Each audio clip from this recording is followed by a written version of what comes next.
Welcome to HOJO Radio. Welcome, William Bendix. Nobody can act up to par with a nasty cold. I check my cold distress the fast way, with 4-way cold tablets. Yes, tests of 4 leading cold tablets proved 4-way fastest acting of all. Amazing 4-way starts in minutes to relieve aches, pains, headache, reduce fever, calm upset stomach, also overcomes irregularity. 4-way is the fast way to relieve those cold miseries. Then you feel better quickly. 4-way cold tablets, only 29 and 59 cents.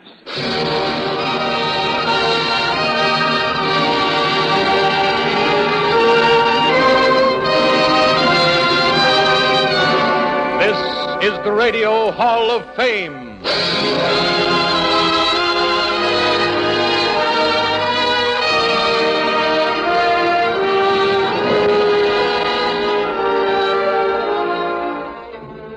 The Radio Hall of Fame is presented during the full hour ahead by Philco Corporation, makers today of electronic battle equipment for the fighting forces of the United Nations, makers tomorrow of equipment for good living in a free world united by victory. Cooperating with Philco are the editors and correspondents of Variety, who report for the Philco program all the news of all show business the world over every week. This week, the editors of Variety recommend for your pleasure, and Philco delights to honor in your name,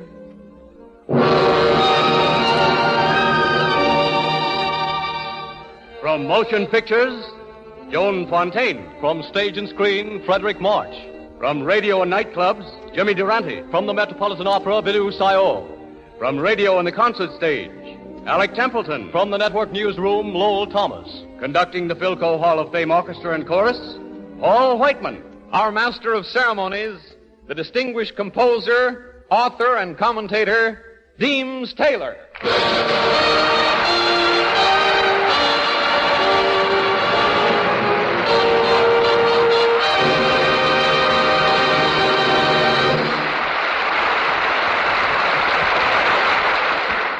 Good afternoon.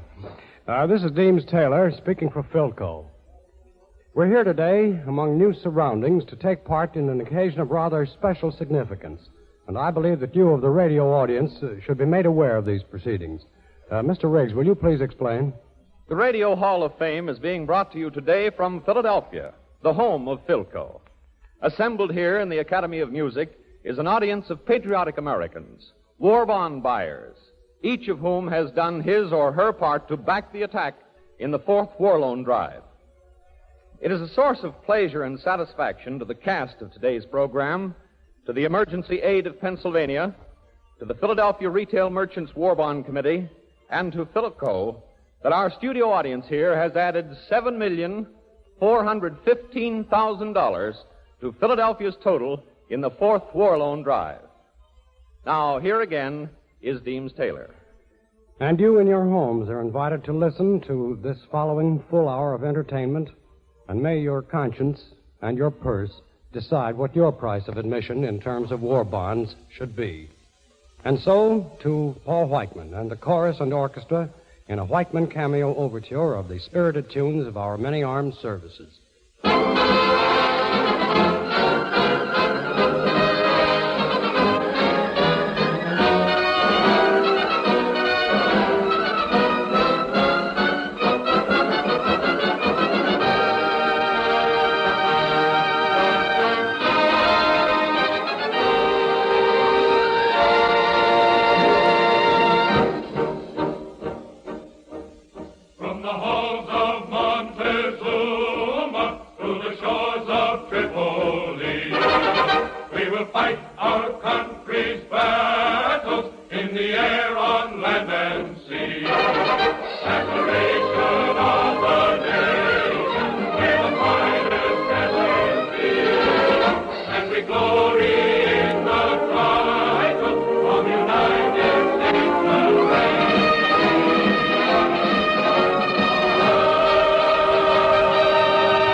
recommends, and the Philco Radio Hall of Fame is certainly honored in welcoming Alec Templeton.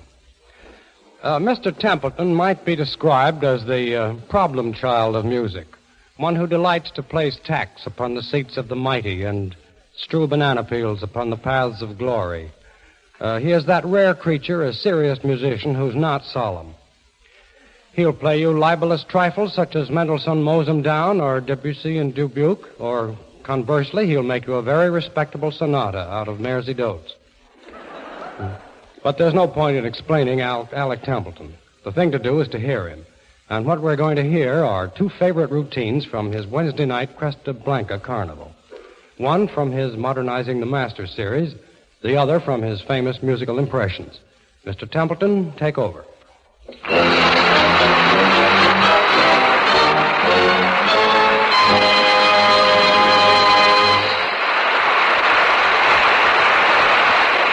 Thank you very much, Deems. Well, to start off here is one of the Modernizing the Masters, which began with Bach Goes to Town and Mozart Matriculates, Mozart a la mode, Doings at the Ruins, and Hep Hep Bourrée. Well, this one is, we deal with Corelli. He was the old Italian master who wrote a lot of dance music of his time, such as jigs, minuets, courants, and sarabands, and they went something like this.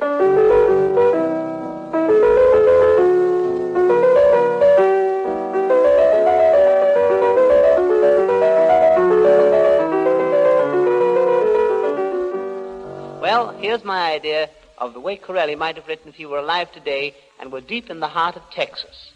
He was going to write a Western cowboy tune. He might have called it Corelli in the Old Corral.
Well, you all know this tune. It's one of Irving Berlin's best. Marie, the dawn is breaking. Marie, you'll soon be waking to find your heart is aching. Marie, Marie. Now I'd like to show you how some of these jive, swingaroo bands and singers give you a kind of a $64 question by daring you to recognize either the words or the tune of Marie when they sing it, and it sounds like this. Oh, Marie, don't break, yeah, Marie, you do way too fine. Your heart is aching, yeah, and this will for let you recover, yeah. Only know it's said that, oh, get the very said that, all words you spread up, beep, up, but beep, up, but beep, get, but beep, get, but up, beep, up, beep,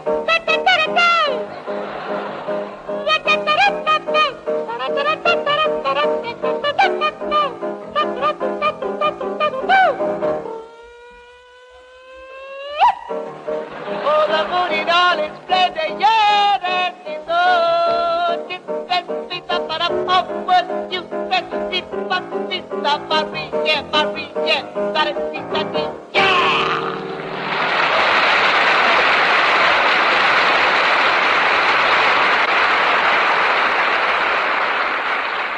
A musical instrument of quality. For years, that phrase was known everywhere to describe America's favorite radio, a Philco. Today, more people are listening to this program and to all programs over a Philco than any other make of radio. And now, when quality counts, more than 17 million Philco radios are showing their stamina in the homes of America. After the war, Philco will be known again for quality in more millions of American homes.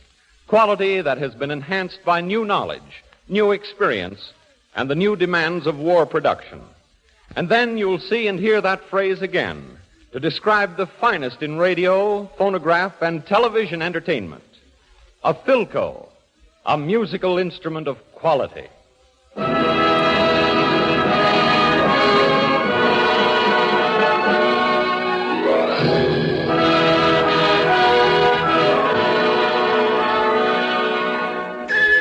Sometimes you'll find an opera singer with a great voice. Sometimes you'll find one who has beauty, charm, and dramatic talent. Once in a blue moon, you'll run across one who has all of these. And then you'll have a great opera singer.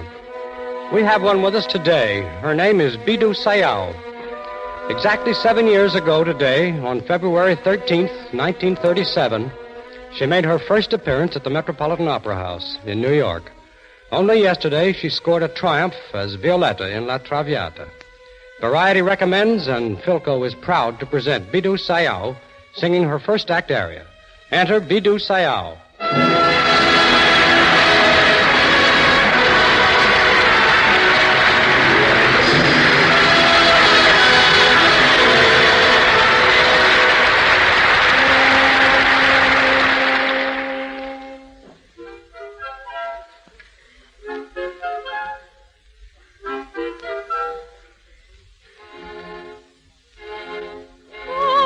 Forse lui che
Miss Joan Fontaine is the luminous lady whom we've all watched moving apprehensively through the ancestral halls Hollywood built, belonging variously to Laurence Olivier, Cary Grant, and Orson Welles.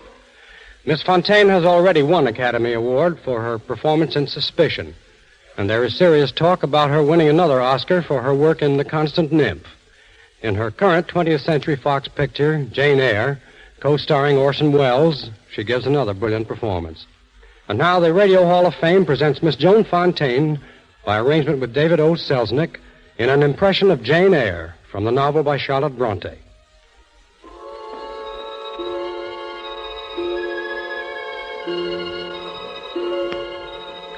The dream is ended, and the wind sweeps unbroken and unmolested across the moor, and does not halt for walls or battlements or turrets. For Thornfield Hall, where I came to find a home and peace, and found instead the tumult of a tortured spirit. Thornfield Hall is gone, and the wind is master of the moor. For months after I came to Thornfield to be governess to little Adele, I did not see Edward Rochester, her guardian, they said, and master of the hall. Then, one morning, out of the swirling mists upon the moorlands, a giant of a horse and rider all but ran me down. Who the devil are you, anyhow, to be walking on the moor road in the fog? Do you want to be killed? And that was how Edward Rochester, the wanderer, came back to Thornfield, and the terror that dwelt within it. Edward Rochester was a dark, moody man who held a certain mocking brusquerie in front of him like a spear, not so much to wound, I found out, but to prevent himself from being wounded first. I was the only one at Thornfield who came to understand that. He seemed to feel it, and he came to trust me in his blunt, awkward way. Then one day, he came upon me painting near the river, but painting no scene that earthly man had ever gazed upon. That's an odd sort of picture. What on earth is it? What does it mean? I hardly knew. My painting showed a pinnacle of an iceberg, glittering in a cheerless sunlight of a polar sky. In the forehead, surrounded by clouds, was a colossal head with a dark veil before it. The brow was bloodless, white as bone.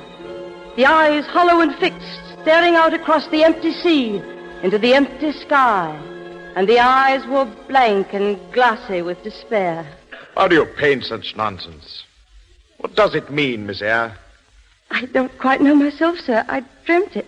Dreams are inspired, so they say. Whatever inspired a speechless, half-mad thing like that?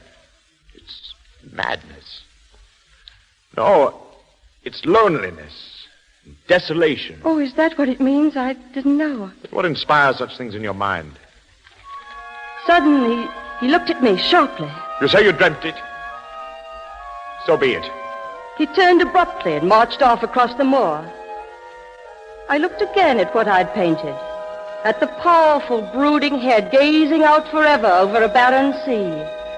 And I knew how truly I had dreamt this thing that caused Edward Rochester to shudder. We became better friends after that. Sometimes he would seem upon the verge of telling me something that smoldered deep within him. Then the moment would pass, and he would be as before, bitter, sardonic, yet somehow kind and gentle. A mist gathers over my mind. Then it is torn asunder by terror in the halls of Thornfield. I flung open my door. A candle sputtered and guttered on the floor of the corridor, and I saw smoke creeping under the door of Edward Rochester's chamber down the hall. Thank you, Jane Eyre. I should have burnt in bed if you hadn't come when you did. I heard a wild cry outside my room. It woke me up. You heard nothing? Oh, I'm sure of it. No.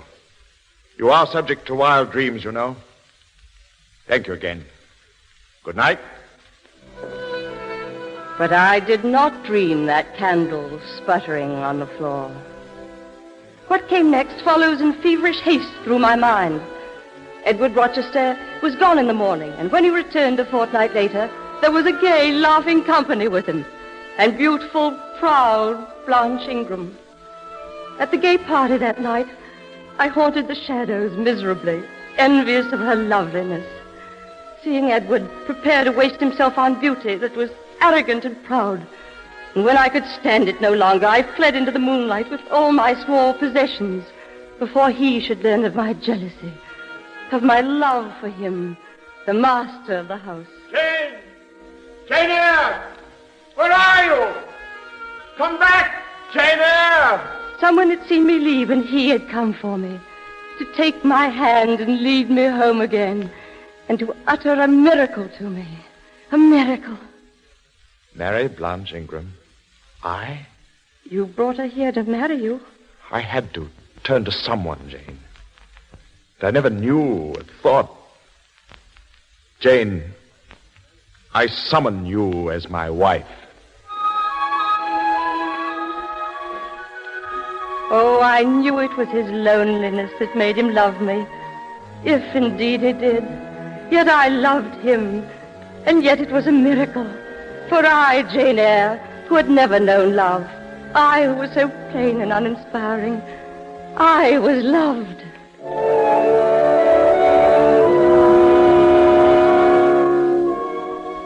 I will attire my Jane in satin and lace, and she shall have roses in her hair, and I will cover the head I love so well with a precious veil, and she shall be my wife forever.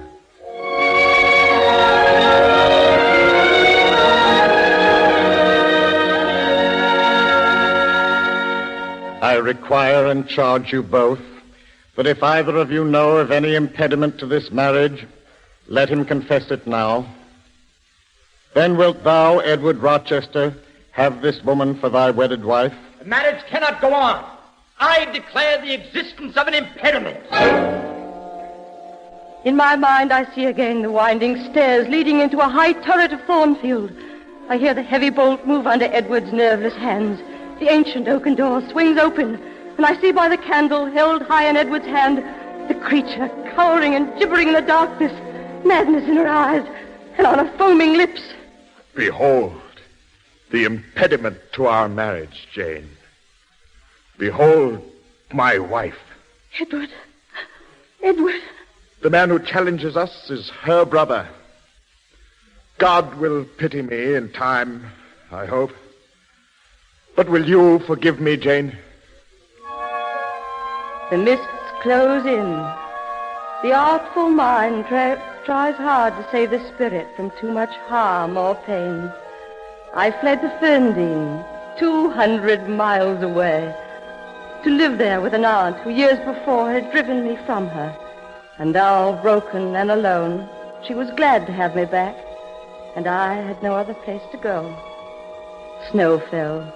Winter cried upon the doorstep. Then spring, summer, the turning and falling of the leaves. And then one night, I dreamt again. Outside, a shutter slammed. Yet I dreamt.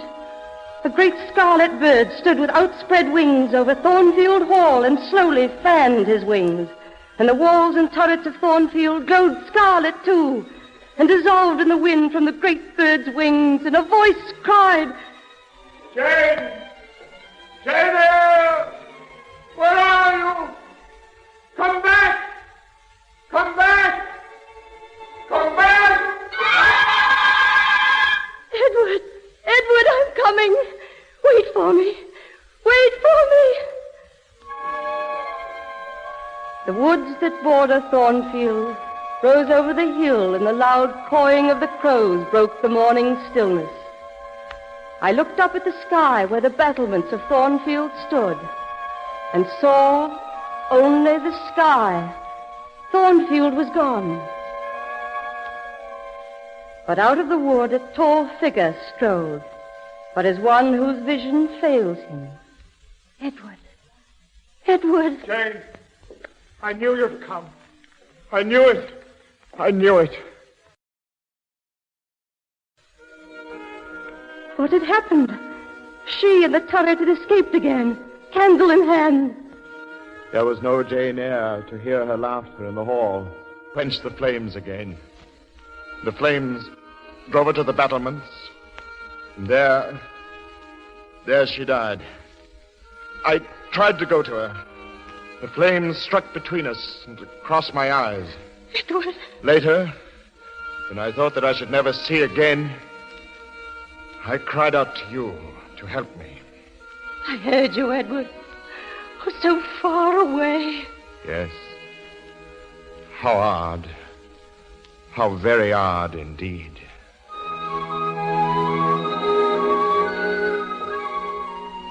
The echoes are gone from Thornfield's halls. The wind sweeps unbroken across the moor and does not halt its pace for wall or battlement or turret. Another home houses our love and peace and understanding. For Thornfield Hall is gone, and the wind is master of the moor, and God is master of the wind, and of the things undreamt of in our small philosophy.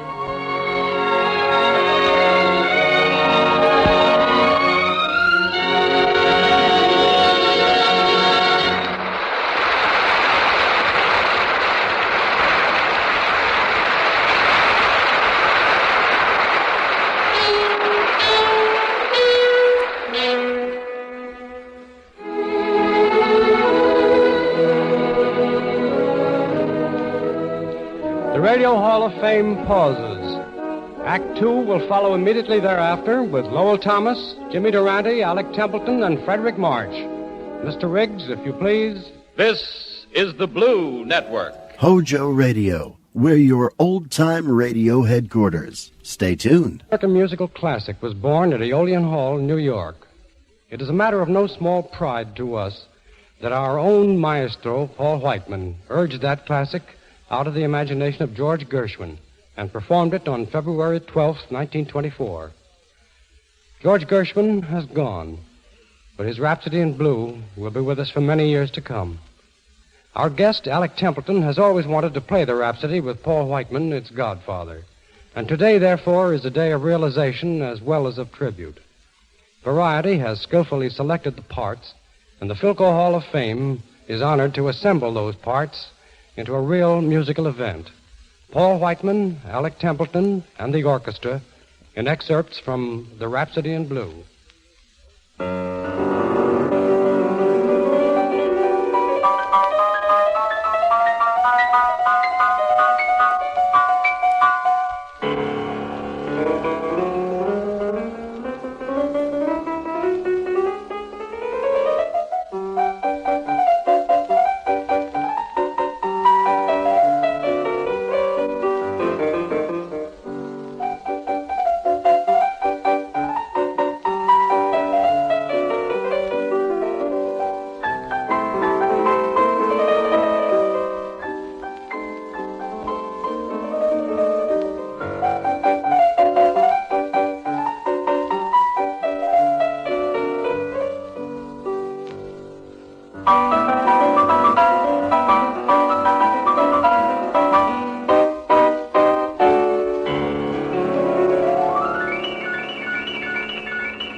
Scholar, historian, and teller of tales geared to the cadences of living history. That's Lowell Thomas. It was Lowell Thomas, the American, who had the audacity first to tell Britain the story of fabulous Lawrence of Arabia, England's favorite Englishman. And after their first shock, the British loved it. It was a good story and a true one, and it hit them where they lived. And there lay the secret of the Lowell Thomas magic, matched according to variety by no one else in the world. In acknowledgement, therefore, Philco casts down the laurel to Lowell. Enter Lowell Thomas bearing his gift, the best war story of the year. Lowell Thomas.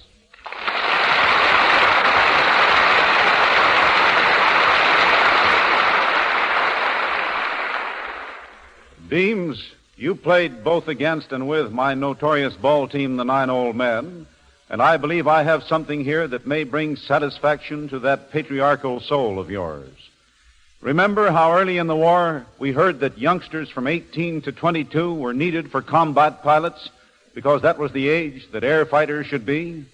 Well, I've been checking on the older fellows, and they haven't been doing so, but let's take an example. Lieutenant Commander Jim Flatley, a Navy squadron leader who himself shot down 4 Japs in one day, once said, "The best carrier fighter pilot of the war is Lieutenant Stanley Vicheza." And Vicheza, a pilot with 3 Navy crosses, is in his 30th year. This doughty fellow comes from Circle, Montana, his parents of Norwegian origin, so his pals call him Swede. They would.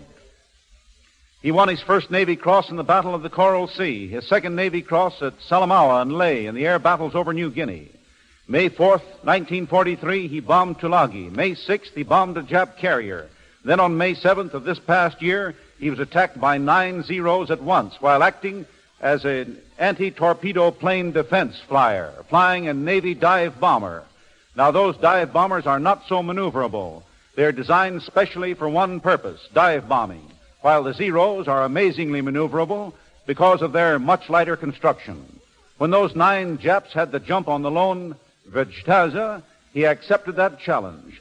And by such skillful flying as is rarely seen in a fight that lasted 24 minutes, he shot down 3 of the Japs. And it was then that Lieutenant Commander Jim Flatley made his remark about Vicheza being the greatest carrier fighter pilot of them all. He took part in innumerable other raids and actions, and he had done so much combat flying that he was ordered home for a well-earned rest. And now listen to this. But for a suggestion from that same Commander Jim Flatley, Vicheza would not have lived to earn a 3rd Navy Cross that he now wears. Flatley persuaded his pal to postpone his furlough, stay on board the carrier Yorktown for one more crack at the Japs. Vicheza, well, his gear was already packed and transferred to a refueling vessel, the ship on which he was to sail for home. But he couldn't resist the chance of going up for one more go at the Japs. The refueling ship on which Vicheza was to have sailed for home had just gotten over the horizon, out of sight of the Yorktown, when she was torpedoed and went down. So if he had been on board her, he no doubt would have perished with the rest. 2 days later, this 30-year-old flyer went up as leader of a combat patrol flight of 4 planes. A large formation of Jap planes moved into the attack against the Yorktown in what turned out to be the beginning of the epic Battle of Santa Cruz. Vegtaza, leading his flight, took off, and at the first crack he shot down 2 enemy dive bombers and damaged a third.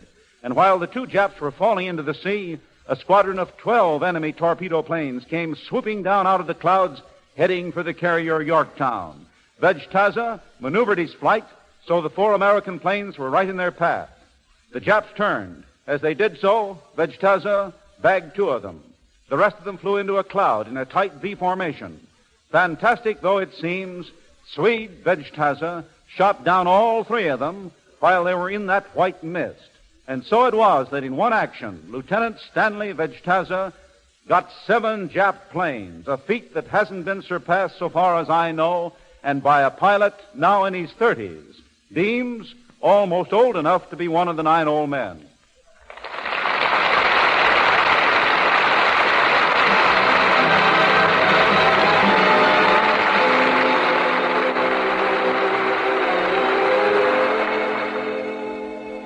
Variety of scouts are frequently brought in on litters, helpless with joy, brushing tears of hysteria out of their eyes with their elbows. A sight and a good trick. This occurs regularly on Friday nights when a certain James Durante appears on the radio with Gary Moore to make the welkin ring in the interest of Camel cigarettes.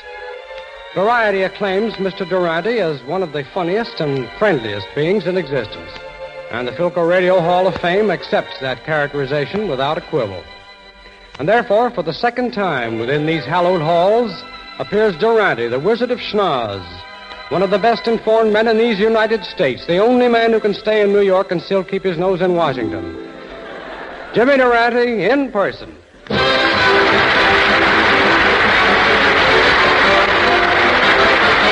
got to start off each day with a song. Now, even when things go wrong, why, you feel better, you even look better. The voice of the title. Well, it's good to see you in Philadelphia, Jimmy. Thanks, Riggs. I got here last night. I tried to get a room, but all the hotels were crowded. I finally ends up sleeping in a phone booth, which was also occupied by a fat man.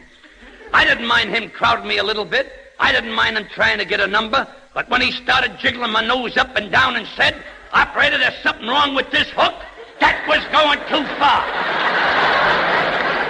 No, I agree with you. But you must be full of big news after a strenuous week in Washington. Indubitably, Mr. Riggs, indubitably. Why, just yesterday I attended an important section of Congress. What excitement. One congressman said, "I vote $20 billion for the Army." Another congressman said, "I vote $35 billion for the Navy." Another said, "I vote $60 billion for Lend-Lease." And then there was a big commotion. What happened? The next congressman yelled, "I just dropped the nickel and nobody leaves the joint till I find it." That's the conditions that prevail. I suppose that all the congressmen were glad to see you. Concisely. And I say that with tongue in mouth. Why, as I mounted the dais, a plain platform, you should have heard the ovation I got. The speaker raised his hand for quiet, and when Congress finally quieted down, he said, "Gentlemen, I want you to meet Jimmy Durante, who has just been made $1 a year man." Then I made a speech. What happened? They cut my salary. The elements were working against me. When I got back to my hotel, the telephone rang. It was Henry Morgenthau calling. I said, "Hello, chum." He says, "Hello, chump." He speaks more distinctly than I do. Well, James, you sound as though you had rather a strenuous time in Washington. Right. And I certainly was glad to get home. As soon as I got off the train, I went right home and decided to quiet my nerves by taking a hot bath. I was just shaking some bad salts into the water. I like my tub well seasoned. When the front doorbell rang, so I gets out of my hot tub, puts on my bobby socks, my pink slippers, and my double-breasted bathrobe. I goes to the door, and who is it but my neighbor, Mrs. Schwartz. She wants to borrow a lump of sugar to put into her coffee. I gives her a lump of sugar for a coffee, and back I goes into the bathroom. I takes off my pink slippers, my bobby socks, and my double-breasted bathrobe and sits down in a nice hot tub. I'm scrubbing my funny bone, just for a few laughs, when the doorbell rings. This time it's the back door. Once more I gets out of my hot tub, puts on my bobby socks, my pink slippers, and my double-breasted bathtub. Goes to the back door, and who is it this time? Goes to the back door, and who is it this time? What a small world. It's Mrs. Schwartz again. She's returning a lump of sugar, which is still damp from the coffee. So back I goes into the bathroom, takes off my pink slippers, my bobby socks, and my double-breasted bathtub. So back I goes into the bathroom, takes off my pink slippers, I'll get it right this time. My bobby socks and my double-breasted bathrobe, and gets back into my hot tub. I'm just starting to relax, playing with my sailboat, when again the doorbell rings. This is too much. I leaps out of my hot tub to slip on my bathrobe, and what happens? I slips on a cake of ice. My head hits the tub. My leg doubles under me, and I strains a liniment in my bacteria. So I drags myself to the telephone, calls my physician, explains the case, and says, "Doc, what shall I do?" He says, "Durante, there's only one thing to do. Stay home and take a hot bath." Well, that was quite an experience, but tell me, Jimmy, aside from your administration... He's going at a gentle trot. He approaches the theater marquee, and what happens? The red carpet is rolled out. My 2 footmen descend from the poop deck. They open the door, and I steps out. Looking up from the gutter, I said, "Who told you to remove the running board?" I makes my entrance gallantly into the Diamond Horseshoe, picking myself up and ignoring the stairs of the Hoi Paloo, removing my top hat, my nylon gloves, my skunk muffler, and my patent leather goulashes with the neon button. I looks around. Mrs. Van Scaler is whispering to Mrs. Murray Hill. Mrs. Murray Hill is whispering to Mrs. Susquehanna. And what are they saying? Is it a bird? Is it a plane? Is it Superman? No, it's a bum. You see, a vicious rumor has been circulated. Just because I work in a saloon, they say I'm not fit to mingle in any other circle. That's ridiculous. Nightclubs is just a Mr. Hyde part of me. You have yet to meet the Dr. Jekyll. I'm Durante, the patron of the arts, an opera critic and a man of parts. You know, last week I went to the opera. I loved it. All but one scene. That's where the 350-pound soprano sings to the baritone. She sings, "Take me in your arms and hold me close." Why, to hold her close, the bum would have to be curved like a banana. Those opera lovers all rave at Handel's Lago. Why, I've heard better music written by Umbriaco. Now, what I say may sound absurd, but believe me, it's true. I've seen every opera, and I'll name them for you. Tales of the Vienna Rolls, Madame Buttermilk, the Sextet from Lychee Nuts, and the Quartet from Rigor Mortis. I could go on indefinitely. I coach sopranos and tenors in their parts, because I'm Durante, the patron of the arts. Now, just the other day, they held a meeting at the Metropolitan, in the cellar. They said, "Jimmy, we're in a hole. You gotta help us out." Stepping up on a soapbox, left over from Rigoletta, I said, "Gentlemen, let's analyze this. Now, take Romeo and Juliet. Romeo has to leave Juliet. But does he say, 'Shoo-shoo, baby'? No. In opera, he says, 'I have but a moment to spend with you, a moment to spend with you, a moment to spend, a moment to spend, a moment, a moment, a moment, a moment, a moment, a moment, a moment, a moment, a moment.'" He's got 1 moment to spend, and he's taken 3 hours to tell her about it. Why, that guy is making a federal case out of it. Then she says, "I will give you a kiss, my love, a burning kiss upon the lips, a burning kiss, a bites, a kiss upon the lips, a burning kiss, a kiss, a kiss, a kiss upon the lips, a burning kiss." By the time he's ready to tell her, the fire is out. I said, "Gentlemen, there's only one way to save the opera. Get yourself new lyrics that have class and renown, like Pistol Packin' Mama, lay that pistol down. Think it over, gentlemen. I'll return in a fortnight. possibly even a fifth-nit. They all gave thanks from the bottom of their hearts to Durante, the patron of the arts, a Kamasura, Durante, the patron of the arts.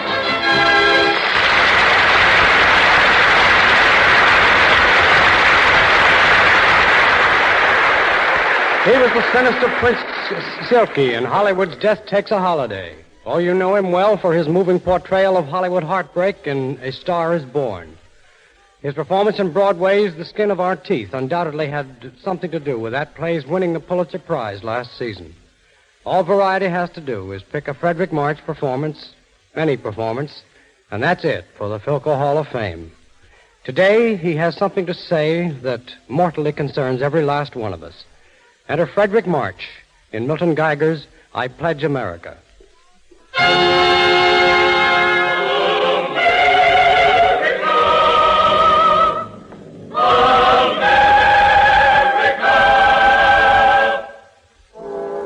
What have they got that we haven't got? What have we got that they haven't got? That makes life better in America. Or not? I'll tell you what we've got, and you can take it or leave it. If you leave it, you're an idiot. If you take it, by the eternal, you've got to pay for it. Do you pledge to America all that's yours, all that you are, all that you hope to be, or a part of it? What do you offer? Freedom is never free. It comes high and the coin comes hard. But someone made the down payment for you long ago. I was at Lexington and Concord. I put the walnut stock of my musket to my cheek and hid behind a fieldstone fence and fired the shot heard round the world. But they fired back. 1812. An installment on your freedom is now due. May we anticipate early payment? I was with Andy Jackson in New Orleans. I stopped a rifle ball. It hurt a lot, and it hurt long. After a while, it didn't hurt anymore. 1861. Another installment on liberty is now due.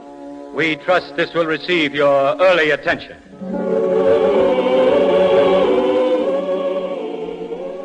I marched down the long valleys. I forded the cool streams. I bivouacked with the Army of the Republic. After Gettysburg, they sort of got along without me. 1917. In reviewing our files, we find that a payment has not been made on the freedom you purchased in 1776. Doubtless, this has escaped your notice.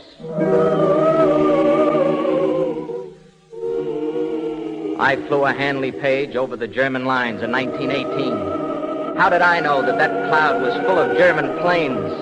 And how that canvas and wood Hanley Page did burn?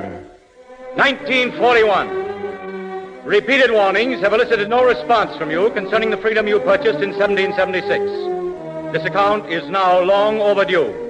And unless it receives your immediate attention, you will have forfeited your right to the property in question.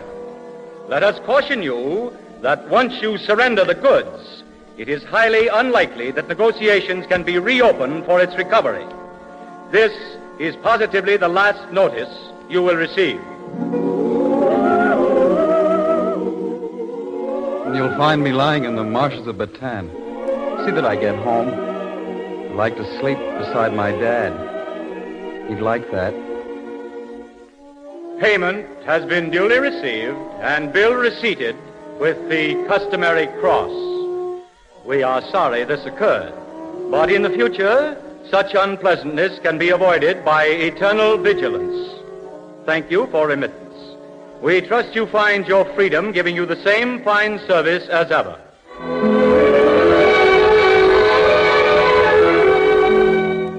And now, what now? Well, one more payment and it's yours. What do you pledge, Americans? What do you offer that those honored dead shall not have died in vain? What do you offer that government of the people, by the people, and for the people shall not perish from the earth? What will you do to liquidate this debt once and for all? Or shall we forever, as the price of freedom, receive bills receipted with the customary cross? What do you pledge? Americans, what do you pledge? America! America!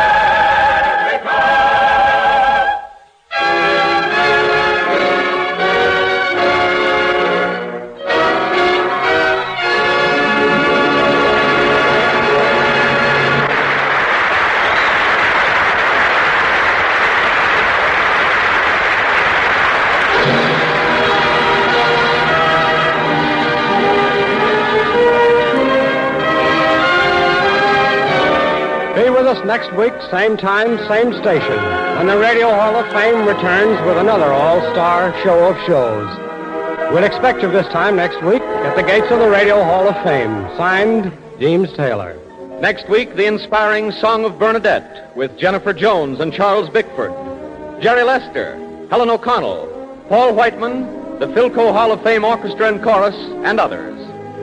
This is Glenn Riggs saying goodbye for Philco dealers and distributors throughout the United States and Canada, and for Philco Corporation, makers today of radio and electronic materials to help win the war, makers tomorrow of materials for good living in a world at peace. The production and writing staff of the Radio Hall of Fame includes D. Engelbach, Milton Geiger, and Abel Green, editor of Variety. Joan Fontaine appeared by arrangement with David O. Selznick. Alec Templeton through the courtesy of Cresta Blanca Wines. Frederick March will soon be seen in the adventures of Mark Twain. This is the Blue Network. Billy Brown, the smoothest, coolest guy in town. The chicks all seem to dig his jive. Hey, tell us, Bill, how can we arrive? It's easy, Jack. Any gal gets sent when you flash a smile by Pepsodent. You'll wonder where the yellow went when you brush your teeth with Pepsodent. Pepsodent's new improved formula cleans teeth whiter than ever. Tastes brighter, too. New formula Pepsodent contains IMP. There's nothing else as good at getting teeth white. You'll wonder where the yellow went when you brush your teeth with Pepsodent. Stay tuned to HOJO Radio.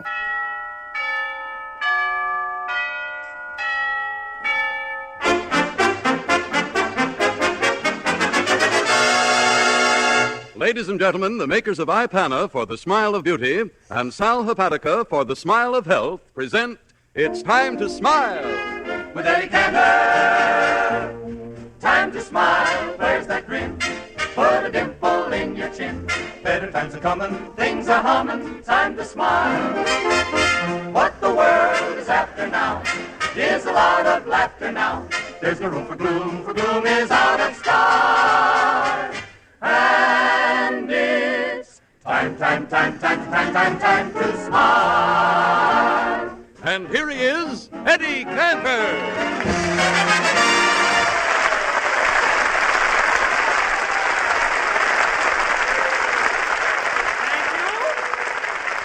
Thank you, Harry Von Zell, and good evening, ladies and gentlemen. Harry, look in my eyes. I want to ask you something. Look in my eyes. What? Tell me the truth. Did they call your number? Oh. Did they? They missed me by 9. Yeah, years, huh? Well, ladies and gentlemen, I want to say this thing. Here is one numbers game of which we people in America can really be proud. You know that, don't you? Harry, in all the rain and everything, what a day I had. What'd you do? I went to the automobile show, and are the cars beautiful this year? Such improvements, Harry Von Zell. Yeah, well, I read about them, Eddie. Say, did you see that new feature on convertibles, the hydraulic top? You just press a button and the top comes off. Oh, there's a much simpler way. All you have to do is to drive to any highway and wait for a woman driver to come at you. Right away, the top comes off, the bumpers come off, the wheel, the whole bit. Oh, but some of the gadgets on the cars are really wonderful, like those electric signals. Signals? What kind of signal? Well, when you turn the steering wheel, a light flashes on the back of the car that says, I'm turning right or I'm turning left. Oh, yes. And for women drivers, it just says, guess what I'm going to do now.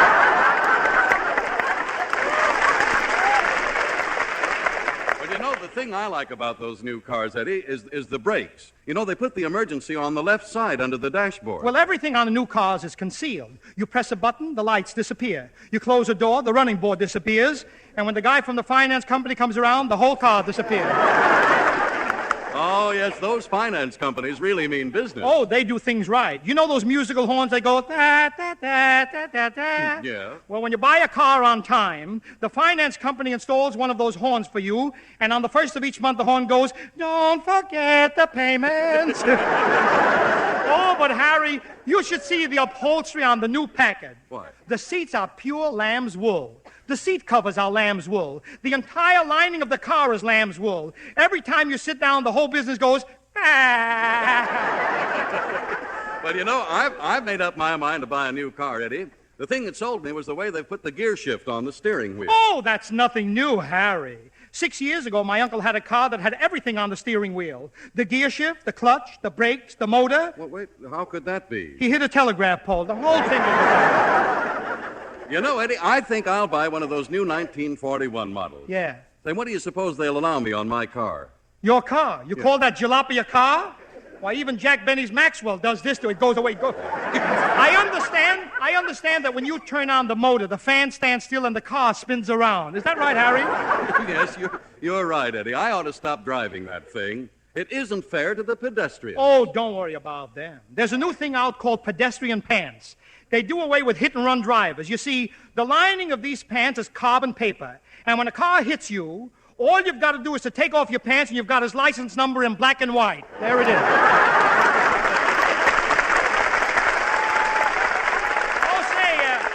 Say, Bobby Sherwood and Dinah Shaw, you're late, well, you know. We've been for a ride in Bobby's new car, and it sure was cozy. Boy, did you like that lonely road I picked out? Yeah. And were you glad when I stopped and suggested we sit in the back seat? Yeah. Well, you still owe me 15 cents for that last game of rummy. Wait a minute. What goes on here? Bobby, you take a girl out on a lonely road and play rummy? Why, even a kid like Mickey Rooney gets fun out of his new car. He's got an automatic clutch. Well, what's new about that? This one isn't on the car. Bobby, I'm afraid you're not the least bit romantic. Oh, don't say that, Mr. Canner. Maybe you just didn't have the proper atmosphere. Bobby, can't you picture us on a tropical shore down Argentina way, playing on the beach? Yeah, it sure sounds swell, Dinah, but you know, I can't go in the water. Well, why not? Well, my bathing suit's got a hole in the knee. Bobby, I think our romance might get somewhere if we were down in the tropics, just you and I, alone. I hear music. I hear a soft guitar.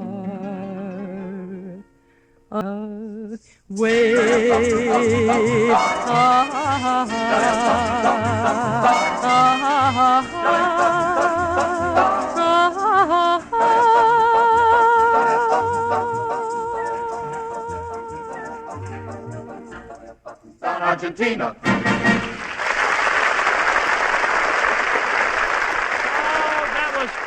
That was fine, Dinah.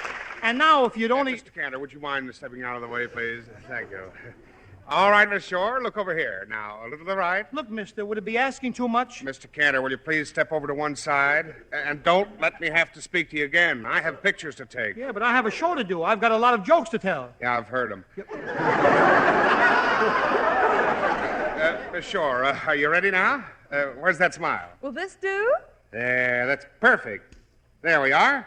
There's nothing like an attractive smile to make a pretty girl look prettier. That's what I always say. You do not. Harry Von Zell always says that, don't you, Harry? Well, yes, Eddie, I do, but I say it differently. And better. Much better. Much better. Go on, Harry. All right, Eddie. Well, you know how much an attractive smile can add to your charm and your appearance, ladies and gentlemen. But some of you may not realize that unless your gums are firm and healthy, your teeth are seldom at their sparkling best. That is why so many dentists recommend the faithful use of Ipana toothpaste and gum massage. Because Ipana is especially designed not only to clean and brighten teeth, but when used with massage, to help give gums the stimulation they do not get from the soft, well-cooked foods we eat, the exercise they need to help keep them from becoming susceptible to gum trouble. So, ladies and gentlemen, why don't you follow this famous healthful routine? Every time you brush your teeth with Ipana toothpaste, put a little extra Ipana on your brush or your fingertip and massage it on your gums. In that simple way, ladies and gentlemen, you help bring a new firmness to your gums, a brighter luster to your teeth, and naturally more charm and attractiveness to your smile. So stop at your druggist's tomorrow and get a tube of Ipana for the smile of beauty. You know, Harry, I think it's awfully cute of Bobby Sherwood taking Dinah out in his new car. Oh, I should take my girl out in a wheelbarrow, huh? Mr. Guffey, How of do you all like it?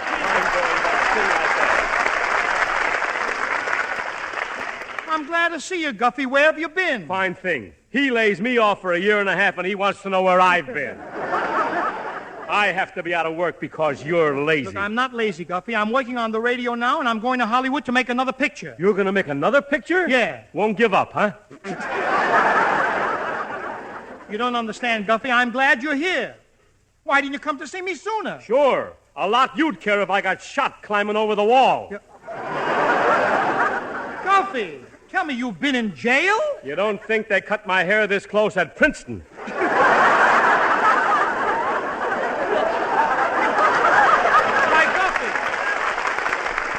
Who said anything about your hair? I never mentioned it. Oh, there's nothing up here to talk about, huh? Go on, tell them. Tell the world. Tell everybody I'm bald. Start a rumor.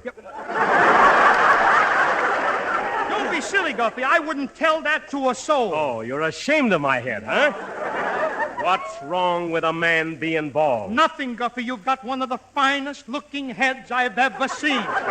Sure. You'd like to see it hanging on the wall in your trophy room. No, I would not. Oh, hanging's too good for me, huh? Will you take it easy, Guffey? I'm your friend. Why, I'm probably the only one in the world who likes you. You gotta be the exception. If you don't stop aggravating me, I'm gonna go home. Oh, home. I can't go with you. You're ashamed to let me see your house. Who's ashamed? Who? I've got a beautiful house. Everything brand new. Why, it's so clean you can eat right off the floor. Too cheap to buy plates, huh? Get away from me. I'm cheap? I'm cheap? Why, I've got silver plates, gold plates, platinum plates. Capitalist. Pooh!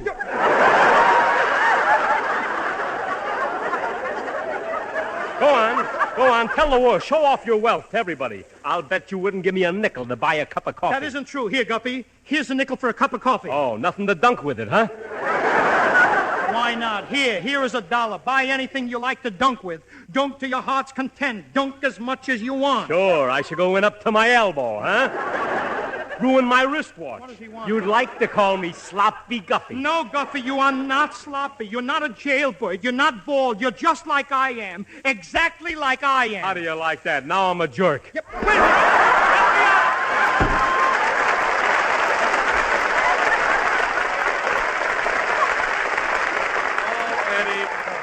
I don't know what's happening to you. I can remember the time when you were able to cope with Guffey. Yeah. Father Time must be catching up with you. What is this Father Time stuff? Will you stop with that Father Time? Why, I'm as young as Rooney.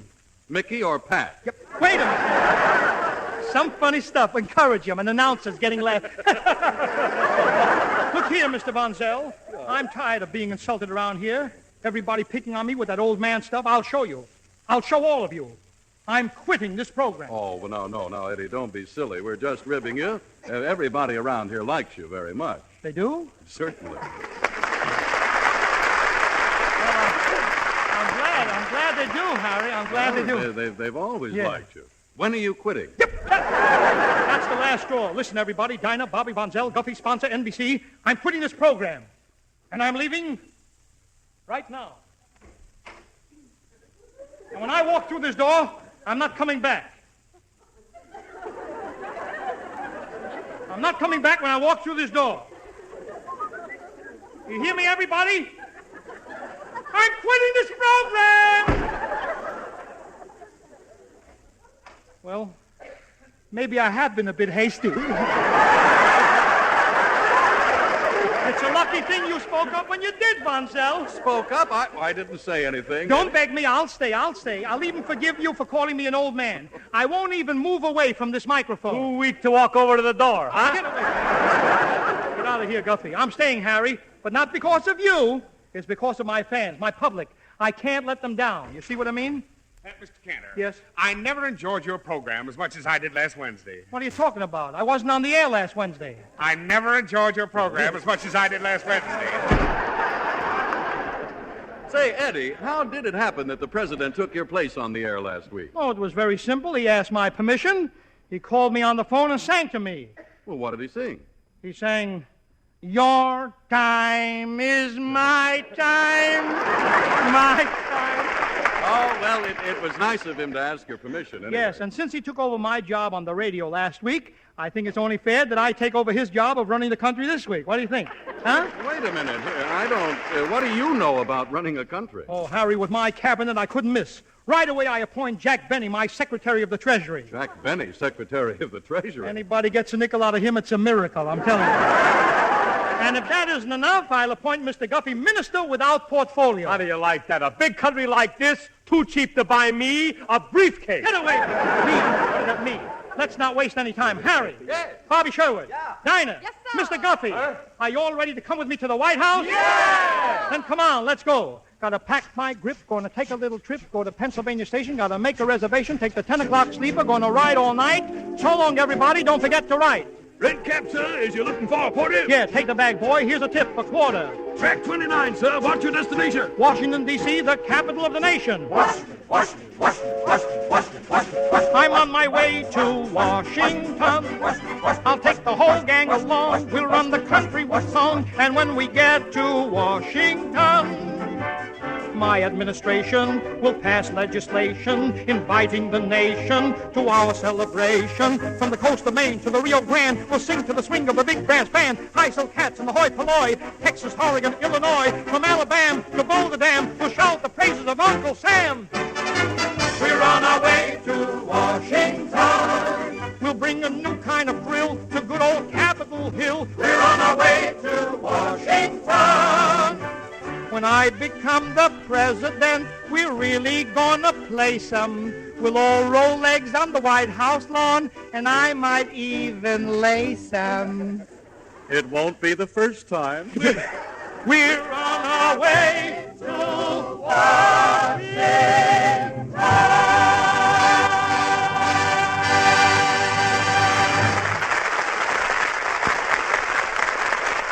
Well, Eddie, so this is the White House. Didn't we get here quickly? Yes. Harry, isn't it beautiful? Over here is the Orchid Dining Hall. Look at the inscription on the wall in letters of gold. Oh. Liberty and justice for all. The greatest figures in American history have dined here. What does that other sign say there? Watch your hat and coat. Well, Eddie, aren't there any famous paintings around here? Oh, yes, in the library. Didn't you see them? No. And, Harry, some people have no respect for art. You know that painting of the Three Musketeers? Yeah. Well, somebody painted a mustache on the fellow in the middle. Well, Eddie, the musketeer in the middle is supposed to have a mustache. For heaven's sake, don't tell anybody I rubbed it out. Well, now, look here. Before you get into any more mischief, we'd better find out where your offices are. I'll ask somebody. Say, mister, where are the offices of the chief executive? Why, who are you? The President of the United States. Who are you? I'm Dorothy Lamour. Kiss me. Get away. Eddie, is that Dorothy Lamour? No, I couldn't tell with the thing. Look. Hey, look. What? Look, here's your office. President Cantor, will you step in? Let's come in. Oh, say, isn't this something? Well, Chief, what's going to be your first official act? Harry, I'm going to wipe out the greatest menace now confronting the people of these United States. Double features. It's so silly. One theater I saw had a big sign outside that says, "Tonight, 40 little mothers. Dr. Kildare goes home." I actually saw it, Harry. It was up an electric sign.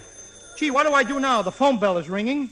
I've got 12 different phones on the desk, and I don't know which one to pick up. Let's see. Eeny, meeny, miny, mo. Hello? Who's calling? This is Mo.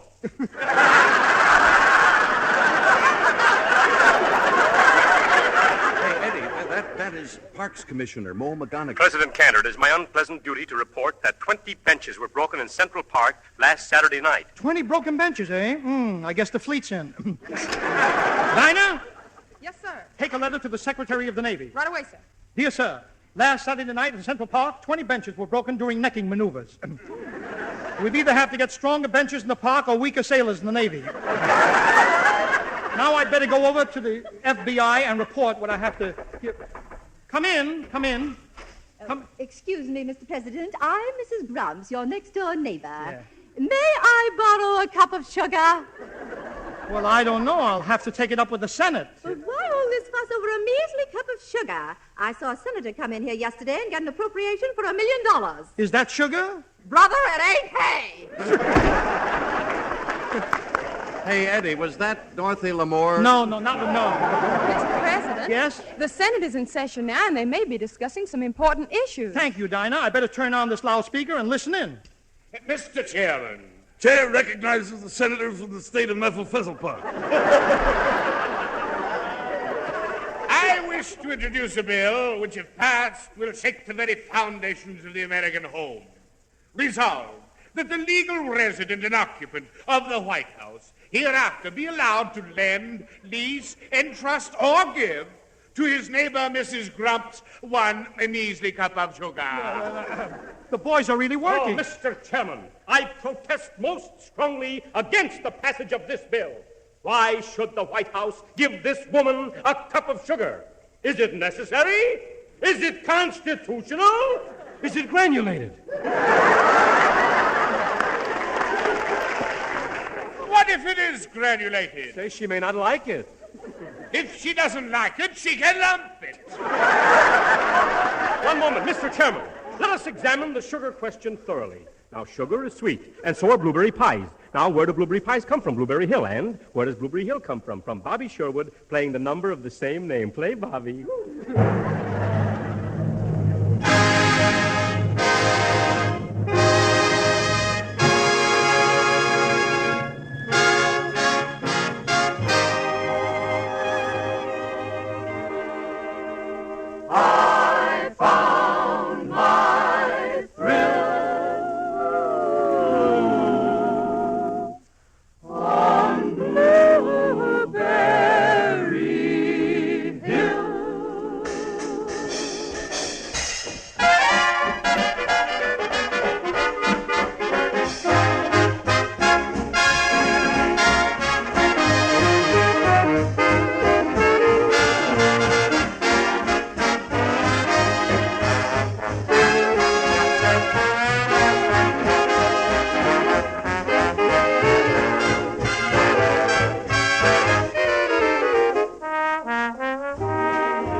Remind me to hire Bobby Sherwood's orchestra for the next inaugural ball. Excuse me, President Cantor. I've come to see you about the draft. The draft, my dear young man, the draft is all over. Sure, all over the house. Doors opening, windows opening. Oh, now I see what you mean. Do open doors and windows make you nervous? No, but drafts give me a cold in the head. And when I get a cold, it hangs on for days. Why is that? Why is that? So I can teach you tricks and make a pet out of it.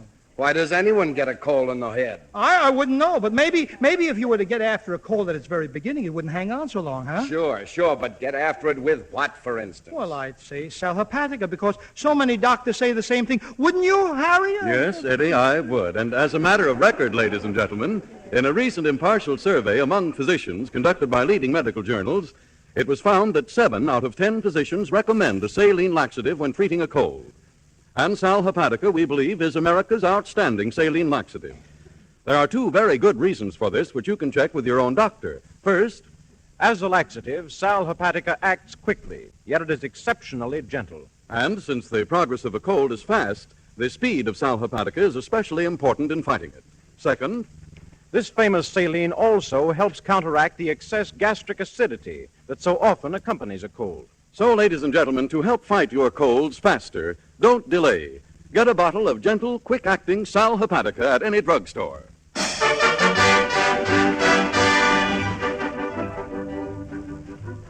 Yes? Gee, Mr. Cantor, is it true that you're the president now? That's right, Bobby. And you have the power to do anything you want? Anything. Boy, what a chance to repeal Prohibition. Bobby, they did repeal Prohibition. They did? You mean there's no more Prohibition? That's right, no more Prohibition. Oh, stop, Bobby. Look, Harry, I can see there's too much here for one man to handle. I'm going to swear you and Bobby Sherwood in as my assistants. Raise your right hands. Do you solemnly swear to be forever faithful to the office which I've entrusted you with? I do. I do. I now pronounce you man and wife. $2. No. What am I saying? What am I... Hello, Mr. President. Yeah, that's right. We're having a little trouble down here with the $10 bills. Yeah. Is Hamilton's hair parted on the right side? Is there an eagle on the back of the bill? And, do all the serial numbers start with B? That's exactly correct. Oh, thanks. Wait a minute. Who is this? Oh, just a counterfeiter. A counterfeiter? Do you know they can put you in Alcatraz for that? Where do you think I'm calling from, the Stork Club? Hey, Eddie, was that Dorothy Lamour? No. Quick, Harry, turn on that loudspeaker. It's time for me to check up on the Senate again. Okay, here we go. Gentlemen, why should the White House give Mrs. Grumps a cup of sugar? Why should the White House give Mrs. Grumps a cup of sugar? Why? Can anyone answer that? $8 in the Senate Encyclopedia to the Senator with a bald head. Before we make this momentous decision, a decision that will affect the lives of... Ladies and gentlemen, we interrupt the debate in the Senate to bring you an announcement of national importance. Results of the Fifth and Empire.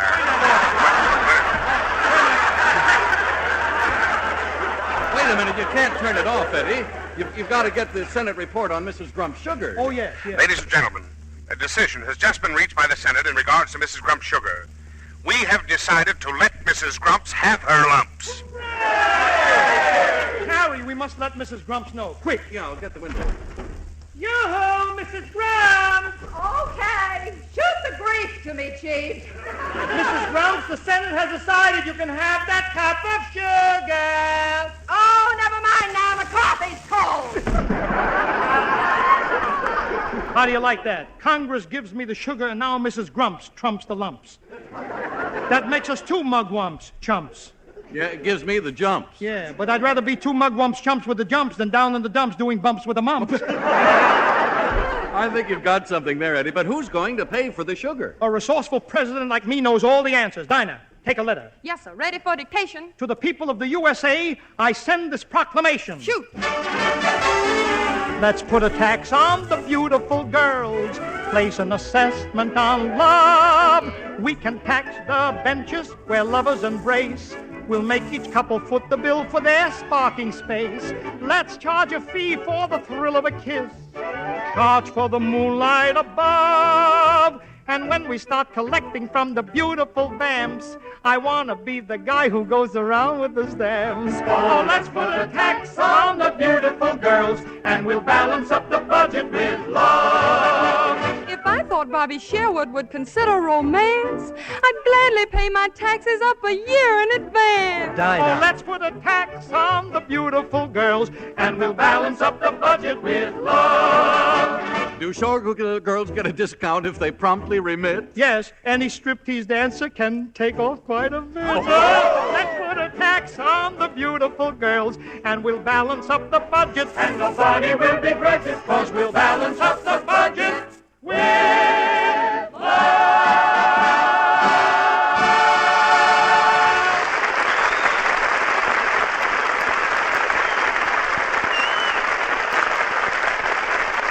Thank you. Ladies and gentlemen, you know, I'd love to remain in Washington. I'd love to be the president. I'd love to hang up my hat in the White House. But I can't do that because, you see, most of all, I love to spend each Wednesday with you as friend to friend. I'm sorry it's blue. Good night.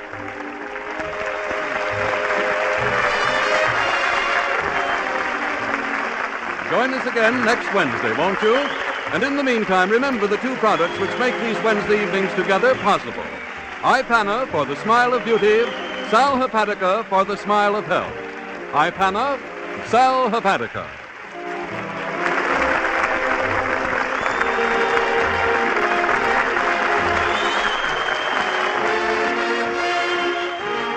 Stay tuned to this station for another thrilling installment of Mr. District Attorney, which follows immediately.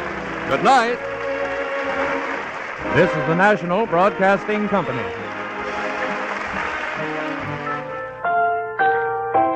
Say, want a brand new breakfast idea? Then get the Betty Crocker cereal tray, the Betty Crocker cereal tray.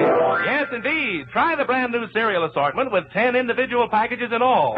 4 Wheaties, 4 Cheerios, 2 Kicks. All top favorites and all extra fresh. Yes, it's fun to take your pick from Wheaties, Cheerios, and Kicks. Get the Betty Crocker cereal tray, the Betty Crocker cereal tray. Get that tray today. HOJO Radio. We're your old-time radio headquarters. Stay tuned. J-E-L-L. The Jell-O program, starring Jack Benny with Mary Livingston and Phil Harris and his orchestra. The orchestra opens the program with I'm in a Dancing Mood from the picture This'll Make You Whistle.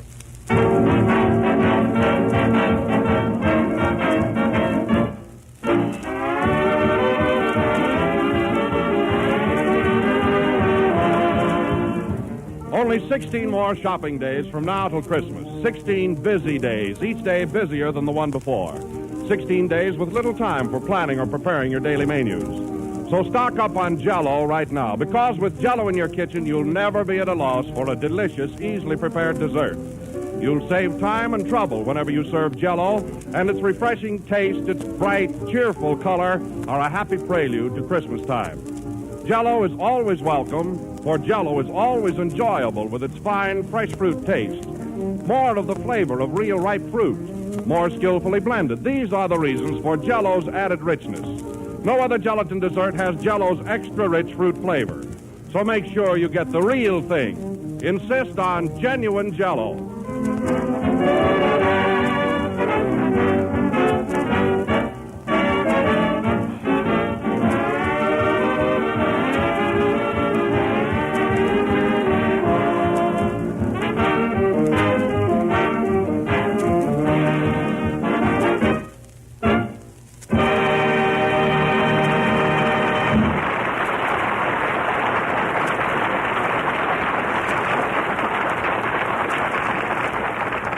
That was I'm in a Dancing Mood, played by the orchestra. And now, ladies and gentlemen, we bring you that, Hey, Jack. Yeah? What's the matter with your eye? Nothing. Why? Well, it looks kind of swollen and discolored. It's nothing. Go on and introduce me, will you? This isn't television. Okay. And now, ladies and gentlemen, we bring you that genial fellow with the gray suit and the black eye, Jack Benny.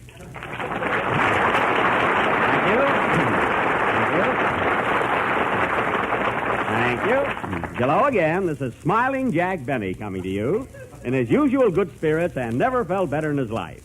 And tonight, folks... No kidding, Jack. What happened to your eye? Well, Don, if you must know, I was on my way over tonight in a great hurry, and I drove into a filling station to get some gas and got into an argument with the attendant. I finally lost my temper and knocked him down. You did? Yeah. Then I got up and he knocked me down again.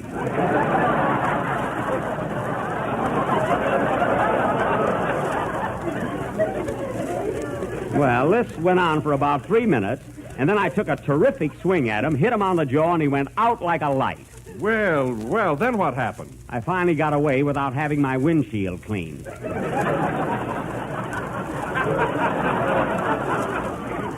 Look, Don, look. All I wanted was a little gas, that's all. Is that asking too much? No, of course not. I didn't want my fenders manicured or any rose water in my radiator. I just wanted a little gas. There's nothing wrong with that. Of course, I'll admit I shouldn't have lost my temper amid such glamorous surroundings. You know what these California gas stations are like. Oh, for heaven's sakes, what kind of a gas station was it? What kind? Don, have you ever seen the Taj Mahal by moonlight? With its marble pillars and sunken gardens? Yes. Well, just put 3 gas pumps in front of it and you've got it.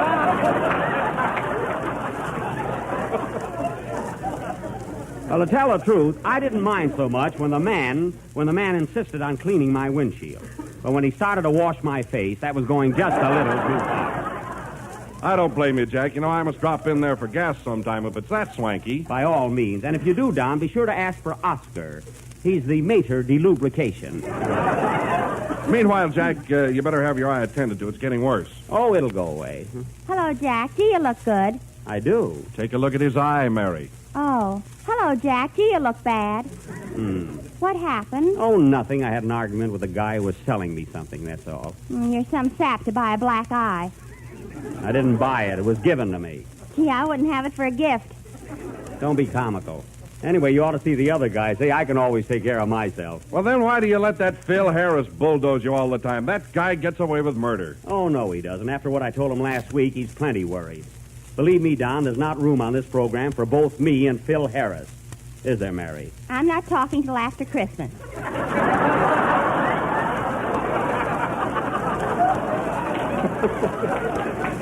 Oh. You know, Jack, Phil's late again today. I know it, and I'm just waiting for him to get here, that's all. And you'll hear the... Well, just wait till he gets here. Now, don't do anything rash, Jack. Don't worry, he won't. Oh, no? Here comes Phil now, and Kenny's with him. Oh, he's got Kenny that way, too. Yeah, and then I stuffed a pill under my shirt and made off like I was fat. Oh, gee, that's good. You're funnier than Jack. Who isn't?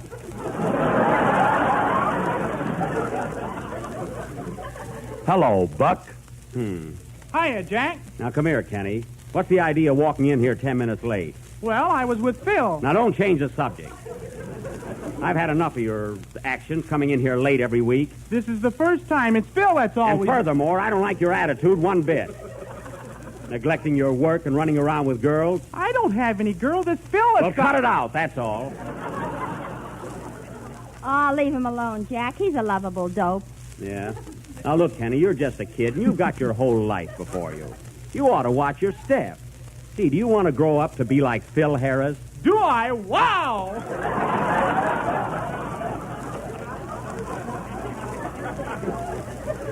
Well, you can't do it on this program. Either straighten yourself out or I'll do it for you. Say, Jack, it's Phil's fault. Why don't you bawl him out? Listen, Mary, I'm just ignoring him. That hurts a lot more than a bawling out, believe me. Well, he's standing there kidding with the orchestra. He doesn't look hurt. Say, a smile covers many a broken heart. Oh, Don, while you're over there, ask Mr. Harris to play the next number. Why don't you ask him yourself? I don't want to talk to him.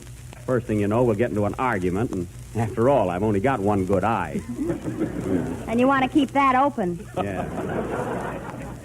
Phil's the type who'll take advantage of my condition. Tell him to play, Don. Hey, Jack, well, you're acting like a kid. Come on, snap out of it. What's the matter with you anyway?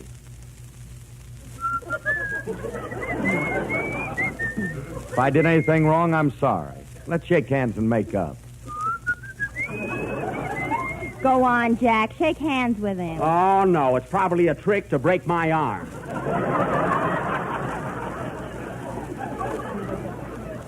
I wasn't born yesterday. Thought he'd catch me off my guard. Jack, that's ridiculous. Why, that's the dirtiest trick yet, the big bully. You better play, Phil. Okay. Imagine breaking a guy's arm when he can only see out of one eye.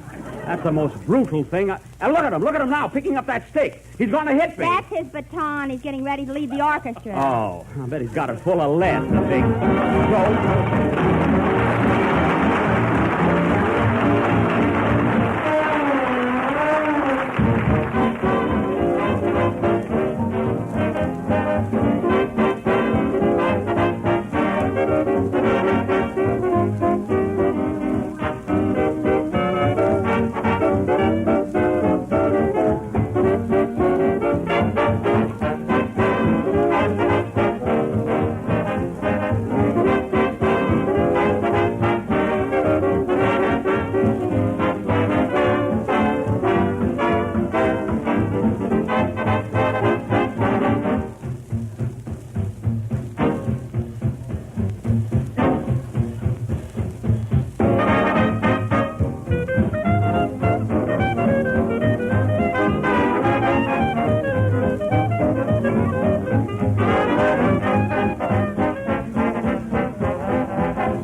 That was I'm in Love with a Brand New Baby, played by Strangler Lewis and his orchestra. Which would have been rendered much more effectively if their leader got to bed nights. Mary, get a load of Phil pretending to be busy over that sheet of music. I bet he's got a phone number written on it someplace. I'll bet it's a good one. Yeah. He brags plenty. I've seen some of those girls he goes out with. They're not so hot. You said it. Yeah. I saw him out with a girl last night, and she wasn't a bit better looking than Loretta Young. He don't care who he goes out with as long as she splits the check. Hey, funny man, was that last crack meant for me?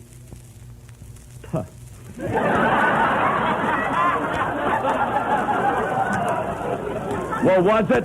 It wasn't meant for Paul Whiteman. So if the shoe fits, put it where it belongs. Don't tempt him, Jack.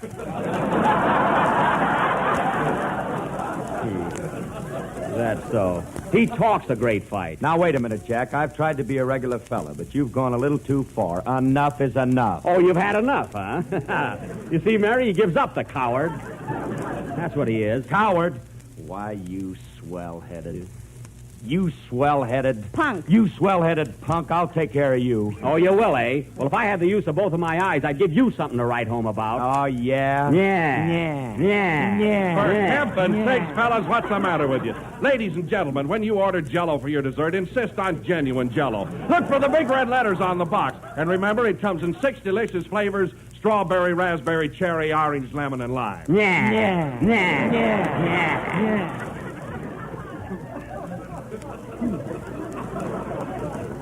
Look at that silly goo. Now, wait a minute. You're not talking to Kenny Baker, you know. I'll say you're not. You keep out of there.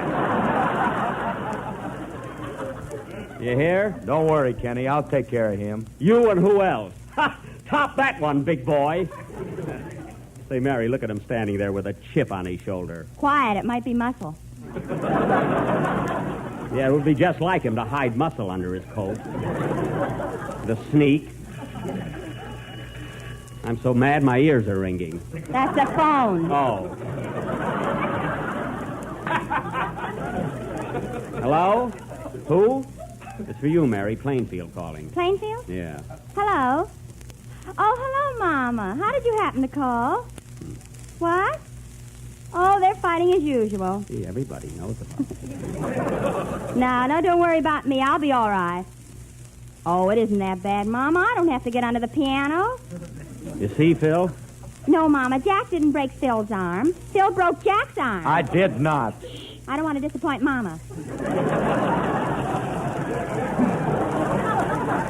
No, that's so. Yes? Yes, Mama, it's too bad about Jack's eye. What?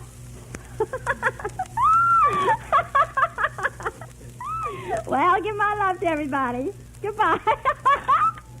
Well, what are you laughing at? Mama said if you kept your mouth shut, your eye'd be open.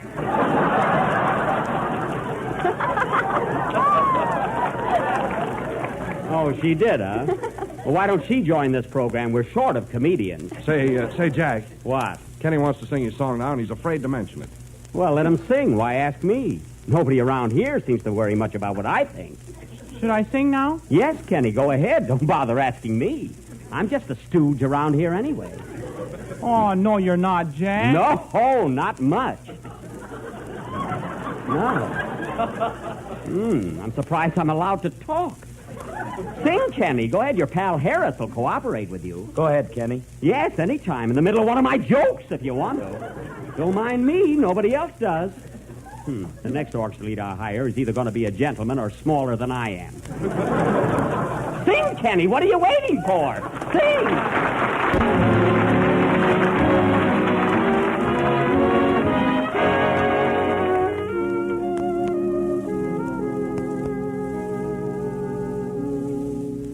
I find my lips meeting your lips until the dawn's early light. I find my arms holding your charms long after we've said goodnight. Close to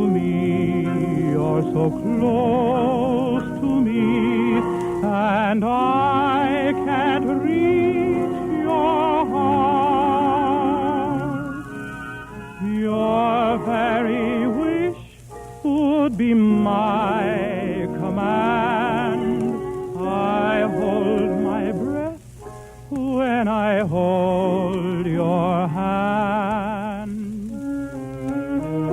Close to me, you're so close to me, and somehow we're so far apart. I could reach the top of a mountain or the deepest part of the sea. Here you are, so close to me, and I can't reach your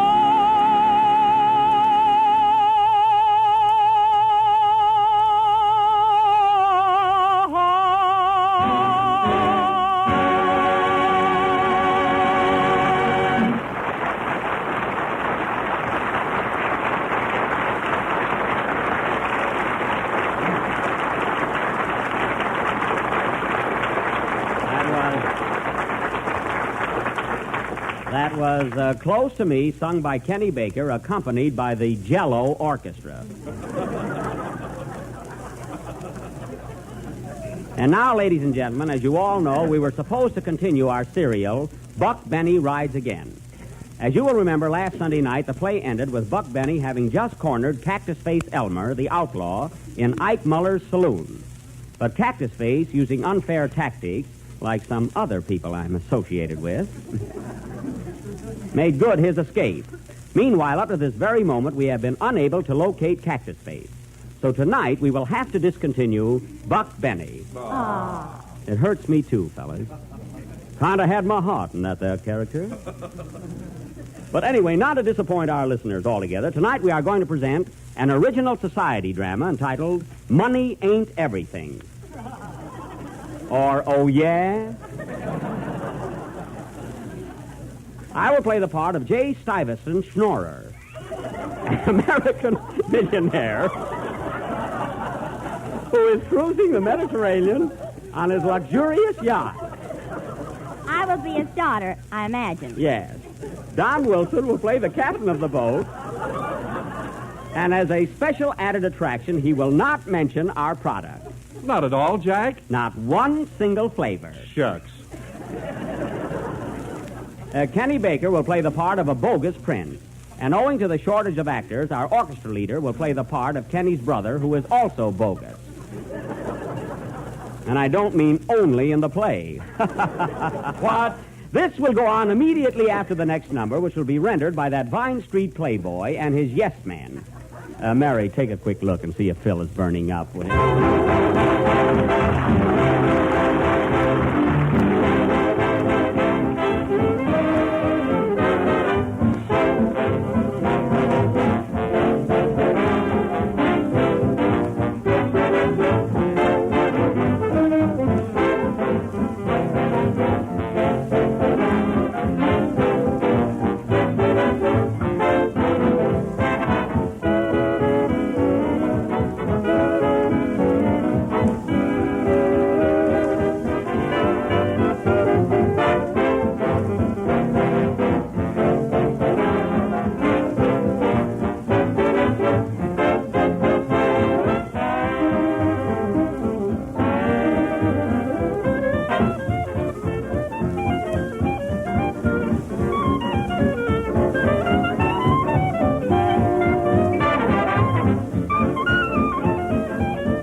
Vote for Mr. Rhythm from the big broadcast of 1937.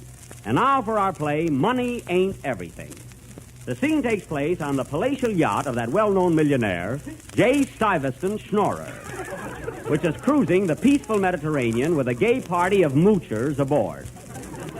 We now take you to the yacht, Bad Check, which is bouncing all over the Mediterranean.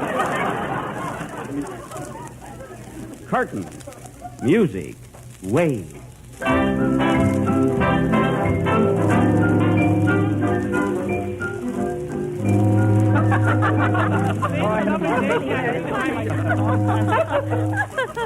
Mrs. Vanderveer. Mrs. Vanderveer. Yes, Mr. Schnorrer. You'll have to ask your little boy to put back the steering wheel.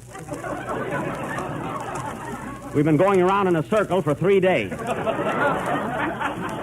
How do you know? We just bumped into the back of the boat. Very well. Oh, Mr. Schnorrer, look. We're heading straight for an iceberg. An iceberg where? Right ahead of you. That's Wilson, and he's cold. Oh, Captain. Yes, Mr. Schnorrer? I wish you'd put a bottom in our swimming pool. I've lost 3 of my best friends. And by the way, have you seen my daughter? She's about someplace, sir. Well, I must find her. Begging your pardon, sir, I must warn you about your daughter. Really? There are fortune hunters aboard, and now that she's twice as rich as ever before, every day millions of people propose to her. Now, Captain, are you sure it's my daughter's interest you have at heart? Yes, and I hope the man she marries will be half as true as the extra-rich true fruit flavor of my favorite dessert. Thank you, Captain. I'm glad you think as much of my daughter as you do of your job. Ah, here she comes now. Hello, Peter. That's Pater.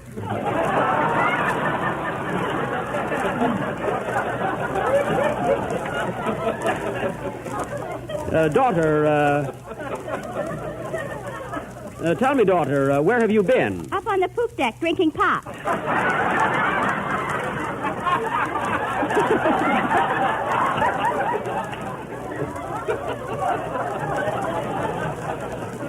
That's a pip. You said it, Pap.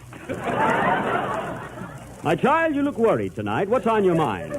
Prince Boris and Prince Morris have asked me to marry them, and I don't know which one to accept. You mean those bogus noblemen? Why, they're nothing but fortune hunters. Where are they now? Down in the coal bin playing shovelboard. That's calling a spade a spade. Now, my dear child, why do you want to marry either one of those designing schemers? They're only after my money. That's not true. It is true, and you know that such a marriage cannot last. Oh, you say that every time I get married. And I'm always right. You've had enough rice thrown at you to fill the Hollywood Bowl. Weddings, husbands, every year a new honeymoon. Why do you get married so often? I got a boyfriend in Niagara Falls.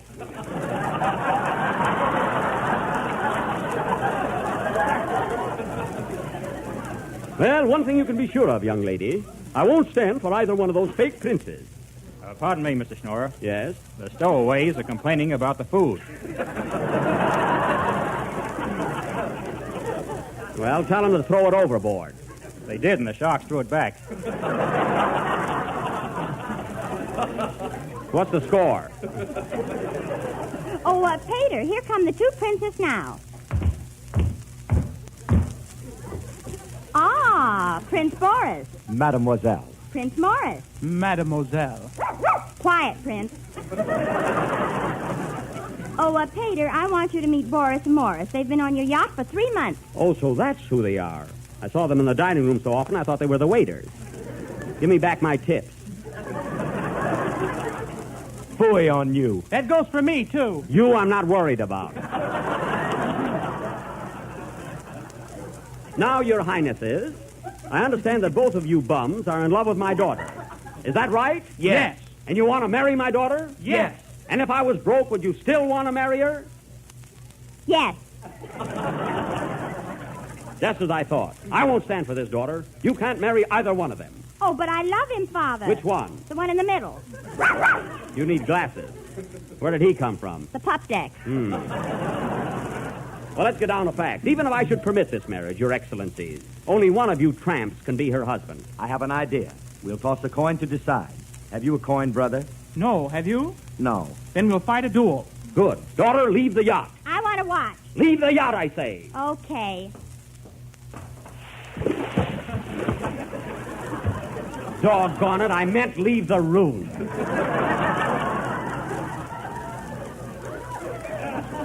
Oh, Captain. Captain, my daughter fell overboard. Fish her out of the water. What'll I use for bait? A mink coat. She'll snap at that. And I'm not kidding, fella.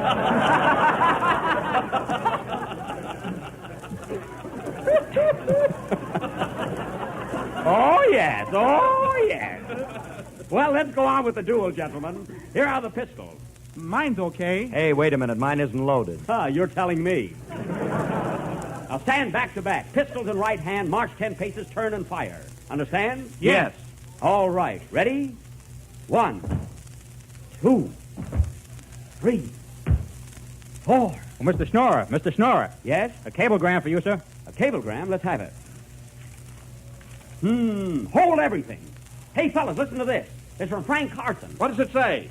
It says, Dear Buck, have just located Cactus Face Elmer. Return at once. I'm holding the posse till you get here. Well, what do you know about that? Come on, boys, let's go. We ain't got a minute to lose. Buck Benny rides again. Watch out, man. Don't get the horses wet.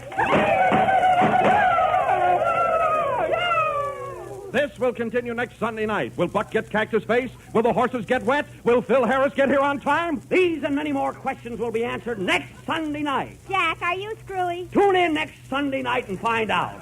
Play, Phil.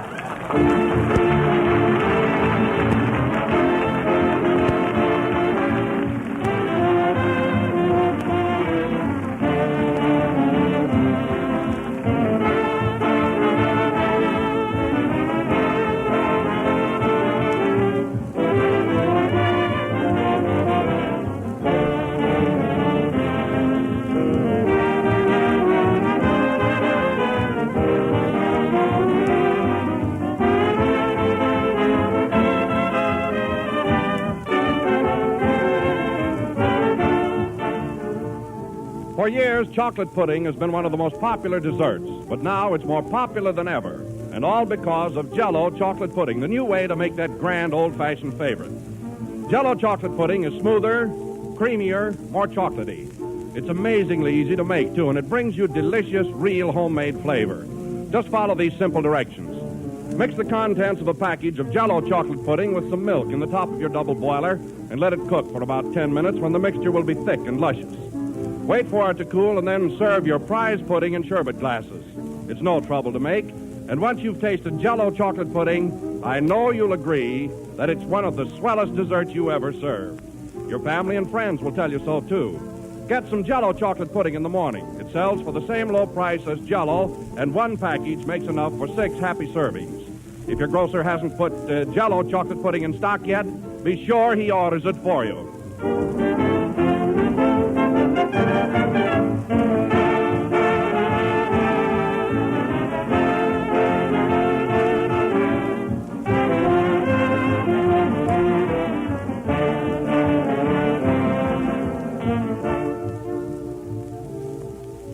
This is the last number of the 10th program in the new Jell-O series, and we'll be with you again next Sunday night at the same time. And I'll be glad to see, that is Mary and I will be glad to see, all of our Phoenix, Arizona friends Tuesday night.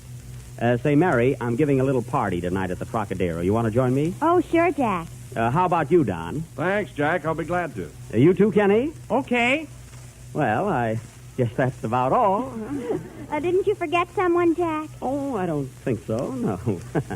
Good night, folks.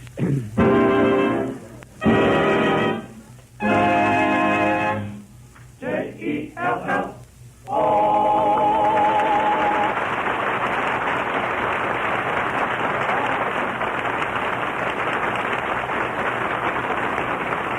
The tune, Just One of Those Things, is from the production Jubilee. The Jell-O program, starring Jack Benny, has come to you from the NBC studios in Hollywood. This is the Red Network of the National Broadcasting Company. Improved K-Site tune-up. The tune-up in a can. Morning, sir. Help you? I hope so. Engine, huh? Hasn't got the pickup of a kitty car. Well, it's misfiring some. Some? Mister, half my plugs are on strike. Improved K-Site tune-up. The tune-up in a can. Yeah, probably your rings are sticking, maybe your valves. When was that carburetor cleaned? Not too recently. Improved K K-Site tune-up, the tune-up in a can. Your car's not in such bad shape. All you need's a tune-up. A tune-up? A $50 tune-up? Now, relax. We'll add a can of K-Site tune-up to your gasoline, another can to your oil. That'll clean your whole firing zone. Valves, rings, plugs, carburetor, everything. Mister, you're pouring it on. No, you pour it in. $1.25 a can at most any service station. Results guaranteed or double your money back. Improved K-Site tune-up, the tune-up in a can. Keep it tuned right here to HOJO Radio for more classic old-time radio. The Johnson Wax Program.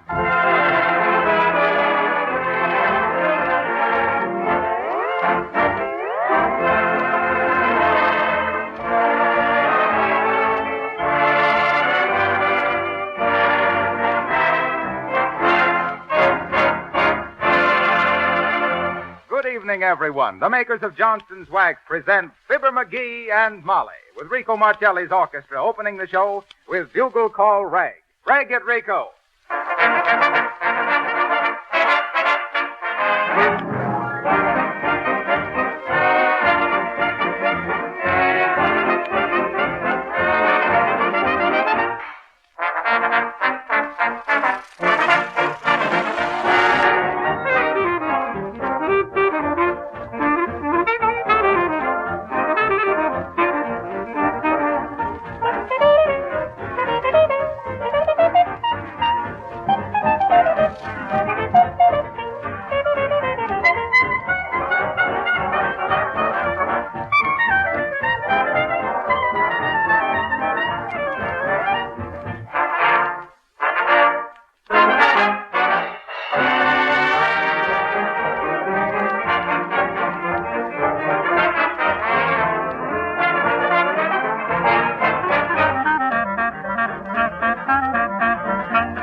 Well, now, before we go to Wistful Vista for another McGee adventure, let me call your attention to a springtime floor hazard. You know, a lot of mud is being tracked onto floors these early spring days, which means that there's more cleaning work in store for women. I mean for women who don't know that they can protect their floors with Johnson's Glow Coat. But every day, more housekeepers are learning the easy way to keep their floors and linoleum polished and clean without any work of rubbing or buffing. Once you've used Glow Coat on your kitchen linoleum, you can laugh at old-fashioned floor scrubbing methods. For Glow Coat protects the surface with a beautiful gleaming polish, so that dust and dirt can't cling to it. Soiled spots are easily wiped off the gleaming Glow Coat finish. And you'll take real pride in the way your linoleum glistens and gleams. That old bugbear of floor cleaning will no longer pursue you after your floors are protected with Johnson's Glow Coat, the no-rubbing floor polish that shines as it dries, without rubbing or buffing. Glow Coat is spelled G-L-O-C-O-A-T.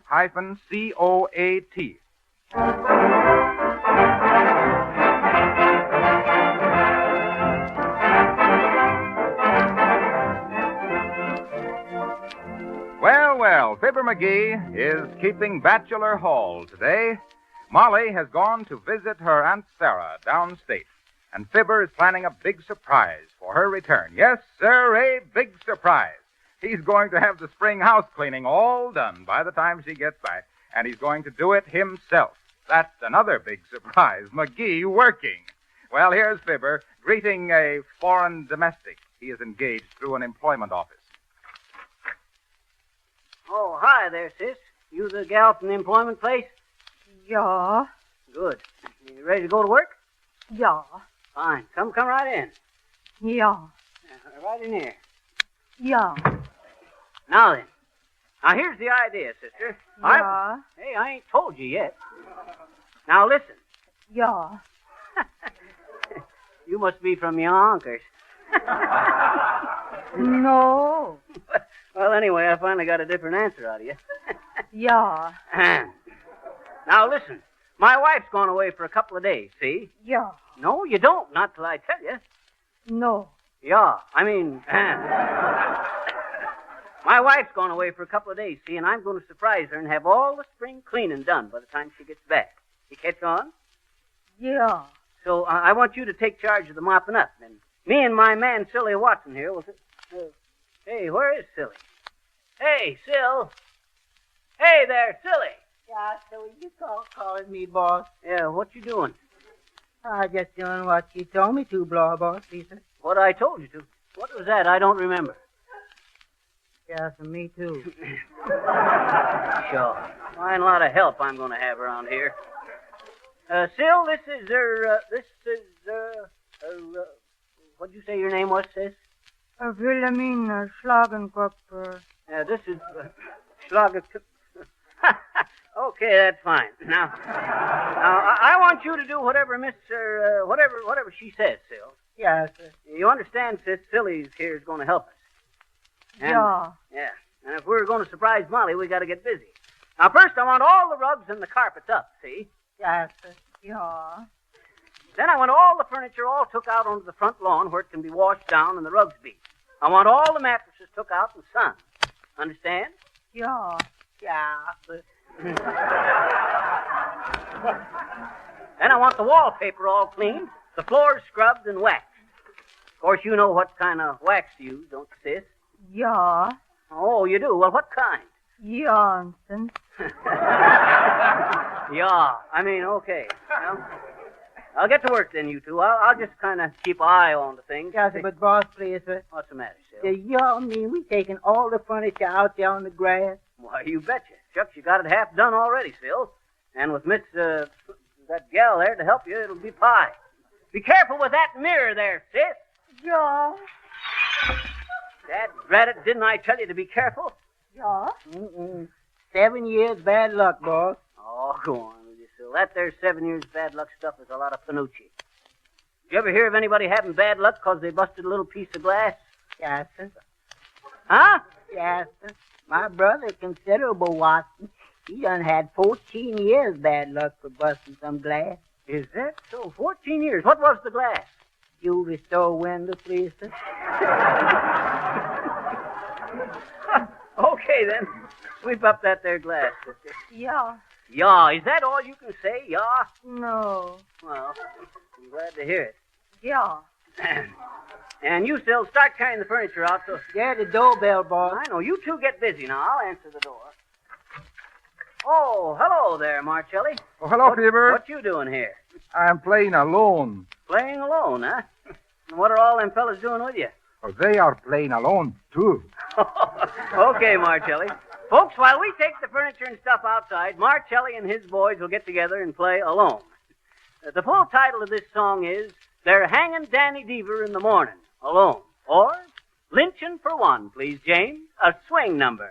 Swing it, Rico.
tell you, you never saw such activity in your life.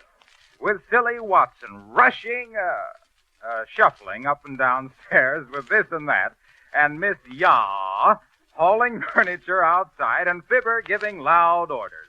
Well, we can just imagine Molly's surprise when she comes home and finds the house completely cleaned.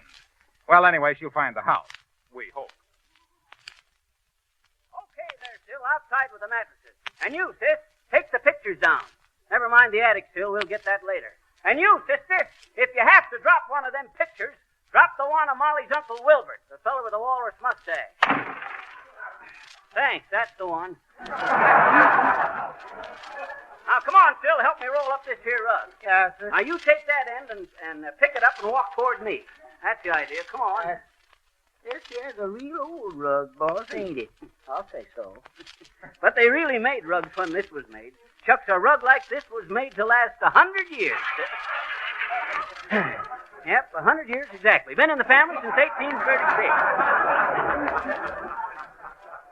Hey, sis, you down there. Yeah? You got everything out on the lawn? Yeah. Okay, you can start sweeping anytime. Yeah. I ever tell you about the time I was managing the Zany Theater in Zanesville, Silly? Yes, sir. Well, sir, when we done our spring cleaning there, it was cleaning. I was noted in them days for the way I could turn a theater inside out, brush it off, and have it ready for the next show. 6 o'clock, boys. 6 o'clock. Who that? Who what? Who that say that? Oh, you mean who says it's 6 o'clock? Why, shucks, that was just the clock, Sil. Yes, but it sounds like an old man talking. I know, it's a grandfather's clock. Well, sir, as I was saying, Phil, when I was in charge... Answer the door, will you, sister? Yeah. Hello there, Cupid. Where is my friend Caesar and Marty? Hi there, Nick. Come on up. You go ahead and get the rest of that stuff outside, Phil. Yes, but I don't believe he's going to get... How are you, Nick? Glad you dropped in. You can be useful. Sure, Caesar. Being useless is something I have not come for. What is this thing I'm running into with here? Spring house cleaning, Nick. Very fine idea, too, Caesar, if you do think of it myself. But where is Molly? For the usual thing, it is Cupid who is for to get enthusiasm for spring housekeeping. Well, you see, Nick, Molly's gone to her Aunt Sarah's for a visit, and I'm going to surprise her and have the house all cleaned by the time she gets back. Also, you're surprising me, too, Caesar. I don't know, Nick. When I get started, I'm a whiz. I was just telling Silly Watson, when I was running the Hippodrome Theater in Hollyhock, Indiana, that's where I met Molly, too, by the way. Molly just floored me. She was a beautiful Colleen. Yes, sir. For beautiful Colleen floors, use Johnson's Glow Coat, the no-rubbing floor polish that shines as it dries. I was saying, Nick, that into this here racy theater in Racine, we had us a lobby that was half an acre big, and we had a rug that covered every inch of it lying there. That is some line. Huh? I'm saying that is some rugs, Peter. I'll say so. Well, sir, you know how folks are into public buildings, always littering it up with papers and throwing chewing gum all around. You're telling the populace. In a restaurant business, we... I know. Folks just don't seem to have no sense of manners into theaters and restaurants and stuff.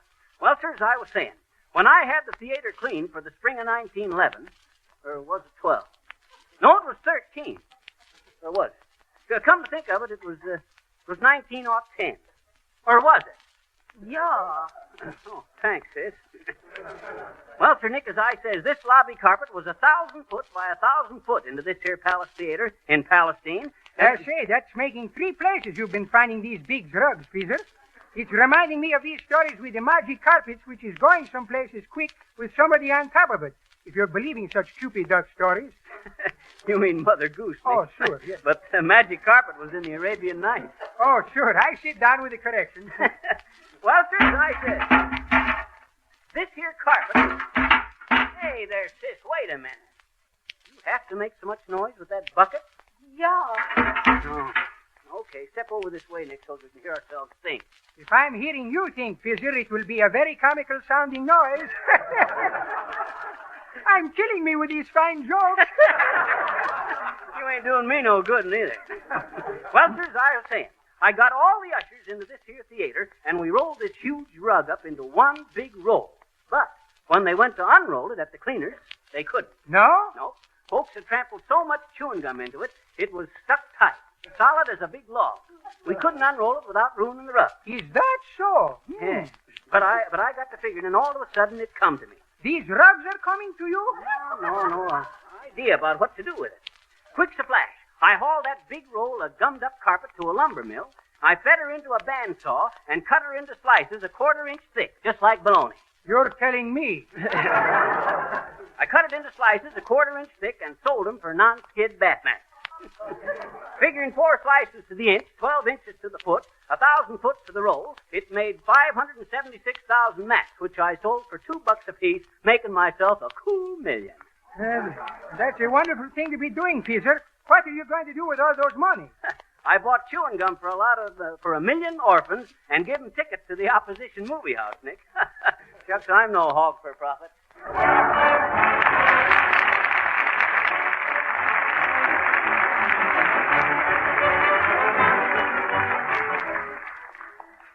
When you go to a store to buy a floor polish, you may be confused by seeing many different kinds for sale. I'd like to give you just a few reasons why you will do well to order Johnson's Glow Coat.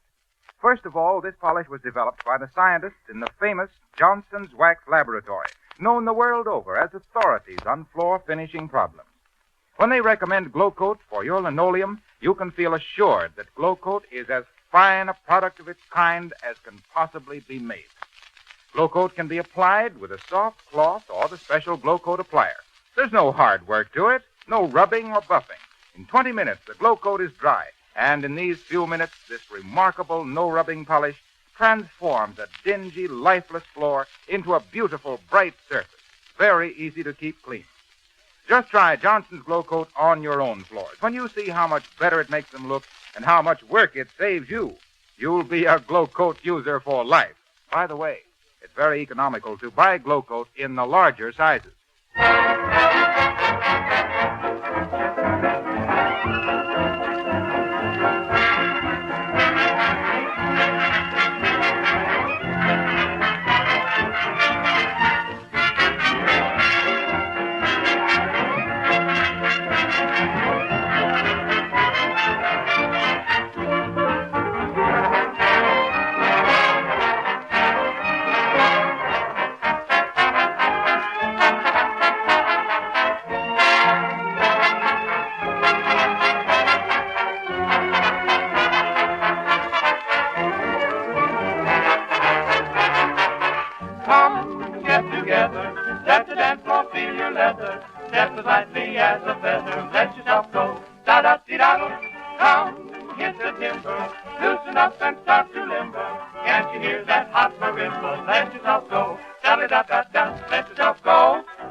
Well, Nick DePopulis has gone home again, and Fibber and Silly and Wilhelmina Schlagenkupfer are still busy piling furniture out on the lawn, preparatory to cleaning wallpaper, waxing floors, washing windows, and stuff.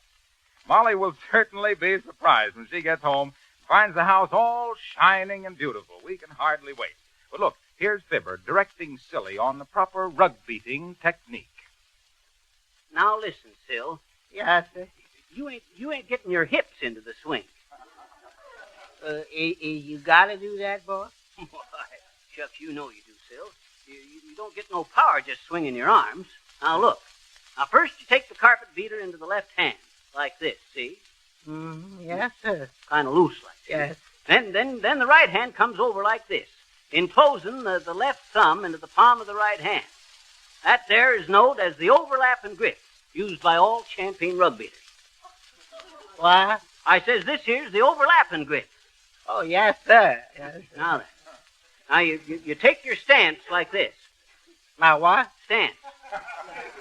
You gotta have a stance. Oh, you is gotta. Yeah. Now then, you face the carpet, over the left shoulder, feet wide apart like this. Only with your feet, you don't need to put them wide apart. No, sir. Now the beginning of the stroke like this. Left arm straight, eye on the carpet every minute. Bring the beater back over the shoulder without moving the head. Then bring her down, keeping the left arm straight like this. Oh, excuse me, sister. I didn't know you were standing on the other side of that rug. I'm real sorry. It hurt you much? Yeah. Where? Yeah. That's what I was afraid of. Y'all going on with the lesson, boss? Well, no, I don't think so, sir. You ought to have the idea now. You go on in the house, sis, and start polishing the floors with glow coat. I'll be in about 25 minutes and see if it's dry. Why, Fibber, you know it dries in 20 minutes. What are you doing here, Harpo? Well, I just wanted to speak to Wilhelmina here. Oh, Wilhelmina, Yeah. you're German, aren't you? Yeah. And you know this is the third day of spring, don't you? Yeah. And 3 in German is dry, isn't it? Yeah. Yeah. And beautiful is sheen, isn't it? Yeah. There you are, Fibber. Glow coat sheens as it dries. Well, I'll be seeing you.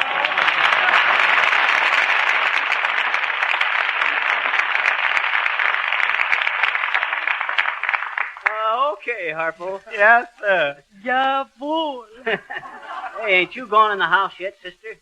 Yeah. Good. Now then, Sil, you get busy and beat these rugs. And when you get through, you come in and help us wash the windows. Help us, Mr. McGee? Well, help the gal there. Yeah. Just a minute there, my friend. Just a minute. I should like to have a word with you, if you don't mind. Just a word. Okay, brother, what can I do for you? I see, my friend, that you are in the throes of that great American institution, spring cleaning. Yes, I do. Yes. And now that we're on the verge of the vernal equinox, my friend, I should like to interest you in a splendid brand of scented soaps. Wonderful scented soaps, if I might say so. Scented soap? 5 scented, 10 scented, and 15 scented.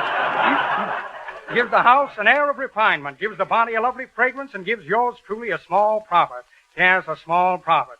Now then, my little bantam rooster, we... I'm not interested, brother. We've got all the soap we need. All you need, yes, indeed. But the soap you need is not the soap you want, my friend. Huh? You must think of soap not as a utilitarian product, but as a civilizing influence. Yes, indeed, a civilizing influence. We are not barbarians, my friend. We are not living in an age of darkness. We are the intelligentsia, members of a higher order of beings. Yes, a higher order of beings. Oh. And being as I'm hired to get orders... Well, now, I don't think... You don't think, exactly. Where would Alexander...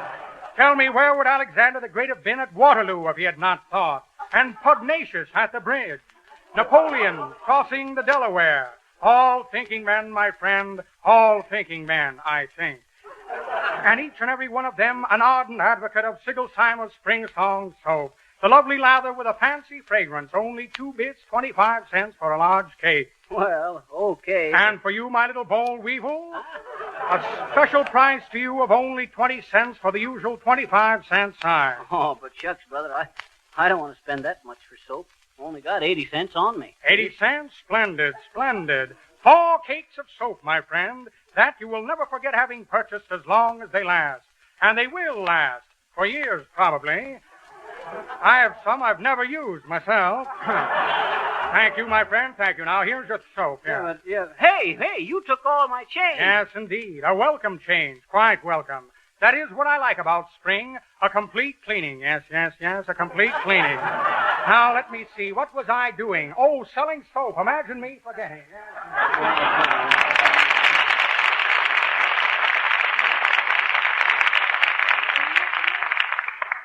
Hey, silly, ain't you started beating that carpet yet? No, sir, boss. I didn't want to interrupt you talking, boss, is all. Okay, but you can beat it now. Yes, sir, thanks, Miss McGee. I'll only be gone for a little while, though. Hey, where are you going? Didn't y'all say beat it? Oh, I meant the carpet. Oh, yes, sir. Now get your back into it this time. We got to get this stuff done and that bed and furniture and stuff back into the house before dark. Now go ahead, snap into it. Yes, sir. Like this, boss. That's hitting it, Sil. Did you hear the echo? Yes, sir. Try it again. And keep the left arm straight this time. Keep the left arm straight. Yes, sir. No echo that time. Boss, that ain't no echo. That's thunder. Thunder? Go on, Sil. Thunder from them little tiny clouds up there? Why, shucks. Don't you think I know my almanac better than that? That's his, boss. It's raining. It's raining sure enough. Well, for the... And all that furniture outside. Get them carpets rolled up, Sil. Yes. Bring them up on the porch. Yes. Get that bed inside. Yes, sir. Just as soon as I bring in the goldfish.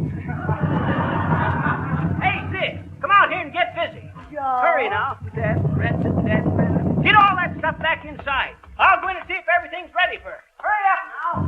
Yeah. Dead, I'm wringing wet. Who'd ever thought... All right. Ooh, chunk of... Hello. Yes, hello. Who? Oh, Molly.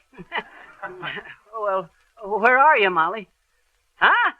At the station? Well, what the... Huh? Why, Molly. Why, of course I'm glad you're back too soon. Or so soon. Okay, I'll come down and get you. Goodbye.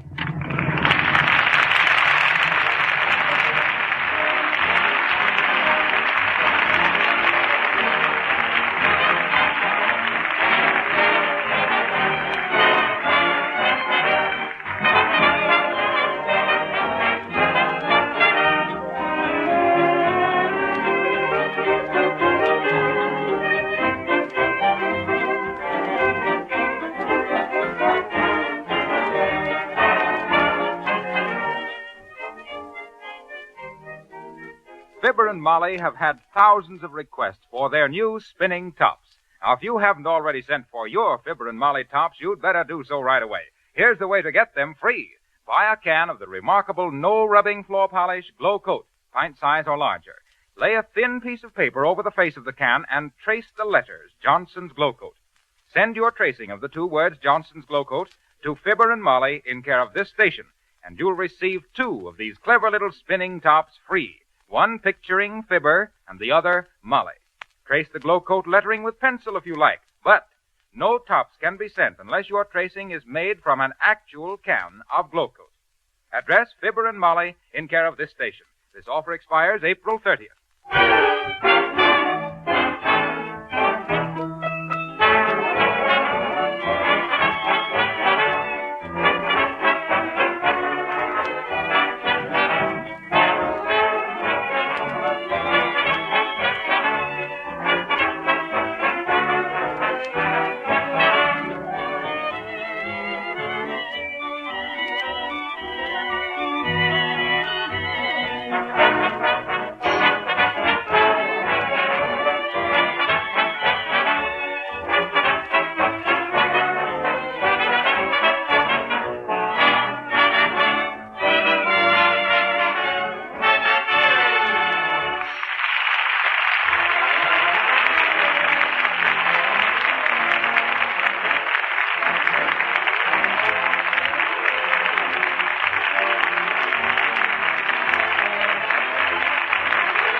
You know, everybody's working at top speed these days. The times demand the best we've got. And the best, when it comes to coffee, is measured in terms of flavor. The demands we place upon coffee today are greater than ever before. Every cup must measure up. Every sip must hit the spot. Now, not only to fill its all-important place as part of a good meal, but for the boost fine coffee gives, the lift to help you get things done. And besides that, since the shortage makes rationing necessary, Each cup should make up in excellence for the cups we don't get in between. Now, to fill the bill and more than fill it, get Chase and Sanborn coffee. You'll marvel that a single cup can hold so much delicious flavor. The secret is that Chase and Sanborn is more than one coffee. It's the finer ones blended. And today, our experts are turning out the richest, most satisfying, most flavorful blend of our entire history. You want all the flavor you can get, so get all the flavor you can. Every time you part with a precious ration coupon, ask for Chase and Sanborn. Naturally, nowadays, with so many others buying Chase and Sanborn, too, your grocer may sometimes run out. If he should, please understand and cooperate. And the next time, be sure to ask again for Chase and Sanborn coffee. HOJO Radio, where the classics come alive. The bakers of Weber's Bread present your all-star Western Theater. Drifting along, singing a song under a western moon.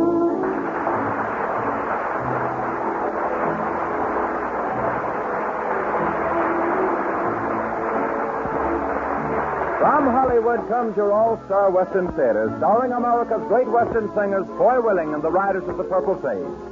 Our guest star for today is the screen's hard-riding new Western singing star, Jimmy Wakely, in a story of the West prepared especially for him. My name is Cottonseed Clark, and here are the Riders. Your old-time Western cowboy led a pretty active sort of life at that, riding fence, rounding up strays, roping and branding cattle. All the miscellaneous chores necessary to keep a big cattle spread functioning called for a lot of energy. No wonder cowpunchers demanded good food and got it. Well, the men of today like good food, too. And that's one reason the bakers of Weber's Bread are so very popular. Because Weber's Bread is good food, good bread. Weber's Bread makes good toast for breakfast, good sandwiches for lunch, and it's especially good served with evening meals. It's an all-purpose bread that blends well with other foods. When the modern housewife serves Weber's Bread, she knows that her menfolk won't go away hungry because Weber's Bread is really good bread. Buy a loaf tomorrow.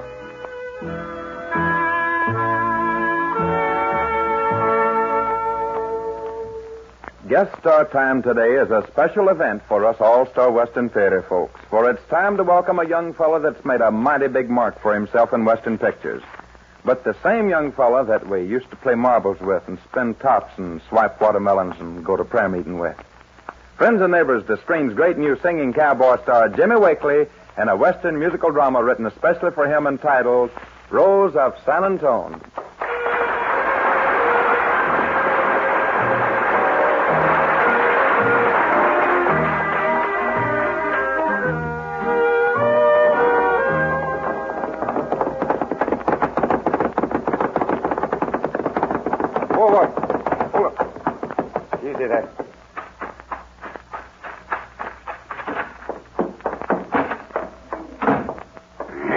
What's wrong? What do you mean, busting in here that way? I just come from the sheriff's office that they found old man Snyder's body. Well, so what? There's talk going around, Gorman, that you was the only one that had reason to kill him. That ain't so good. Old man Martin told the sheriff that the two of you was in an argument the day before he disappeared and that you threatened to kill him. That old fool is always talking out of turn. I ought to plug him, too. Better take my advice and saddle up and clear out of here, Gorman. Oh, that would be a sure way to have every sheriff in the country on my trail. It's better than hanging. You'd better clear out. Did anybody see you riding this way? No, I rode out of town to the east and cut across the hills. Good. For once, you use your head. What's that got to do with it? Plenty. I want you to take the same way back. Mosey into the sheriff's office and tell the sheriff you found this roll of bills in the bunkhouse at Snyder's Ranch. Right next to your bunk. There's a couple of hundred in this roll. What's the idea? You know that new hand that's working at Snyder's place? Yeah? Where's his bunk? It's right next to mine. Now you're getting smart. Oh, you mean frame the kid? You're learning fast, Ross. Oh, but Gorman, that kid wouldn't have a chance. He's a stranger here. You know, sometimes I think you got possibilities of having a mind of your own. Is this some of the money you took off of old man Snyder? That's it. And if you'll handle this job careful like, I'll give you a cut of what's left. That's a deal. I'll spill enough talk about that kid that he won't have a dog's chance.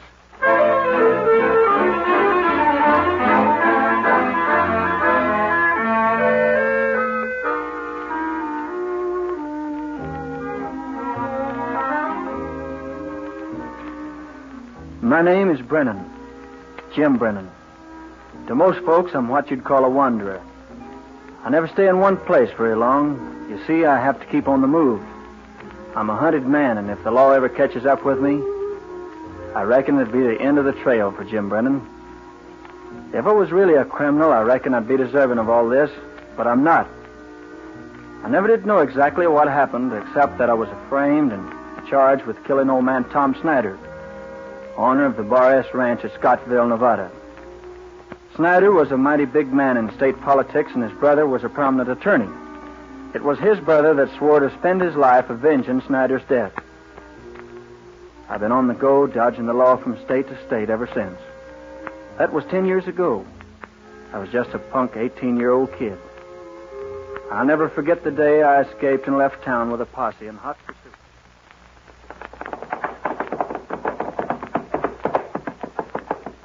Well, old boy, I reckon we lost him. Guess we can take it easy for a while.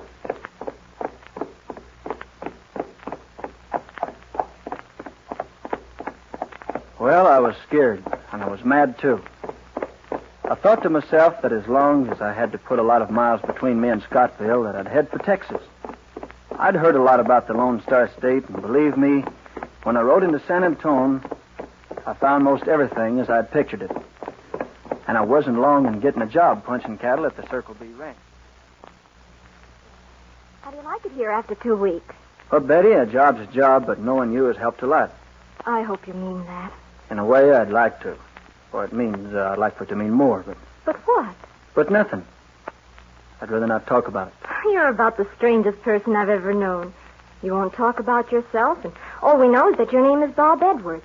I'm not much on talking, Betty. Then I'll change the subject.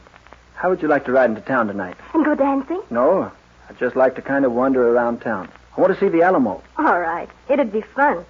But I warn you, the Alamo is a romantic spot. I reckon that's a good chance to take.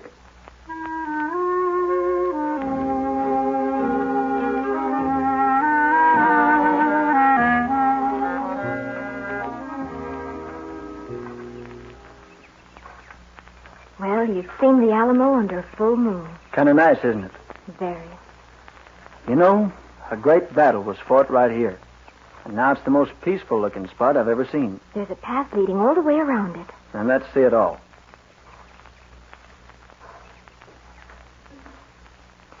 I wish you wouldn't talk about leaving San Antone. I wish I wouldn't, too, but I do. All right, go ahead and act strange.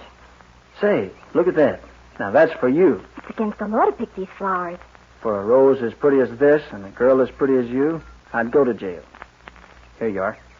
Jim. Yes? You know, I like you a lot. I wish you didn't, but I'm glad you do. I don't understand you at all.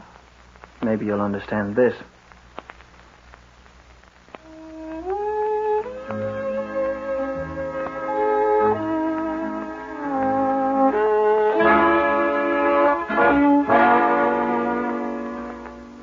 Hello, Joe. When did you get in from Austin? Last night. Where were you? Betty and I rode into town. You kind of like her, don't you? Yeah, I do, but say, what's going on at the Capitol?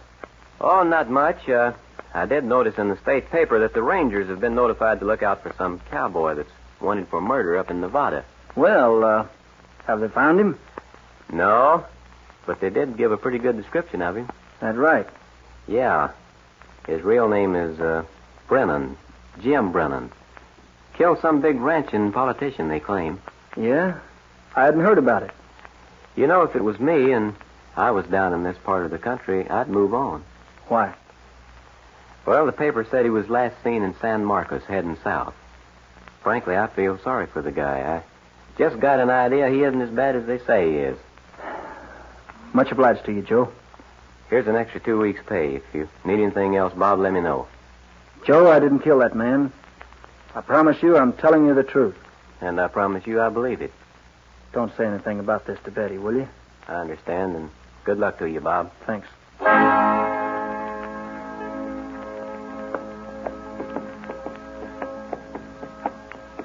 Deep within my heart lies a melody, a song of old San Antone, where in dreams I live with a memory beneath the stars all alone. It was there I found beside the Alamo enchantment strange as the blue up above, a moon lit path that only she would know. Still hears my broken song of love.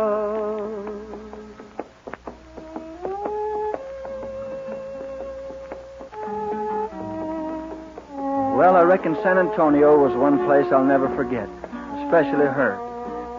I turned my old horse west and headed towards the plains country, working my way as I traveled. I'd heard a lot about those West Texas plains, how much bigger the moon was, how brighter the stars. When I rode into Amarillo, it was winter, and I found nothing but cold sands and winds. Yes, sir, that wind seemed like it was blowing 90 miles an hour. There was nothing between me and the North Pole but a barbed wire fence, and it was tore down. But it wasn't long until I was to realize the true beauty of this vast country with the big plains.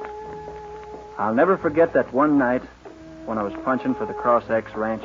A bunch of us were gathered around a big open camp. You know, this is the kind of Texas night that I wish would last forever. Yeah, that's just the feeling I got. You can count me in on that. Reminds me of the night that I put a 45 slug right through old Joaquin Marietti, the famous bandit. Well, it was about 30 years ago, I reckon, out in California. Thank you. I had spent 3 months trailing old Marietti. Then one night, just about such a night as this, I rode right up and warm around the campfire, just about such a fire as this in here, too. Well, sir, I sneaked right up behind him and not wanting to take unfair advantage of him. I said, Walkie, I always call him Walkie for short. I said, Walkie, your time is up. Reach for the sun. Now, just a minute, Wendy. He'd have a hard time reaching for the sun at night. Remember, this story is all about the night. Oh, yeah. Oh, so it was. Well, I remember now. I said, Walkie, I always called him Walkie for short. I said, Walkie, reach for the moon. Well, he wheeled around and we both reached for our guns at the same time. A split second later, he lay at my feet, mortally wounded. Just a minute, Wendy. How long ago did you say this happened? Well, it must have been 30 years ago, I guess. Did you know that Joaquin Murrieta had been dead for 90 years? What? Are you sure? Sure, I'm sure. You know, I thought he was a mite slow on the draw.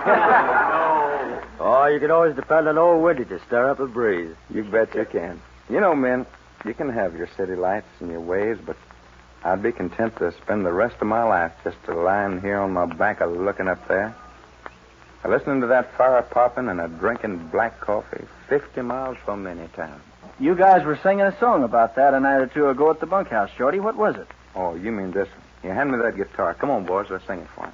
I want to drink my java from an old tin can while the moon goes riding high. I want to hear the call of the whippoorwill. I want to hear that coyote cry.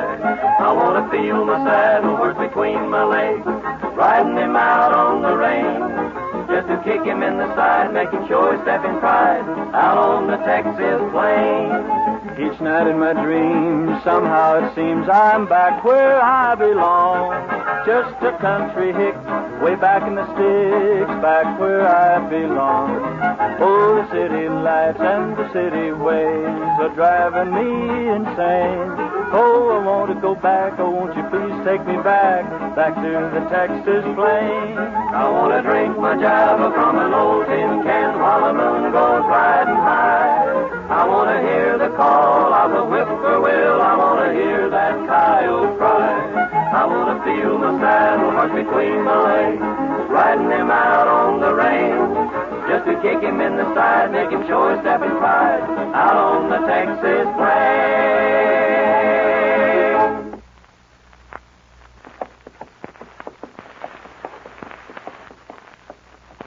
Like most every place else that I got to liking, I had to leave. I just didn't feel comfortable staying long enough for anybody to get to know me too well. So I headed out towards Alpine and the Davis Mountains for the big roundup. It was as beautiful a country as you'd ever hope to see. Hey, come on, get along there, you. Get that ball now.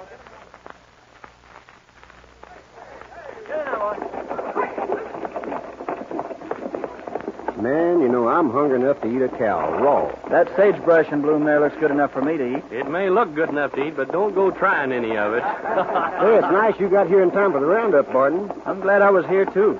I was talking to you. Your name is Barton, ain't it? Oh, yeah. I didn't hear you. Yes, so you know, if this country stayed like this a year round, it'd spoil everybody. It spoiled me already. To some folks there's a spot that lives forever, deep down within their fondest memories. Though I have been a roamer, I have never found any place where I would rather be. When it's roundup time in Texas and the bloom is on the sage, then I long to be in Texas, back riding on the range. Just to smell the bacon frying when it's sizzling in the pan. Hear the breakfast horn in the early morn, drinking coffee from a can. Just a riding, rockin', roping, pounding leather all day long. Just a swaying, sweating, swearing, listen to a cowhand song. How it beckons, and I reckon I would work for any way. Just to be again, to be free again, when the bloom is on the stage.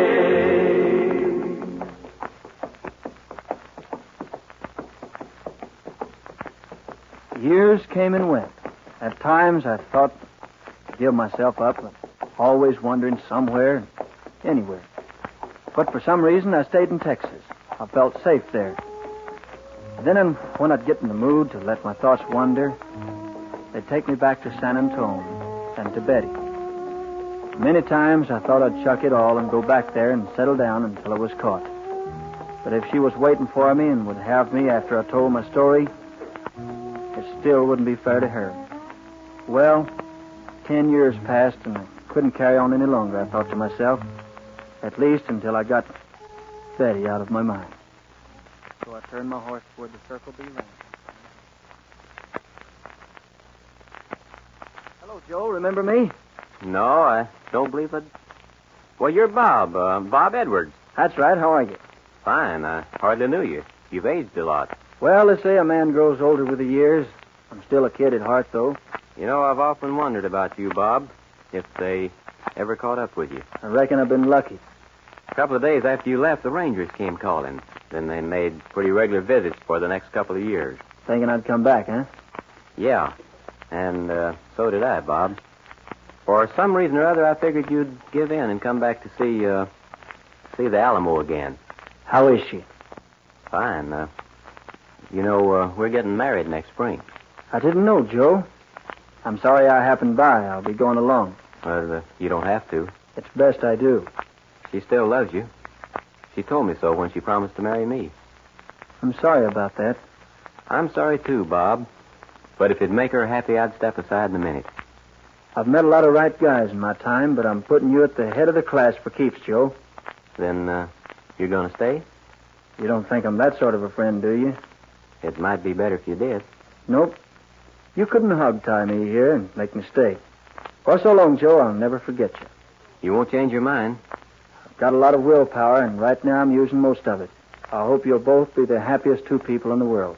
Good luck to you, Joe. Same to you, Bob. And don't tell her I was here, will you? If you say so, and lots of luck to you. So long. So long.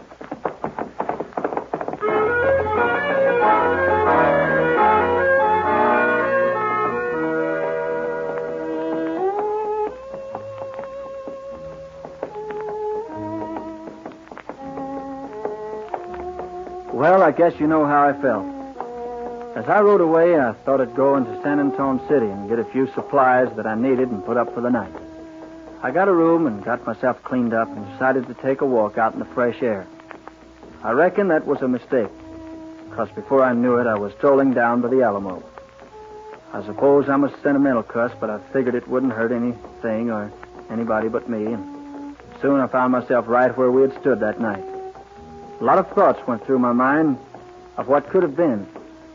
I lived my entire life all over again as I stood there in the moonlight. And suddenly I heard a voice. Betty, why did you come here? Oh, I knew you'd be here. Well, it's nice seeing you. Joe told me. I thought maybe I'd find you here for some reason. Oh, Bob, I've missed you so much. Now, just a minute, Betty. You've got the wrong slant on things. What do you mean?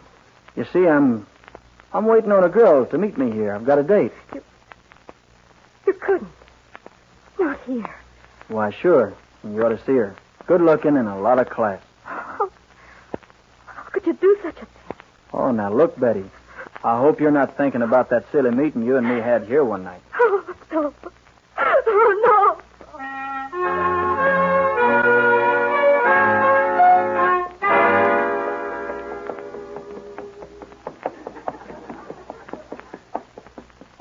You're the sweetest rose in Texas,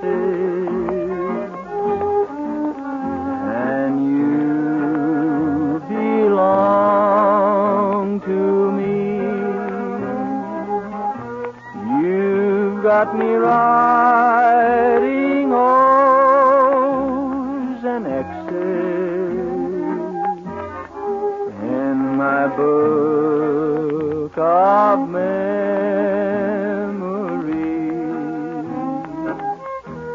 You've heard them sing about the one rose and the rose of San Antonio, but they could never paint you in a picture or a song. You're the sweetest rose in Texas, and you belong to me.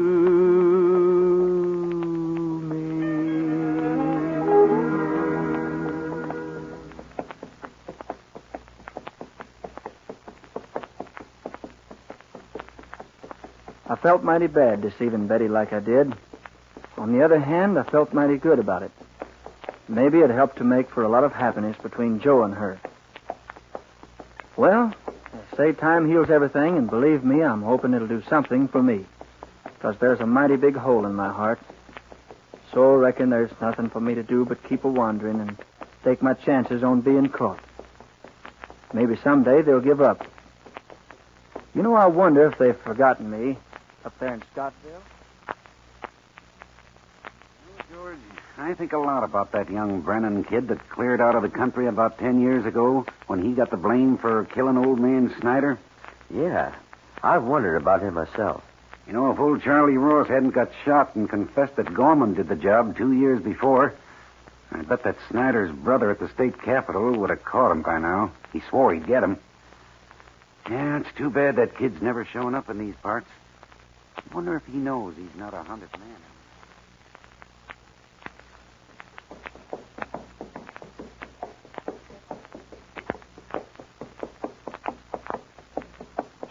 For that moonlit pass by the Alamo, and rose, my rose of San Antonio.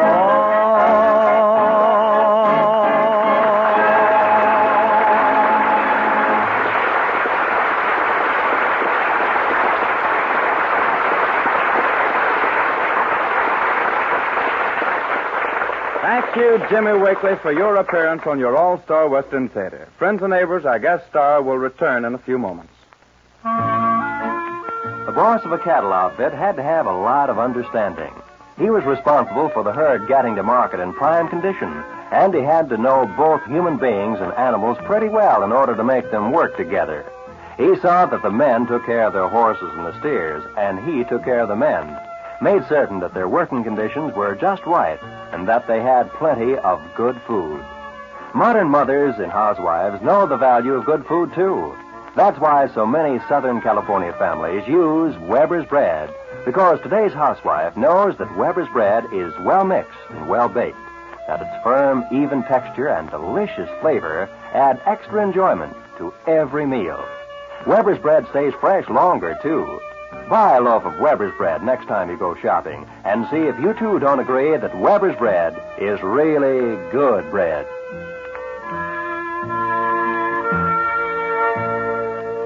And now here is Foy Willing with today's guest star, Jimmy Wakely.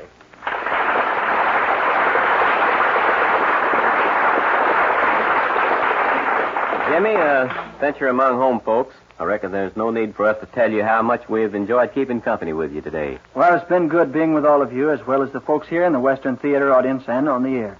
I'm going to make the All-Star Western Theater my stomping ground every time I'm allowed on the premises. Then it'll be right often, Jimmy. And now, since I've done enough singing chores for today, how about you and the Riders of Purple Sage, huh? Jimmy, here's a song that kind of fits the theme of our story today. It's a little heart song, and no, it's a cowboy song called...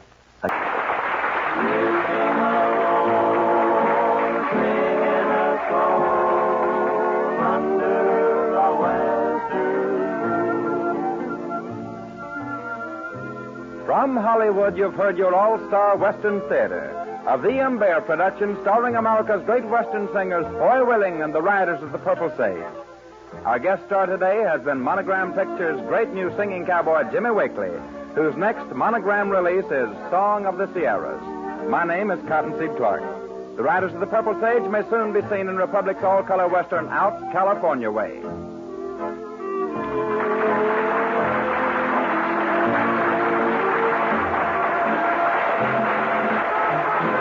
Came to you from the studios of KNX, Columbia Square. KNX Los Angeles, Columbia Station for Southern California. Buy wisely. Buy for flavor. Buy Del Monte. Del Monte, the brand you trust for flavor in so many good foods. Stay tuned to HOJO Radio.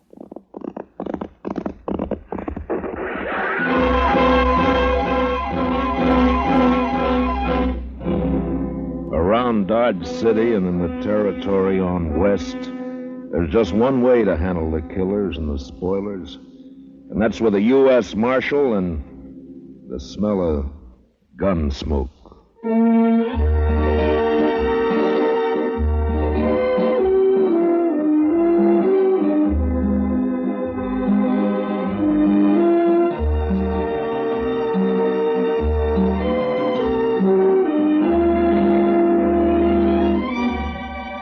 Gunsmoke, starring William Conrad. The story of the violence that moved west with young America. The story of a man who moved with it. Matt Dillon, United States Marshal.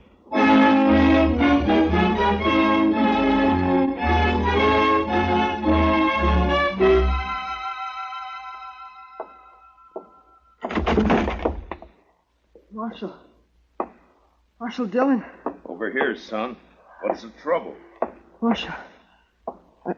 Why, That's Will Thompson's young'un, Mr. Dillon. what is it, kid? What's wrong? Dad. Mom. They burned our house. Got the fences. 4 of them. My sister. They rode in and shot. You've been shot. Hold that lamp down here, Chester. Yes, sir, Mr. Dillon. Blood all over the back of his shirt. Will Thompson, he's a homesteader, isn't he? That's right. Came to Dodge City about 3 months ago. Took up a section over on Mulberry Creek. Mr. Dillon, you want me to go get the doctor? No. Boy doesn't need a doctor now.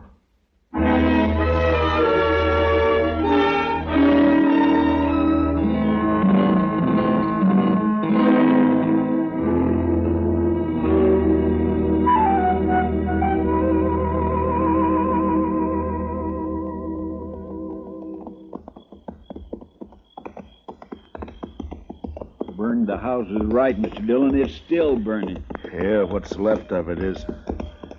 Watch yourself now, Chester. Yes, sir.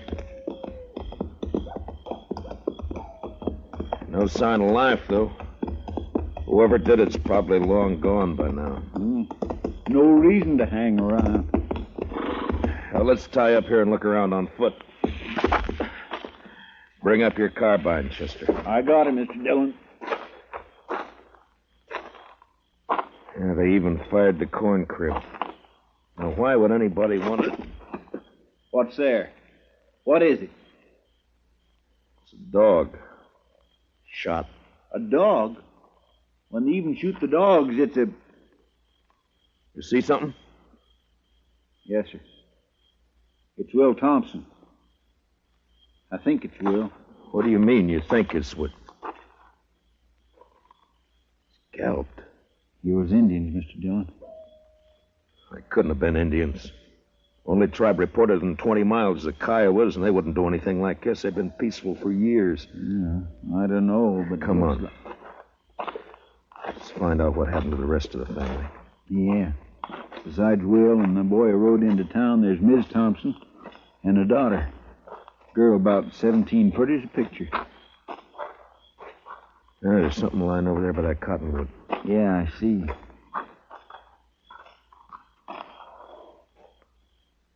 Well, I guess we found Will's wife.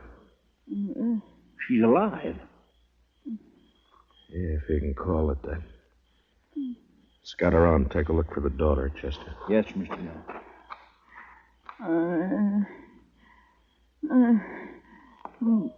It's all right, Miss Thompson. It's all right. It's all right. Mary. My daughter. They took her and dragged her away. Dragged her away. Easy, man. Easy. I tried to stop them. I held on to one of them. He kicked me loose. And his spur came off. It's here somewhere. It's on the ground somewhere. On the ground. Yeah, I see it. My daughter. I took her away. My baby. There now. My baby. There now. It's all right. We'll find her, ma'am. We'll find her and then...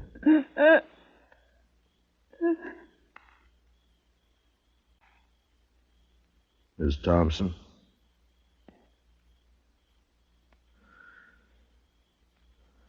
Well, you're better off, ma'am. Mr. Dillon? Yeah. Over here in the willows. I found her. All right, Chester.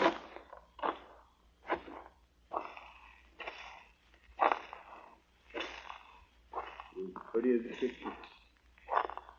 Seen her in Dodge. Walking down Front Street. Pretty as a picture. Yeah. All right, let's ride.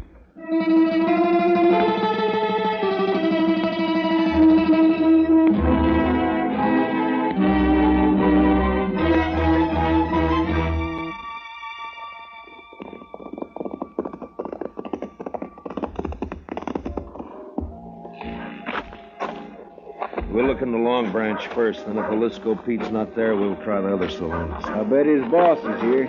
He's here every night. Yeah, I know. Follow me in, Chester. Just keep him off my back. I'll take care of the rest of it. Yes, sir. Good luck, Mr. Dillon. Yeah, thanks.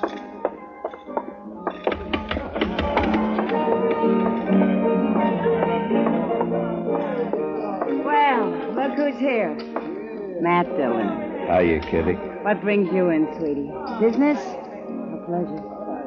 It's not pleasure. Ah. Plenty of other men in Dodge, Kitty. Are there? They come in here, don't they? Sure. They come in.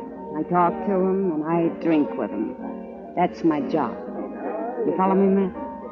I follow you. I'm off at 2 every night. Kitty, have you seen Jalisco tonight? No, he hasn't been in, Matt.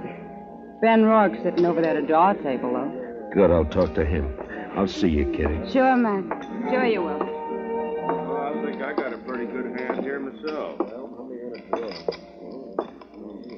All right, boys, here's where money talks. I'm raising another 100 and I'll stand pat. Ben? Huh? Well, it's the marshal himself. I'd like to talk to you, Ben. All right, Matt, talk. Not here. We'll go over there by the bar. I'm sorry, I'm busy. I got a pat hand and a cinch bet. Maybe. This is official, Ben. Meaning? Meaning I want to talk to you. Now, come on. Take over my hand, Donnelly. I'll be right back. All right, Matt, let's have it. What do you want to talk about? One of your cowboys, Ben, Jalisco Pete. What about him? Know where he is? Around somewhere, I guess. Why? I'd like to know if he lost his spur recently. Tonight, in fact. It's pretty, ain't it? Mexican silver, needlepoint rowel, gold inlay. Pete's the only man I know in Dodge who's got a pair like this. All right, I'll see that Pete gets it. He'll appreciate your finding it. I doubt that. I found it lying beside a woman he'd just kicked to death. Will Thompson and his whole family were wiped out a few hours ago by 4 night riders. You know anything about it? How would I know about it? Your boys call you King, Rourke, don't they? Never heard of one of them pulling anything without being sure you'd back him up. Matt, are you claiming I was in on this? You're a cattle rancher, Ben, an open range man. You boys all hate the homesteaders coming in with their plows and fences. Been a lot of fences cut by night riders. Now it's murder. You haven't named me yet, Matt. A couple of months ago, here in the Long Branch, I heard you say you'd get the homesteaders out of Ford County if you had to burn them out. Well, did you? Sometimes a man gets known as a fast gunslinger and it goes to his head. I asked you a question, Ben. Then he gets himself a tin star and goes around bothering people.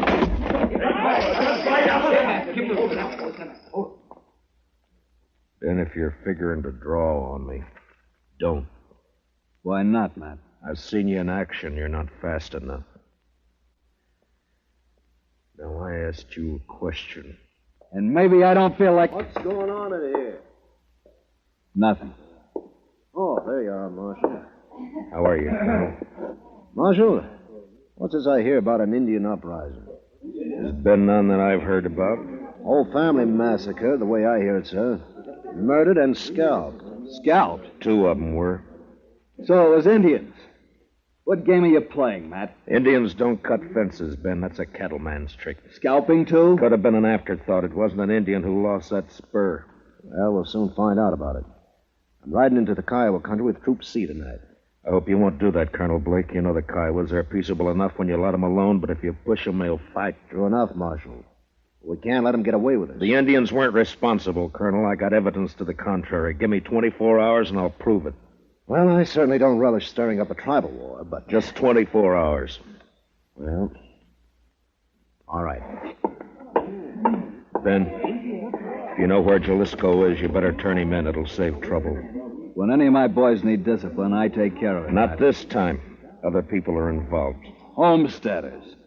Squatting on a measly 320 acres apiece. Ruining the whole country. They got rights, Ben. Who says so? I do.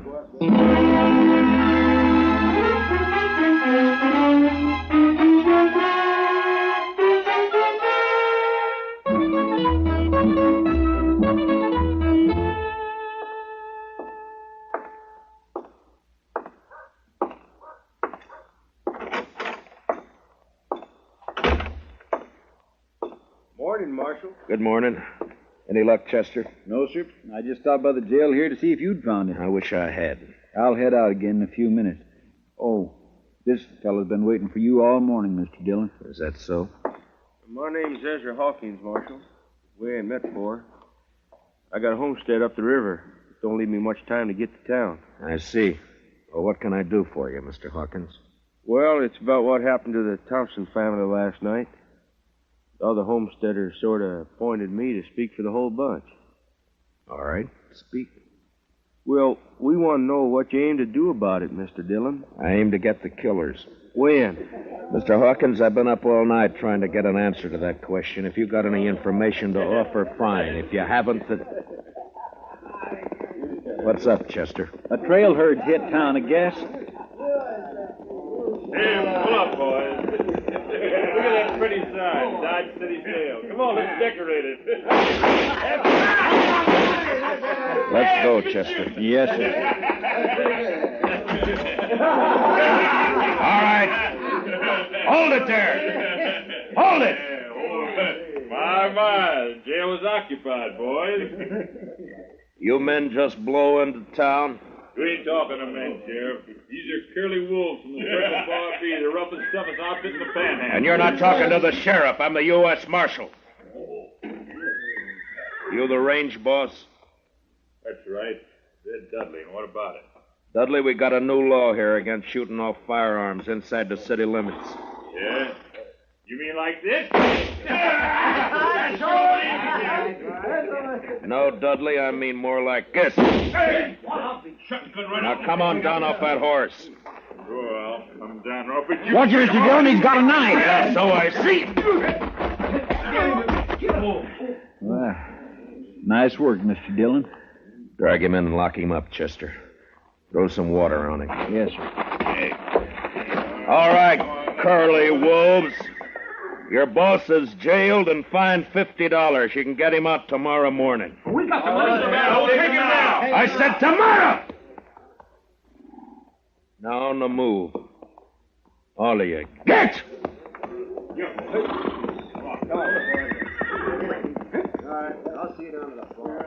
You handle things right fine, Marshal, once you get started. Thanks, Hawkins. Only trouble is some of us homesteaders are getting kind of impatient. The cattle ranch has been treating us pretty bad for too long. The boys are all meeting at my place today. I reckon I can hold them back till tonight. You know what I mean, Marshal. Yeah. I saw it happen in Abilene, dirty and bloody. I'd hate to see it happen here. Sure, I know what you mean. Range war. Well,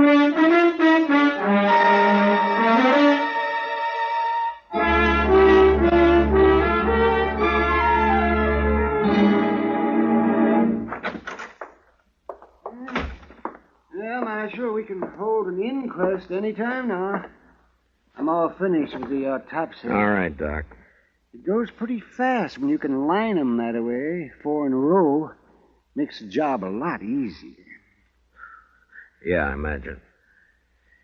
Doc, have you ever seen a range war? No.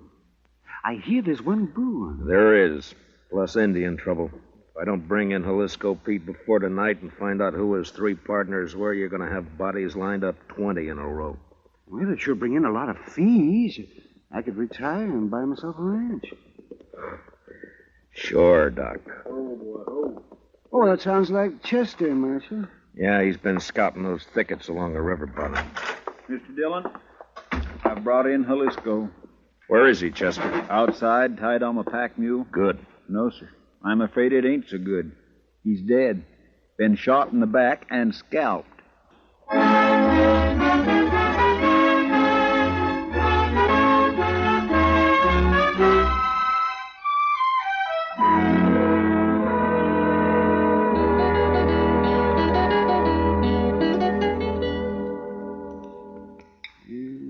Just a second now, Marshal. Let's see. Here it comes now. There's the bullet, if it'll do you any good. It won't, Doc. The slugs I dig out of the bodies all look alike. Someday, though, they may figure a way to tell them apart. Maybe even tell which gun fired which bullet. Oh, no, not a chance of it, Marshal. Well, I guess that's all I can do for the late lamented. Oh, I see he's only wearing one spur. Yeah, I know. I got the mate to it here. That's what I wanted to talk to him about. It's too bad, Marshal. His talking days are over. Yeah, somebody made sure of that, all right. Then tried to cover the trail by scalping him. Well, I can tell you one thing. It wasn't done by Indians. That's my guess, too. I've seen how Indians do it. Down in the territory, Up in the Dakotas, slick and clean. Nothing like this. Why, I could do a better job with my eyes closed. Yeah, I bet you could. Well, I guess I'd better get ready for the rush. Looks like a showdown, Marshal. And I don't see any way that you can stop it. Neither do I.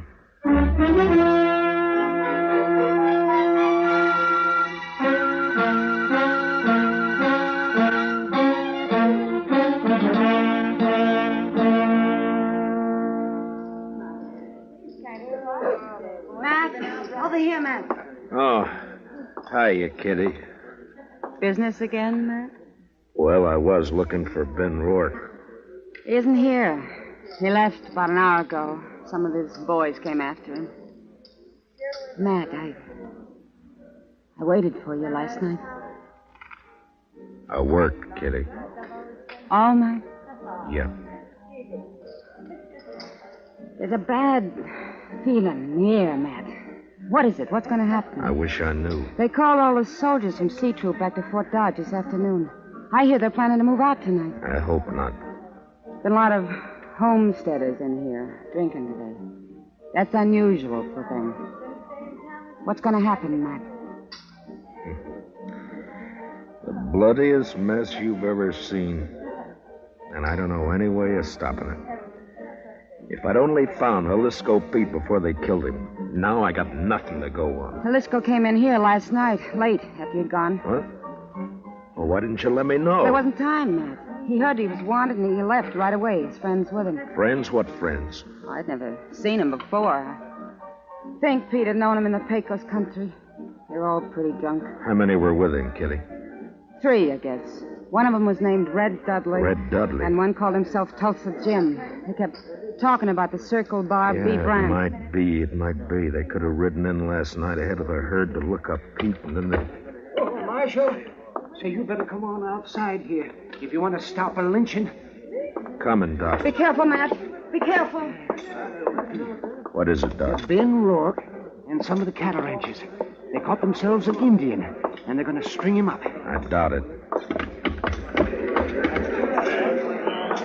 Let us stay clear of this, Matt. We know what we're doing. I hope so, Ben. Who have you got here? One of the murdering skunks that wiped out the Thompsons. Any objections? I might work up some, Ben. What's your name, fella? He won't talk to you. Hasn't opened his mouth. Look, fella, as an Indian, you're a ward of the government. I'm a U.S. Marshal. I represent the government. I'm here to protect you. Now, what's your name? Keith Doxwa. Work hard. Good man. No kill. What makes them think you did? Say kill people. No kill. He pleads not guilty, Ben. Sure he does. And maybe he can explain why we caught him 2 miles from my ranch house. Is that reservation? What was he doing there? Go on, ask him. Mr. Rourke? Maybe I can tell you what he was doing. What? Ezra Hawkins. One side, if you don't mind. Let me through here, please. Let him stand. Thank you. We got tired of waiting, Marshal. We come on into town. Maybe that was a mistake, Hawkins. Maybe. You have to play it the way you see it. Look, mister, let's have it. What's this all about? I'm a homesteader, Mr. Rourke. Well, I accept your apology. Weren't no apology. I just wanted you to know who those 100 men across the street were. They all got guns. 100, huh? Well, there's 30 of us, so the odds aren't bad. What's on your mind? This Indian's been working for us, Mr. Rourke. Tracking down fence cutters. Maybe that's why you caught him within 2 miles of your house. Got the nerve to come out and say what you mean, homesteader? You bet I have, fence cutter. All right, hold it. Now, you're covered, Ben, and you too, Hawkins. This play's gone far enough. Not giving a man a chance to draw, Matt? Not this time, Ben. All right, Katoxa, climb off that horse and get over here behind me. Move slow and stay out of the line of fire. You men, if either side makes a move, Ben and Hawkins will be the first to get it. You understand? Doc, take us into your office. Oh, sure, right away, man. Well, Matt, what's the next step? You can't keep us here with our hands in the air forever. I don't intend to. I got one of the murderers locked up in jail. I want you two to come along and listen to his statement, but leave the questions to me, all right? It's just fine with me, Marshal. It's your show, Matt. Good. Come on.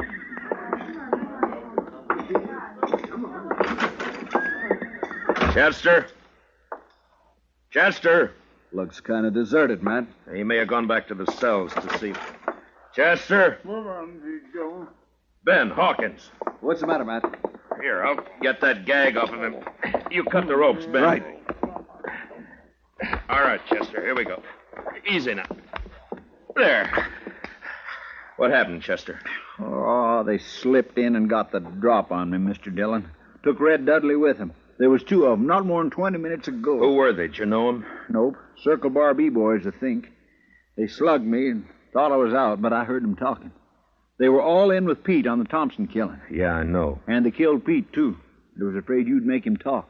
The question now is, where are they? I know where. The Arkansas rooms. The Arkansas, huh? They planned to hole up there till it got dark. Maybe they've gone by now, though. Maybe not.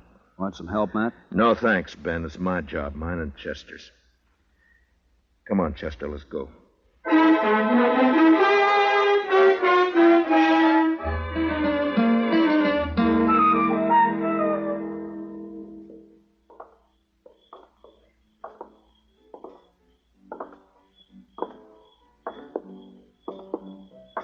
The rooming house is all dark, Mr. Dillon. That doesn't mean a thing. Watch the windows. That's you, Dillon? Drop behind that water trough here. Use your carbine. It's more accurate. Yes, sir. All right, Dudley. Come on out. You're under arrest. Come and get it! Fire at the flashes, Chester. That came from the side window, Mr. Dillon. And 10 to 1, there's somebody behind the other corner. So... Yeah, there was. Rake the front of the building, Chester. Yes, sir. I got one. He's hanging out the window. Yeah, it's two down and... Dillon! Hold your fire! I give up! All right, come on out. Be careful, Mr. Dillon. It may be a trick. It's up to him. Come on out, Dudley. Well, hurry it up! I'm coming. I got a bullet in my leg. I can't hurry very fast. You got me all wrong. Watch it, he's drawing. Wrong, Chester. He started to. See if you can find the doc and get him to help you pack these things over to the jail. Yes, sir. Right away, Mr. Dillon. Matt? Are you all right, Matt? Yeah. Yeah, I'm all right, Ben. Had a clean sweep, huh? Looks that way. Well, bullets are cheaper than rope. I guess so. Ben, you and your boys aren't murderers like Red Dudley, but this business of fence cutting can lead to a range war, too. Like it or not, homesteading's here to stay. There's more of them coming in on every train. I know all that. Those cattlemen built this country, Matt.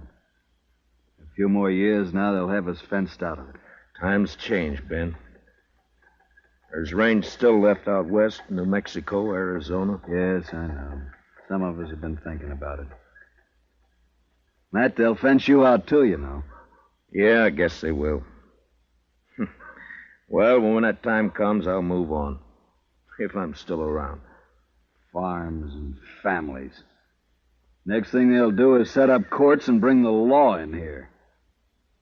Law's here now, Ben. In Dodge City, I'm the law.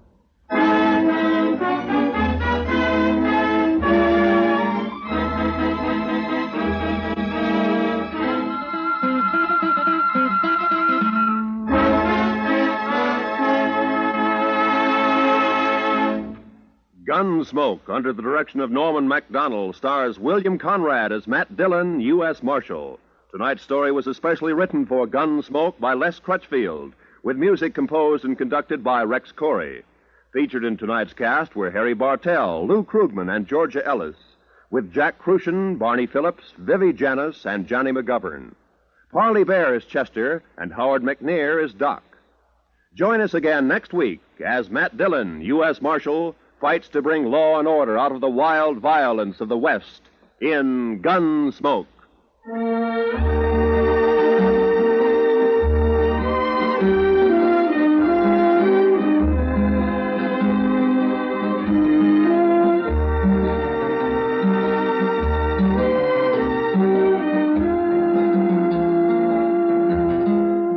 Mother, next time you're choosing a cereal, remember, new Post Bran Flakes give your family all the important keep regular benefits of bran in a cereal with a delicious new magic oven flavor.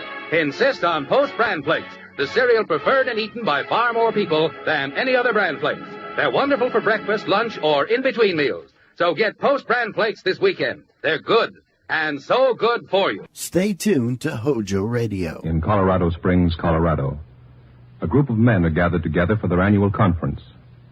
For their day-in, day-out service to the public, Dragnet honors the 57th annual conference of the International Association of Chiefs of Police. The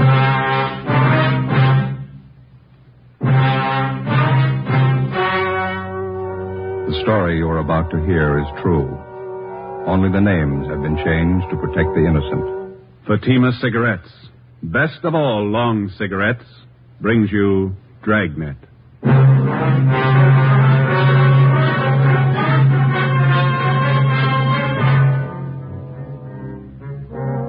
You're a detective sergeant. You're assigned to burglary detail. A man posing as a doctor is burglarizing homes in your city. You have his description. Your job, find him.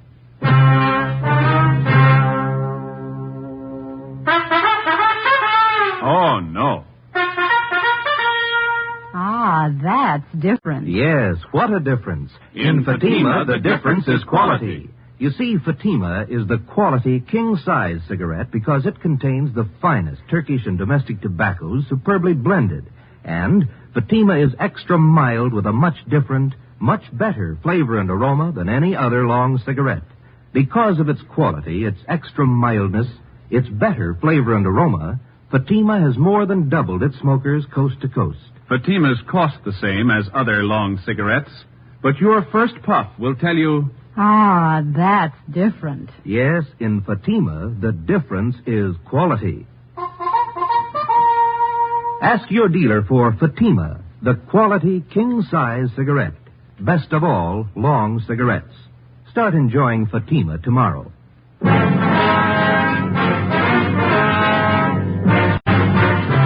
Dragnet, the documented story of an actual crime. For the next 30 minutes, in cooperation with the Los Angeles Police Department, you will travel step by step on the side of the law through an actual case from official police files. From beginning to end, from crime to punishment, Dragnet is the story of your police force in action. It was Sunday, November 22nd. It was chilly in Los Angeles. We were working a day watch out of burglary detail. My partner's Ben Romero. The boss is Thad Brown, chief of detectives. My name's Friday. It was 9:35 a.m. when we got to 5918 Canyon Cove, the home of Marla Hutchins. Yes, Miss Marla Hutchins? I'm Miss Marla Hutchins. We're police officers, ma'am. This is Sergeant Romero. I'm Sergeant Friday, Central Burglary. Come in. Thank you. Betty told me she called you. Your name? Yes, I'm Betty Drake. I called you. And if you could tell us what happened, please. Dr. Arthur Schulte was treating me for headaches I have. He took my mink coats and my jewelry. Mm-hmm. Do you have a list of what's missing? Betty will have a list of what's missing. Here, I've written down everything I think's gone. Thank you. Well, why do you say it was this Dr. Schulte? Is that right? Yes. Why do you say it was him that took things, Miss Hutchins? He didn't. I know he didn't. The doctor was the only other person in the apartment, officer. When was this? Last night. What time was the doctor here last night? It's about 8. I heard him leave later, about 9:15. Is that right, Miss Hutchins? Yes, that's right. Well, could the apartment have been entered without either one of you knowing it? No, sir. The back entrance is double latched. And no one could have broken in the front way. My room's right beside the front door, and I would have heard. You told us on the phone that this Dr. Schulte was middle-aged, dark, close to 5'11", stocky, wears a goatee. Yes. No other distinguishing features. Is that correct? Yes, sir. How about his clothes, the way he was dressed? He was about average. He had on a gray suit the last time we saw him. Thank you. You know who he is? We'll find out. What kind of treatment were you taking from Dr. Schulte, Miss Hutchins?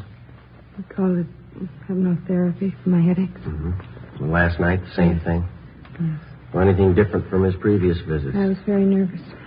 He made me take 3 sleeping capsules, and I went to sleep. And she was still sleeping this morning when I went in and found everything in the dressing table all over the floor. I see. Have you known this Dr. Schulte long, Miss Hutchins? About 4 months. Did you meet him at a party, maybe? No, I was a student of his. Where was this? At a small college in Hollywood. He was the head of the school. He was a teacher, too. Do you have the name and address of the college? Betty can give it to you. It's in my desk. You still a student there? No. I don't take the course. I stopped. Mm-hmm. College was closed. That's when he came here to treat me for my headaches. How did he start giving you these treatments, Miss Hutchins? One day in his lecture, I fainted. Took me to his office and told me that pain was only a state of mind. State of mind. Yes, ma'am. My headache didn't bother me anymore. He said that relief would only be temporary if I didn't take regular treatment. Well, did you see him regularly? I saw him twice a week.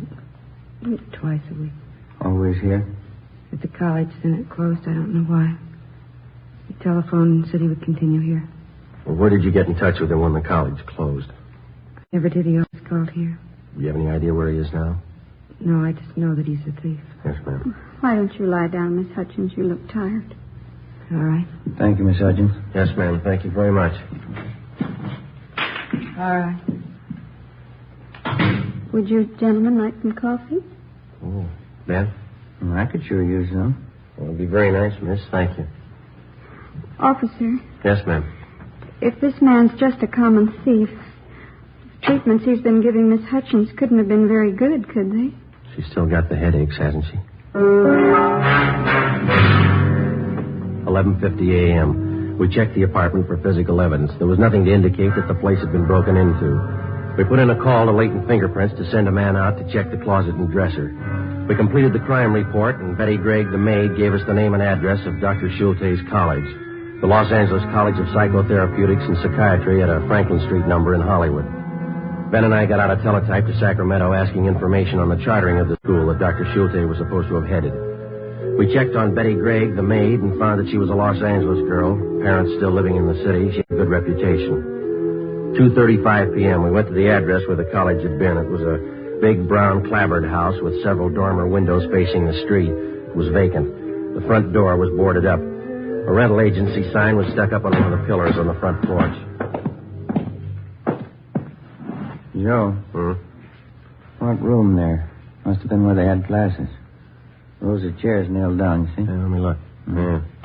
I don't see any papers inside, no mail. Hi. Yeah. My name's Tom Thompson. You interested in the place? You the agent? No, I just live next door. I'm a dry cleaner myself, but I sort of promised the real estate agent I'd keep an eye peeled, see if I could be of help if anyone came on Chapel. Police officers. We're just checking. Oh, was there something wrong? Somebody break in? Did you live next door when this was a school here? Yeah, that psychology bunch here about, 10 months, maybe less. I always thought it was kind of a shoestring operation. How do you mean? Oh, you know, not much dough. They're just making ends meet. No class, you know. Always just adults?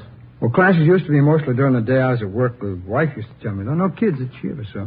Did you know the man that ran the school? No, but he was a middle-aged guy with a kind of a pointed beard. Had a pal, though, a younger guy. Never stopped to talk. They're pretty tight-mouthed guys, like I said. Why, what'd they do? Routine investigation, Mr. Thompson. Do you have any idea where they might be contacted now? No. The real estate agent said they skipped without paying last month's rent for him. He's been trying to find them. Mm-hmm. Do you remember their names? Well, let's see. Wait a minute. The older guy, the guy with the beard, was named Schultz or something like that. I can't remember the young fellow, though. But hey, wait a minute. I got their door. How's that? I got their door. The agent let me have the front door. I'm building a patio porch in the back of my house, and the glass that I took out of the door's got the names lettered on it. Well, that's fine. Come on. I'll see if I still got it in the garage. It's right around here. Okay. A little chilly today, huh? Yeah, a little. Want to stand back there and hit you an open? Watch the door, Ben. Yeah. There we go. I like to keep a nice, neat garage. Sure looks nice. Oh, thanks. Say, did these men live in the house, Mr. Thompson, or did they just use it for the school, do you know? Oh, best I know, just for classes. Like I say, they're pretty tight-lipped guys. Not very friendly. They're real quiet. Mm-hmm. Yeah, here it is. I got it. Just leave it right there. We'll come over there. You won't have to move it. Let's see. Los Los Angeles College of Psychotherapeutics and Psychiatry. Dr. Arthur William Schulte. Schulte. DAA, PhD, SCD. Well, close to sure. Dr. Leo George Donaldson. DV, PhD, SCD. Mm-hmm. I got it, Jim. Okay, fine. We're much obliged, Mr. Thompson. Here's our card. If you hear anything regarding these men, we'd appreciate you calling us. Oh, sure. I'll be glad to witness. Here. Here's my card. Ideal Cleaners over in Ivar. If you get around that way, why, drop some stuff off. I'll see it gets special attention. Well, thank you very much, Mr. Thompson. No, it's okay. I'm sure glad I didn't throw that glass away. Brother, look at all the letters after the names, eh? Wonder what it takes to get a lineup of degrees like that. Paintbrush in about 10 minutes. 5 p.m. Ben and I drove back to the office. There was a report from latent fingerprints. Nothing but the prints of the 2 girls had been found in the Hutchins apartment. We checked what information we had on Schulte and Donaldson through to the FBI on the teletype. A check of doctors registered with the Los Angeles County Medical Association and the American Psychiatric Association failed to turn up anybody named Dr. Schulte. We had our I Bureau and Stats Office make runs on Leo Donaldson and Schulte and a rundown on the reports where the burglar had posed as a psychologist. The Stats Office turned up a couple of dozen new suspects. We pulled the mug shots and headed for the Hutchins apartment. Looks like something doing at the Hutchins apartment house. A lot of cruiser cars, huh? Let's have a look. Sorry, can't go in. Sergeant Friday Romero, Central Burglary. Oh, sure, Sergeant. What's the trouble? Girl named Hutchins shot herself.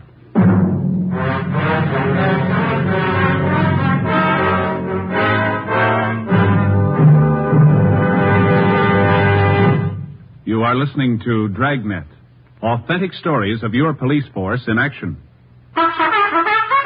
Oh, no. Ah, that's different. Yes, what a difference. There's a difference you can hear, there's a difference you can see, but the difference in Fatima is quality. Yes, friends, when you compare long cigarettes, you'll find that in Fatima, the difference is quality. Quality of tobaccos.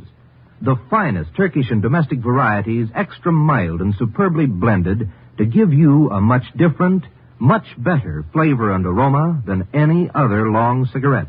Quality of manufacture.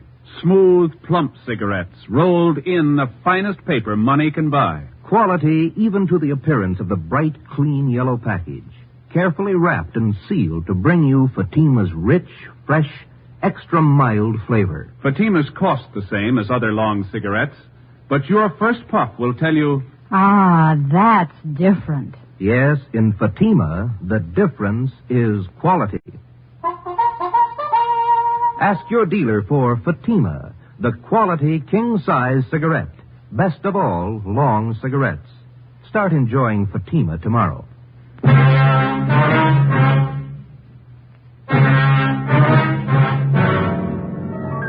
Monday, November 23rd. During the morning, the coroner's office signed off Marla Hutchins' case. The verdict was that she had taken her own life. The police psychiatrist told us that probably the hypnotic treatments by Schulte had hastened her death. The information we'd received from the Medical Association told us that they had had complaints against the operation of the Schulte school. They'd pointed out to us that it takes over 12 years in recognized medical schools to become a member of the American Psychiatric Association. Schulte had been mass-producing pseudo-psychiatrists in 8 weeks. 1:40 p.m., we met with Captain Fulton. School was a phony. Degrees and diplomas sold anybody who had cash. Yeah. They're not operating anymore? We checked that out. They're gone. Well, here's the answer to your teletype in Sacramento. Thank you. Gives details on the application for the school to Schulte. He's listed as founder and dean. Donaldson is listed as staff. No addresses other than the Franklin Street number there. Mm-hmm. Anything else? A month ago, Leo Donaldson opened courses of instruction in Los Angeles under the title California Physicians College of Psychiatry, 781 South Hill Street. Schulte associated with him? No. Have any idea where Schulte is? No, we don't, but we're looking. We've got the support of the medical people to push a bunco charge for the operation of the old school. Donaldson should be able to give you a lead on Schulte. Figures they might be in contact. Looks like they actually ran the school together, even though Schulte was legally responsible. And Ben and I have an idea on how maybe we can find out. How's that? We thought one of us could make a pitch to Donaldson, see if he'd sell a degree from the new school. Get evidence to support a bunco warrant and check at the same time to see if Donaldson has contact with Schulte. Well, I'll let bunco detail know we're trying. Think you can do it? I can try. You know anything else about Donaldson's courses? No, that doesn't bother me. How come? Neither does Donaldson.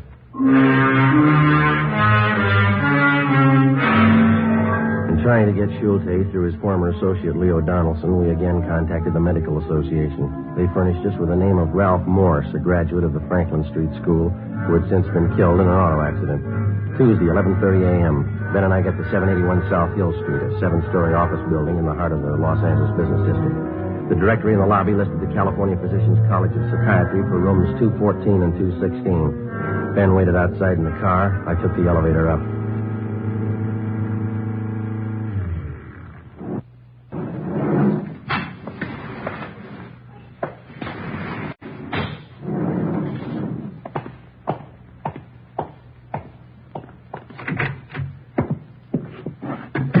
Yes, may I help you? Dr. Donaldson? I'm Dr. Leo Donaldson. May I be of assistance? Well, my name is Frank Ditton. I wanted to ask about the curriculum here. Well, we've just opened, Mr. Ditton. We're not quite ready to start classes.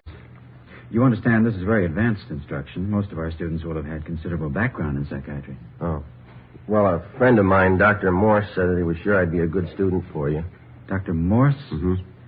I'm not sure I place him. Well, he was one of your students at the Franklin Street School. Said that Dr. Schulte knew him quite well. Oh, yes, I remember.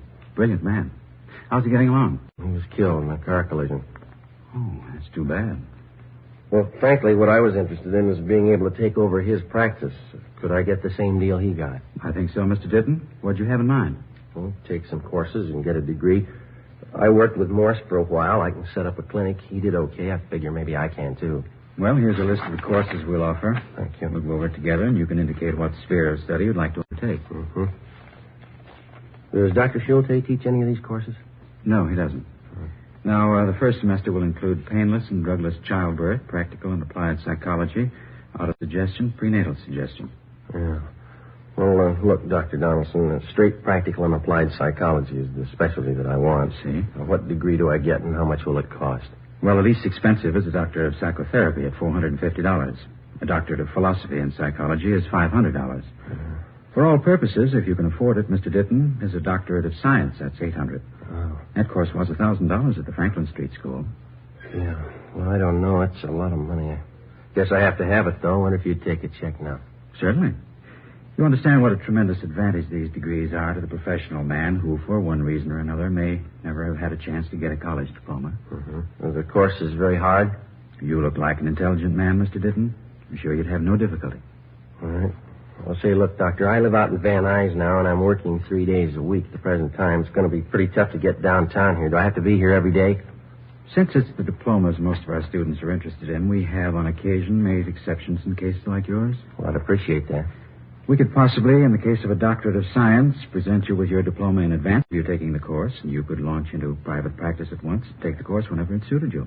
Well, couldn't ask for a better deal. Everything's mentioned in this catalog, and the forms are in the back. Why don't you sit down right there? Oh, thank you very much. And rules and regulations. No books are required of students. Well, that's a break, huh? We lecture a little differently from some colleges, and therefore we've dispensed with texts because we feel they tend to confuse the data. Mm-hmm. When I take the course, who will be my instructor? I will. Well, Morse talked a lot about Dr. Schulte.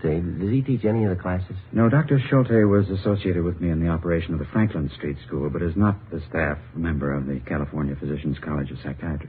Well, I was just wondering, if I paid extra, could I get some classes with him? Morse said that he picked up a lot of useful information from Schulte. He's a fellow with a goatee, isn't he? Yes, that's right. Well, truthfully, I have no idea where Dr. Schulte is presently located. I understand. Now, that's one regulation here. Yes. No student will be admitted who cannot show documentary proof of the successful completion of secondary school work. High school. You can understand that, can't you, Mr. Ditton? How do you mean? Well, there are certain minimum academic standards we must observe. Yeah. In order to maintain the quality of our degree. Dr. Donaldson accepted my check to the amount of $800. I asked for a receipt, and he filled out a blank doctorate of science degree, which he carefully lettered with the name Frank Ditton, and signed himself as dean. I arrested Donaldson, and Ben and I took him in for booking. 1 p.m. We received a long teletype from Washington. Arthur Schulte had a record of arrests and convictions back east. It started with a conviction 16 years ago for the interstate transportation of pornographic motion pictures. The record gave us no known addresses, but important in the information was the fact that Schulte had originally been trained and had worked at being a projectionist in movie theaters. In the M.O. was the notation that he'd been known to take up his old occupation when sought by authorities. 1:35 p.m., we contacted the local office of the Motion Picture Projectionists Union, where they told us that they had placed an Arthur Schulte in the booth of one of the Main Street newsreel houses on Sunday. That was the day before. 2:30 p.m. The Crescent Theater was buried between two bars and advertised an hour of newsreels and short subjects for 20 cents. Where's the manager? I'm him. Can we talk to you a minute, police officers? What? I say we're police officers. We'd like to talk to you. Nobody here to take over. Why don't you come in and I can open the booth door here and talk? Okay. Right around the back, I guess, here, Ben. Where is he? Hey, mister. Okay. What's the trouble, officer? You have a man by the name of Schulte working here? That's right. Projectionist isn't working right this minute, though. Comes on duty at 4. It's an hour. All right. I wonder if you'd take a look at this description, please. There you are. 5'11". Man working here's clean shaven, no goatee. That's how that sounds the same. Mm-hmm. Any idea where he lives? No, I don't. Well, we'll have to wait for him here. All right. Wait a minute. Just one? Where you want to wait? Inside? Well, I think we'd rather stay up in the projection booth if it's all right. Up the steel stairs there on the right. Tell Pete Eigen. He's the man up there now. I said it was okay. All right. Don't say anything to him when he gets here, will you, sir? I won't, officer. Come on, Ben. Gets this way. It's a long climb, huh? Yeah, it is. It's right up there. Oh, yeah.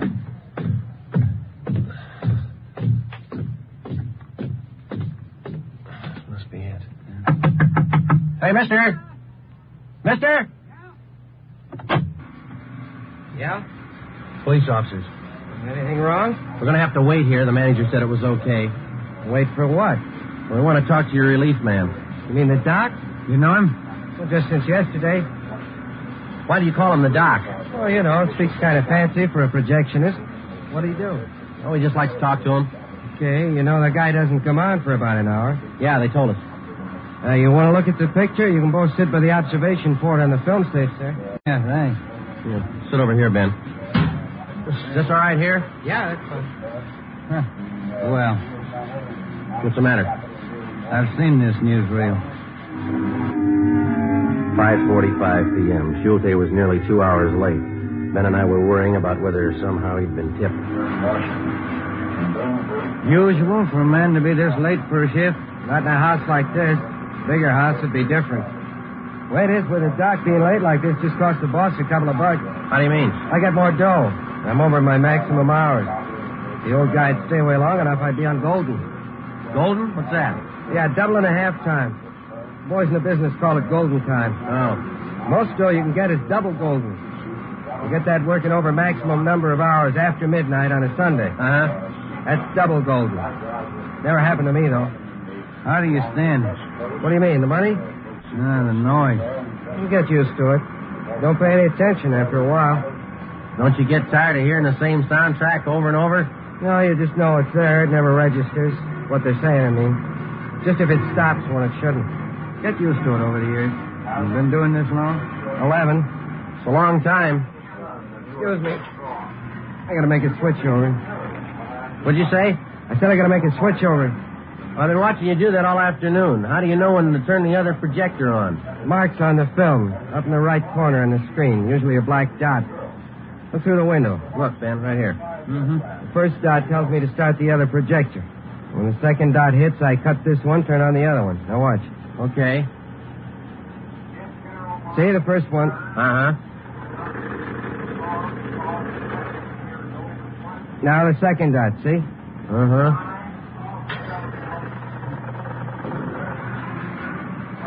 Smooth. You never know the difference. Simple stuff. People never seem to notice the switches. Just a minute. Hi, Doc. A little late. Sorry, I overslept. Your name, Schulte? That's right. Police officers would like to talk to you. I have to go to work. It'll wait. You want to go downstairs? All right. This way.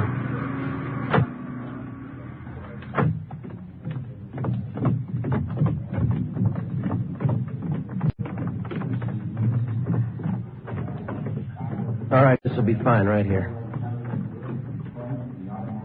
You say your name is Schulte, Arthur William Schulte? That's correct. Ever been known by any other name? Why? Did you operate a school called the Los Angeles College of Psychotherapeutics and Psychiatry during the past year? I'm not saying anything. Where are you living, mister? I'm not saying anything. Let me see your identification. Here, my wallet. All right. No, you hold it. Say, open that part there. I take out the card. Union card. We'll ticket stubs. Social Security card. That second thing there behind the cash. Yeah. Let's try that folded piece of paper there. It's just a bill. Mm-hmm. What is it, Joe? It's a bill. Milliken Hotel. Let's go. We drove to the Milliken Hotel, about 6 blocks from the theater in the same Skid Row district. We got the key from the room clerk and went up to Schulte's room. It looked like any dingy hotel room. A small footlocker sat at the end of the bed on the baggage stand. 2 suitcases were over by the closet, and sitting on the floor alongside the bureau were 2 waist-high stacks of books. You got the key to the small trunk? I don't have to submit to this. Let's open it up. Open it yourself. Here's the key. All right.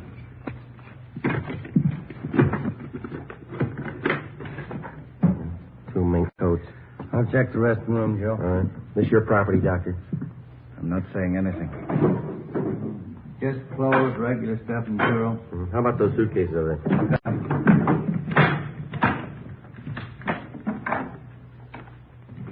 What do you got? How about this? It's a cigar box. It's taped shut. What's inside, Doctor? Nothing you'd be interested in. I'll open it, Joe.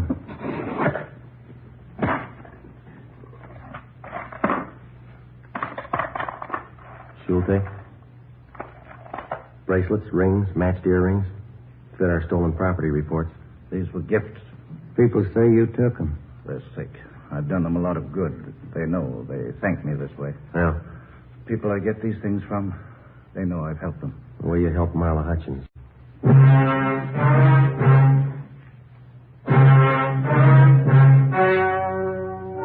The story you have just heard was true. Only the names were changed to protect the innocent. Arthur Schulte, free on bail pending trial, died of natural causes on June 15th in Fresno, California. Leo Donaldson was tried and convicted of grand theft and served a term prescribed by law in the state penitentiary. And now, here is our star, Jack Webb. Thank you. When the rookie policeman becomes a full-fledged member of the department, one of the first things he becomes aware of is the time-worn tradition of the peace officer. He has pride in the men he works with, pride in his job. The men who make Fatima take great pride in their job. They, too, uphold a tradition. The Fatima tradition of quality. You see, Fatima contains the finest Turkish and domestic tobaccos superbly blended. And pack after pack, they're extra mild. If you're a long cigarette smoker like I am, and have not yet enjoyed Fatima, buy a pack tomorrow. Compare Fatima with other long cigarettes. You'll find they cost the same, but in Fatima, the difference is quality. Smoke Fatima.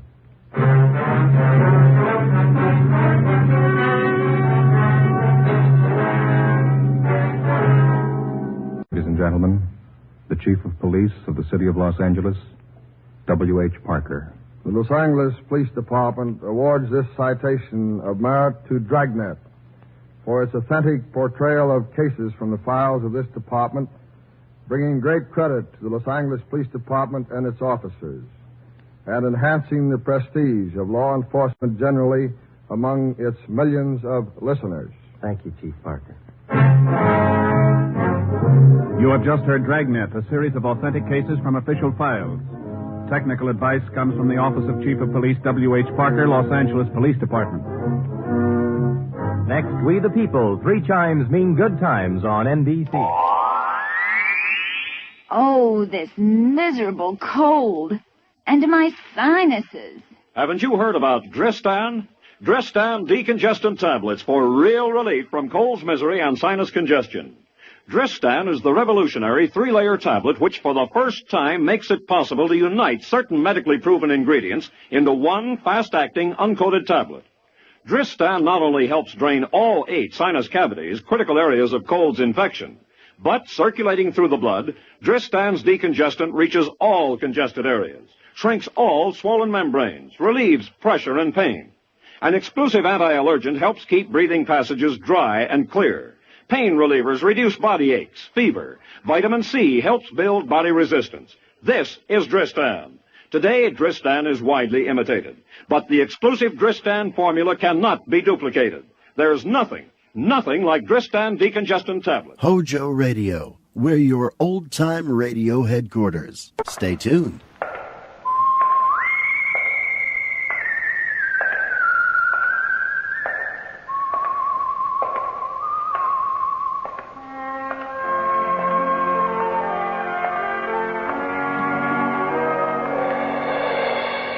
The Adventures of the Saint, starring Vincent Price.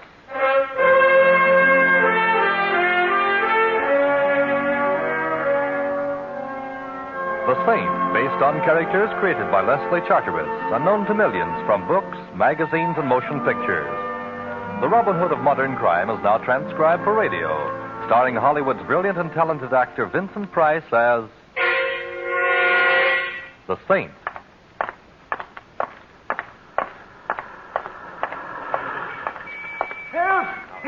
Come on. No. Hey, what's going on here? This is my car here. No. Stop it. Hey, cut it out. Stop it. What's the idea? Now let that man alone. Look, you keep out of this, buddy, or I'll... Well, it ain't the same. It's euphonic, but slightly ungrammatical, Mac. Now, what's the disturbance? They drew up alongside of my car. Him and the other fella. They said, get out. We're taking your car. Why, Mac wouldn't do a thing like that, now would you, Mac? Nah, of course not. The old man's nuts. What Mac would do if he coveted his neighbor's jalopy is slug him with a piece of lead pipe and drive off. Yeah, so good night. I got business. Now, wait, Mac.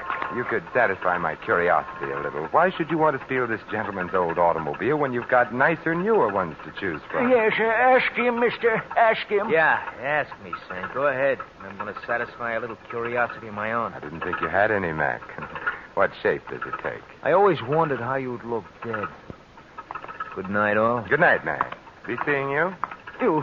You let him go? Yes, he convinced me that I should for now. There's nothing like a 32 in the pocket of a known thug for winning an argument.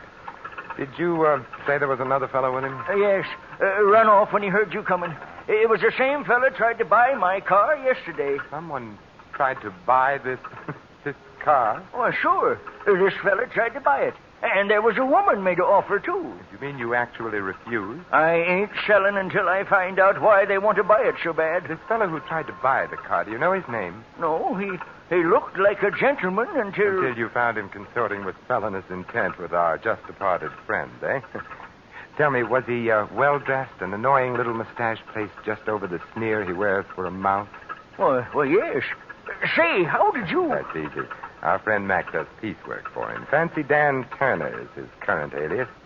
But I see you don't keep up with such things. You're going to tell the police? Later, perhaps, when there's something to tell them. Right now, I've got a great thirst that needs quenching. A thirst for knowledge. Huh? Yeah, what's your name and where do you live? Collins.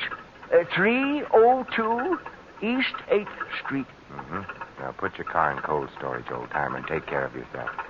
Something tells me this is Rat's night out.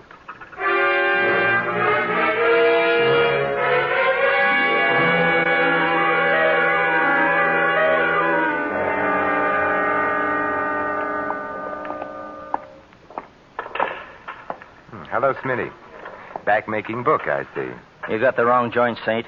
Take a look around. I run a pool room. You interested in the horse? No, a man. Well, like I said, Saint, you got the wrong joint. His name's Mac. He hangs out here. Now, where is he? In the back room? I'm the Three Monkeys, Saint. Deaf, dumb, and blind. The only Mac I know is a truck. Oh, then if you don't mind, I'd like to look in your back room and see if he's parked there. I mind. But you won't even know, Smitty. You're deaf, dumb, and blind. Oh, have a heart, Saint. I ain't got no back room. Besides, last time you dropped in my place, a lot of my customers started patronizing elsewhere. Including you, Smitty, remember? I've only been back from the Gray place a week, and I ain't forgetting it. Oh, come on, Saint. Be a good guy. Beat it, huh? No, Smitty. Let him stay a while. Hello, Mac. I was hoping you were smart enough to go home and get some sleep. How could I sleep with you out roaming the streets, Mac? You know how I worry. Yeah, too much. What does he want, Saint? You. Why, Saint? I want to talk with Fancy Dan Turner. What about? Now, let's not be coy, Mac. It doesn't become you. I want to ask Turner why he's trying to steal a jalopy from an old man. Well, what do you know? I got a surprise for you, Saint. I'll take it to him.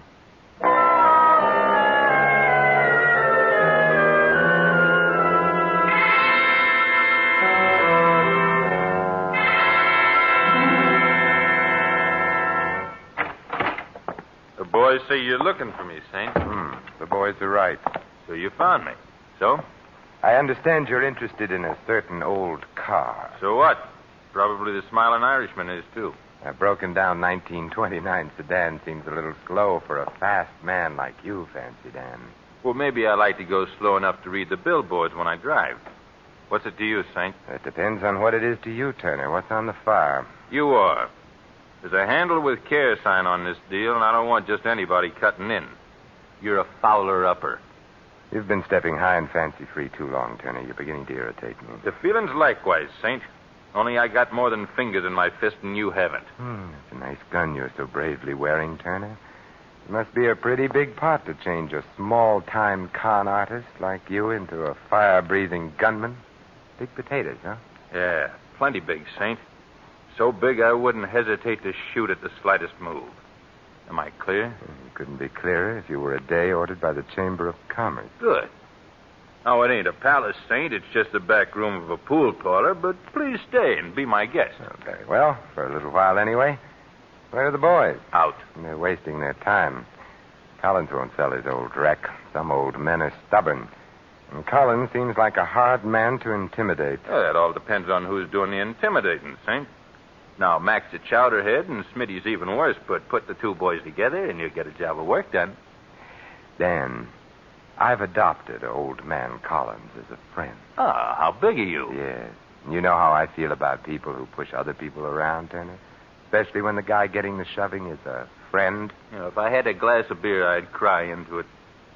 Sit back and relax, Saint. The boys will be back with what they want after soon enough, and maybe then I'll let you go home. You mean they're coming back with a car? Well, maybe not the whole car. Sit back and relax. Hey, relax. Hey, what are you doing? Sitting back with my chair to the wall, Turner. You want me to relax, don't you? Yeah, Hey, let go of that cue stick. As my old grandmother used to say, Turner, there's nothing as relaxing as a game of pool. Particularly with a hoodlum's head as the cue ball.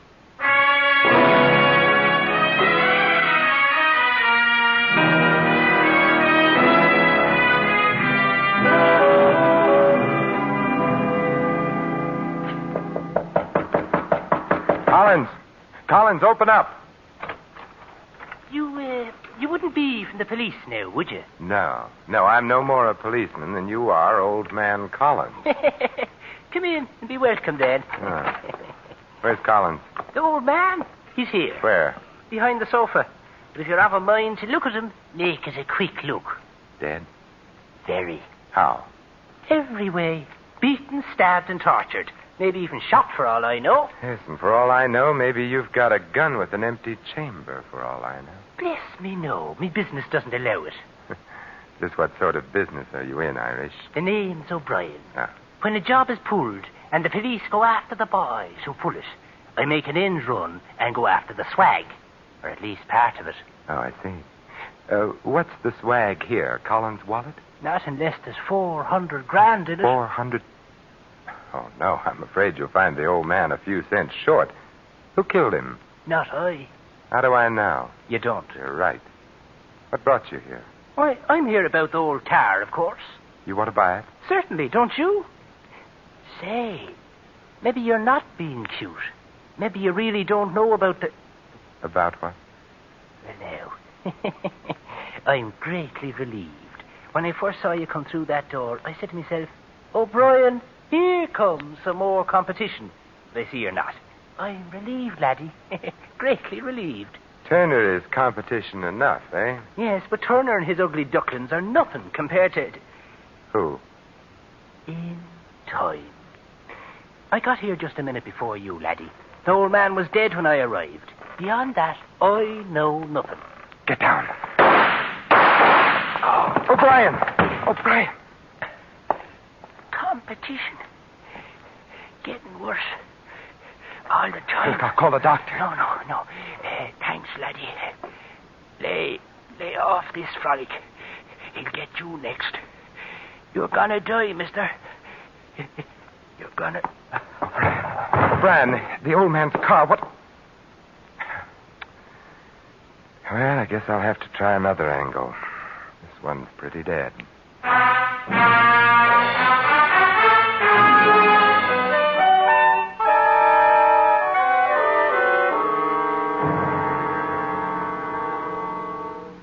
I awakened Mr. Ritchie as you requested, Mr. Templar. He'll be right down. Oh, thank you. I hope the fire isn't too serious, Well, sir. it's serious enough to awaken Mr. Ritchie. Oh, here he is now, sir. Well, which plant is the fire in? Who's responsible? How big is the damage? Oh, the fire isn't in any plant, Mr. Ritchie. What's that? Then where... It's inside of me. I'm burning up, and I need your help. How dare you sneak your way in here 3 o'clock in the morning by telling me there's a fire? Look here, who are you? Simon Templar. Oh, yes, the Saint. I've heard of you. If you have business with me, Mr. Templar, I'd suggest you phone my secretary for an appointment. Meanwhile, there's no subject on earth can keep me from going back to bed. Not even the subject of $400,000, Mr. Ritchie? What do you know about it? Nothing other than that it was stolen from you, Mr. Ritchie. That happened 7 years ago. The criminal, John Quayle, was caught, tried, and convicted. Now, if you'll pardon me... Quayle worked for you, I believe. He was my head accountant. And the money was never found? No. Quayle drew 20 years in the penitentiary. He never revealed where the money was hidden. Until the day he died. Died? Yes. 2 weeks ago in prison. And now, Mr. Templar, if you don't mind, I need my rest. I won't detain you much longer, Mr. Ritchie. Just 1 or 2 more questions. Well? Did Quayle have a wife? Yes, he did. If he knew he were dying in prison, it's quite possible he made an attempt to get word to her, to tell her where the money was hidden. He may have made the attempt, but he couldn't possibly have succeeded. He was too closely watched. Oh. After all, $400,000 is a lot of money. A lot of money. Yes, you could almost buy a second-hand car with it. If I hadn't been fully covered by insurance, my firm would have gone under in the face of a loss that large. And now, Mr. Templar, if I might ask a question. Certainly. Why this sudden urgency, this 3 o'clock in the morning business? An old man was tortured to death.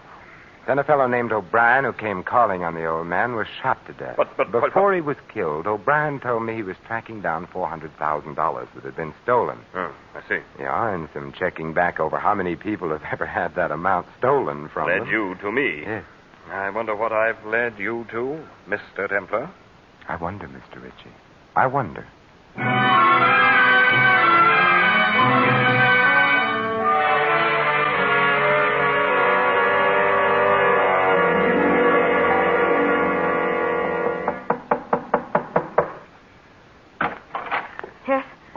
What is it? Mrs. Quayle? What do you want? Several things, Mrs. Quayle. Like what? A murderer. You've got the wrong apartment, mister. An old automobile. No sale. Anything else? Maybe you'll buy this, Mrs. Quayle. Collins was murdered a little while ago. Collins? Oh, the old man. Why?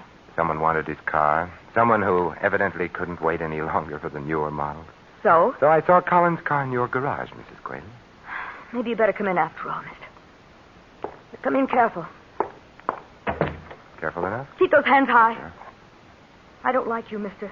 You're nailing together a frame and you're trying to put my picture into it. Collins sold me that car. When? Tonight. I could have bought a Cadillac for cheaper, mister, but I wasn't in any position to haggle. Yes, I know. What do you know? That's what I want to find out. I know that Collins' car, the car, is worth about $20, but if something else is worth in the neighborhood of $400,000. And you know that's an awfully nice neighborhood. Nice and exclusive. Chiselers aren't invited to move in. I've been gathering that impression all evening. Well, what have we here? You name it. An acetylene torch, welder's mask, a few chisels, a hammer, steel wire. Either you've gone to work for Henry Kaiser, or the hand that customarily rocks the cradle is going in for rocking a safe. I had to go into a hardware store to make a phone call, and I just couldn't leave without buying a few things. How fortunate you didn't make your call in an establishment that sells steamrollers. Yeah, I see you have a set of license plates. You see too much. From Collins Jalopy, aren't they? These license plates. So that's how Quayle smuggled out his message. You're getting awfully close to a bullet in your head, mister. Give me those plates. Shh, there's someone at the door. Stay where you are. I'll see who it is. Better not take the license plates with you. Yes? Oh! Mrs. Quayle! Oh! Mrs. The devil. He got the plates.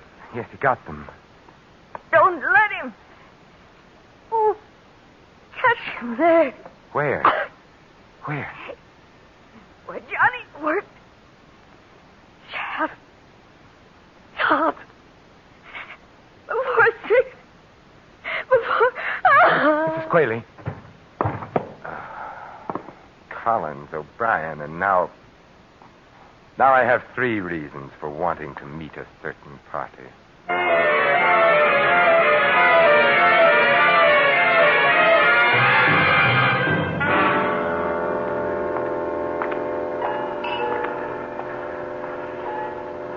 Taxi! Hey, taxi! They don't stop sometimes when it's so early in the morning, Saint, because they're on the way back to the garage. Well, what brings you out so early, Mac? Looking for a drunk to roll? Just looking for you, Saint, just looking for you. See here what I got in my hand? Oh, there goes that coy streak in you again, Mac. All right, so it's a gun. Well, what does it want me to do? Come, go, turned handsprings, quote Shelley, play the bassoon? You have to speak for it, Mac. Very funny. Look out, it shouldn't speak for itself, Saint. I ain't the gun, one you should get in that there car. You have a most persuasive way of offering a fellow a lift, Mac. Yeah, a lift. Right now, it's a lift. Later on, it may grow into a ride. Come on. Where are we going, Mac? Back to our little gray home in the rear of the pool room, Saint. Fancy Dan Turner wants he should thank you for showing him a new trick. Oh, it really isn't necessary. He feels like it is, Saint. He feels like it is. He's got a couple of tricks he wants to show you. Sounds like fun. Go on into the car, Jim. Turner's waiting. He's got very little patience.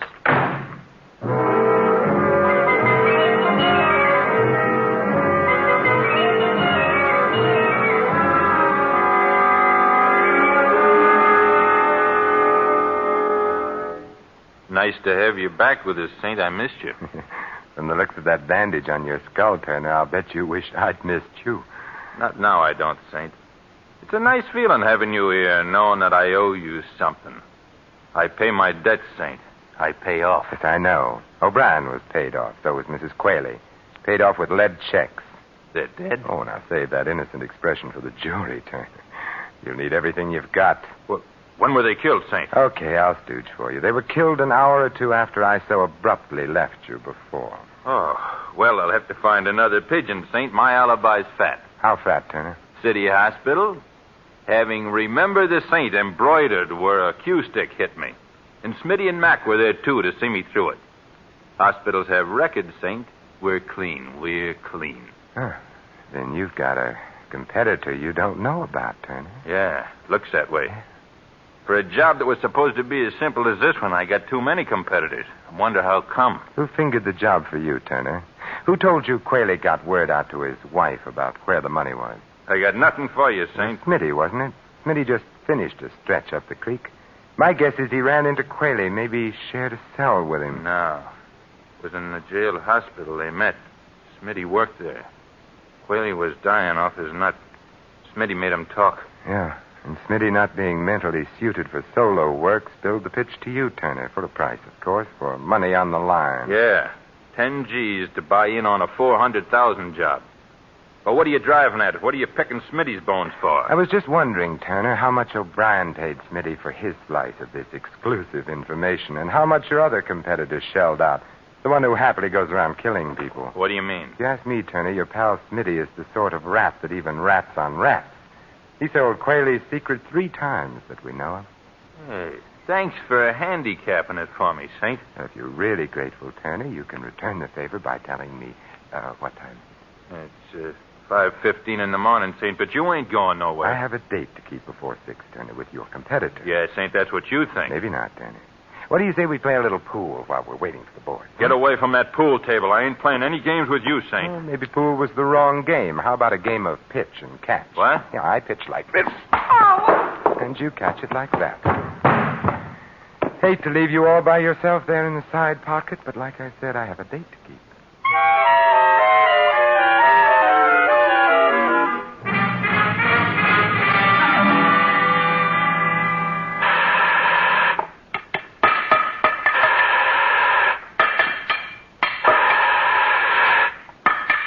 Well, Mr. Ritchie, get enough sleep despite my interruption? I wasn't really asleep when you called on me, Mr. Templar. I know, Mr. Ritchie. Your hair was a little too carefully combed for a man who's been suddenly awakened and told he's having a fire. You're very clever, Mr. Templar. But not clever enough to catch you before you committed 3 murders. Well, you're Smitty's silent partner, huh? See what low company's gotten you into, Ritchie? Yes, I see. $400,000. Buried in the siding of this elevator shaft. And with the help of this acetylene torch, it'll be all mine. A very ingenious fellow, Quayle. And to think the money never left this building. The place where Johnny worked. Yes, he was ingenious. It was very smart of him to use his prison job making automobile license plates as a means of smuggling out the information to his wife. How did he do it, Richie? Very simple, Templar. There's an extra piece of thin metal in this particular plate, forming a sort of pocket. And inside the pocket, a note on cigarette paper telling poor Mrs. Quayle how to get the money. Of course, once he managed to tell her the number of the license plate, well, the rest was easy, wasn't it? Yes. All poor Mrs. Quayle had to do was ask the Motor Vehicle Bureau to whom the plate was assigned. Mr. Collins, in this instance. Poor old fellow. Mr. Templar, would you mind joining me here in the shaft, please? Yes, right on top of the elevator. I'd like to keep an eye on you while I finish burning out this metal partition. You see, I've only until 6 o'clock when this elevator is switched on downstairs. Oh, well, I... Come, in the shaft, please. Well, really, I have a gun, Mr. Templar. Oh, well, that makes it official, then. There we are. Careful, Mr. Templar. I wouldn't want anything to happen to you. Anything accidental, that is. You know, it's funny. I've known you such a short time, and I have exactly the same sentiments towards you. I've never been astride the top of an elevator before, Richie. And we're right near the top of the shaft. Yes. I don't mean to worry you, Templar. But when this elevator power turns on in a few minutes, it will rise to the top before it descends. How's your treasure hunt coming, Richie? Almost finished. One last strip of metal to cut away, and the partition will come off. Then we'll decide your fate, Mr. Templar. Your future. Here goes. A last blow.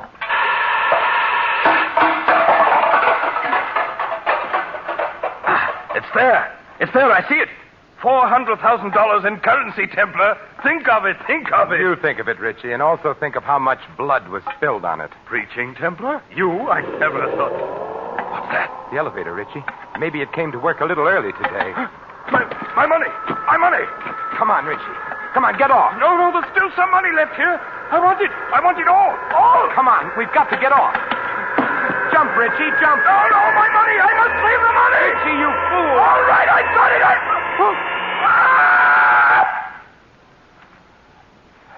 Yes, Richie. You saved your money, and you saved the state some money, too. I'm sure you didn't plan on saving the cost of your execution.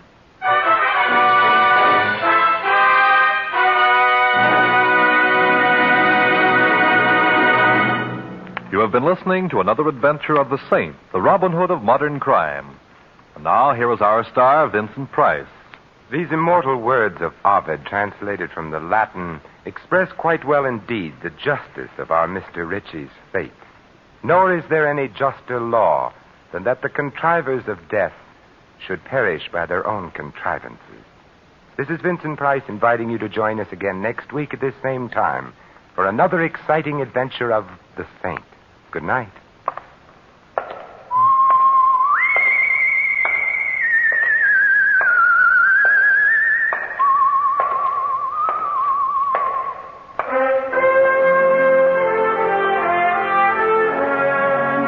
Tonight's script of The Saint was written by Michael Cramoy. Our cast included Laureen Tuttle, Barney Phillips, Tony Barrett, Fred Howard, and Dan O'Herlihy. The music was composed and conducted by Harry Zimmerman. The Saint is a James L. Safier production and was transcribed and directed by Thomas A. McAvity. All you Saint fans will be glad to know that the Saint comic books are on sale at all newsstands. Your announcer, Merrill Ross. This is the Mutual Broadcasting System.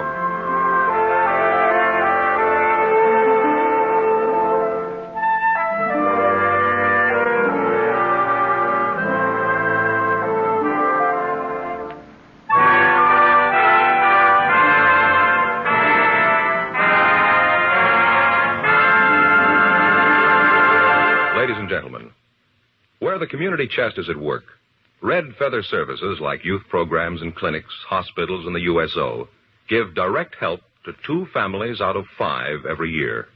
And indirectly, everybody benefits. Because community chest services make America's cities and towns healthier, happier places to live. So give generously to your community chest. Pledge enough for all the community campaigns that are united under the Red Feather banner. Keep it tuned right here to HOJO Radio for more classic old-time radio.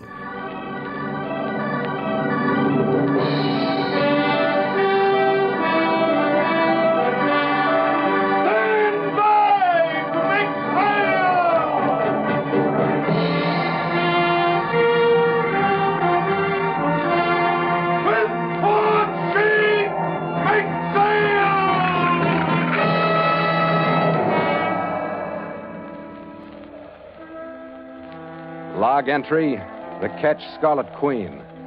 Position 158 degrees west, 22 degrees 21 minutes north. Gyro compass course 290. Wind fresh, sky fair.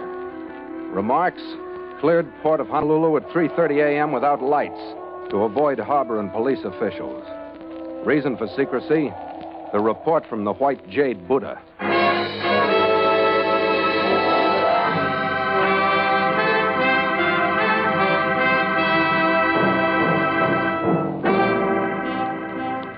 On the 13th day out of San Francisco, with the constant trade still flowing in over the starboard quarter, the Scarlet Queen stood in through Kaiwi Channel, past Cocoa and Diamond Head, and eased into Honolulu Harbor. I'd planned on finding dockage off 4th Street near the shopping district where I could take on water and food stores in a hurry, pick up my payroll and instructions from Kang's Honolulu contact, and head out. But the section was jammed with merchantmen, so we nosed past Sand Island under power and into Kapalama Basin, where we tied up under the stern of an aging but busy Victory ship. We'd noticed the big diesel yacht that had entered the basin in our wake, but we didn't pay any attention to it until it anchored just off our port beam and a dinghy left her, pulled up alongside. My chief mate, Red Gallagher, caught the hail. Ahoy, the Scarlet Queen. Ahoy, the boat. What's your business? Rosalind Bradbury, master of the Rockahonga. Do I have your permission aboard? Not mine. How about yours, skipper? You stay where you are. Huh? What's that? Oh, still in quarantine? I didn't say so, but it'll do. Well, then, if Muhammad cannot come to the mountain, sir, let the mountain come to Muhammad. Talk English or cast off. What do you want? The pleasure of your company at tea aboard the Rockahonga. Yourself and your first officer, sir. No need for a formal acceptance. I never take no for an answer. I shall expect you promptly at 5. What kind of bilge was that? I say let's take him up on that invitation, skipper. I say that tea smells like poison. Well, you expected trouble in Honolulu, so it's better to have poison hail you from a dinghy than run into a knife in a dark shoreside alley. What do you say? The poison on a yacht where you can see it, or a knife in a dark alley? Okay, Red. Break out your white linen jacket. We'll try the poison.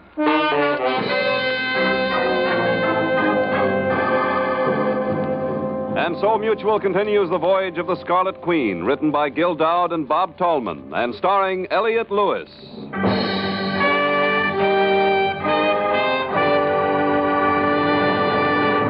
The Scarlet Queen, proudest ship to plow the seas, bound for uncharted adventure. Every week a complete entry in the log, and every week a league further in the strange voyage of the Scarlet Queen.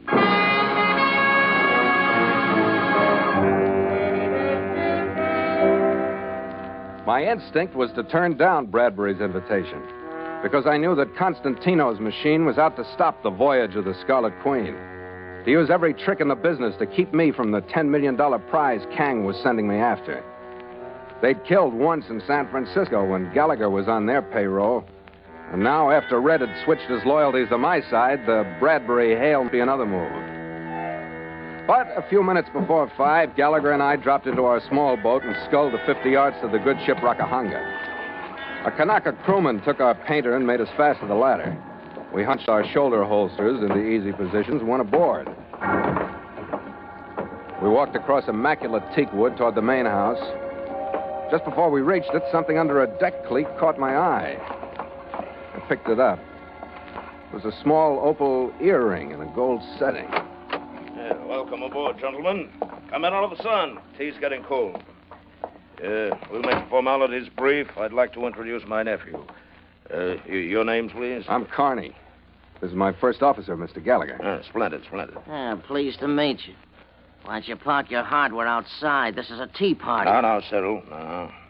Certainly the gentlemen have come armed. All manner of danger in these latitudes. Sharks, foreigners, natives. All right, clam, blubber, clam. Tell them what you want and send them back to the rowboat. You're boring the gentleman. Yes, of course. It just so happens that I do have a proposition to place before you. In spite of the apparent grandeur with which you find me surrounded, gentlemen, I find myself temporarily embarrassed. Well, financially, that He is. means he's broke. That's tough. I've been there myself. Yes. Well, naturally, you're thinking that I can sell this yacht for more than enough to carry me, but I can't in Honolulu for reasons which I won't go into. As a matter of fact, I am taking great risks in even anchoring here, but I had no choice. What are you handing me? You picked us up off Sand Island and followed us into the basin. Why us? Why, the very impression you make.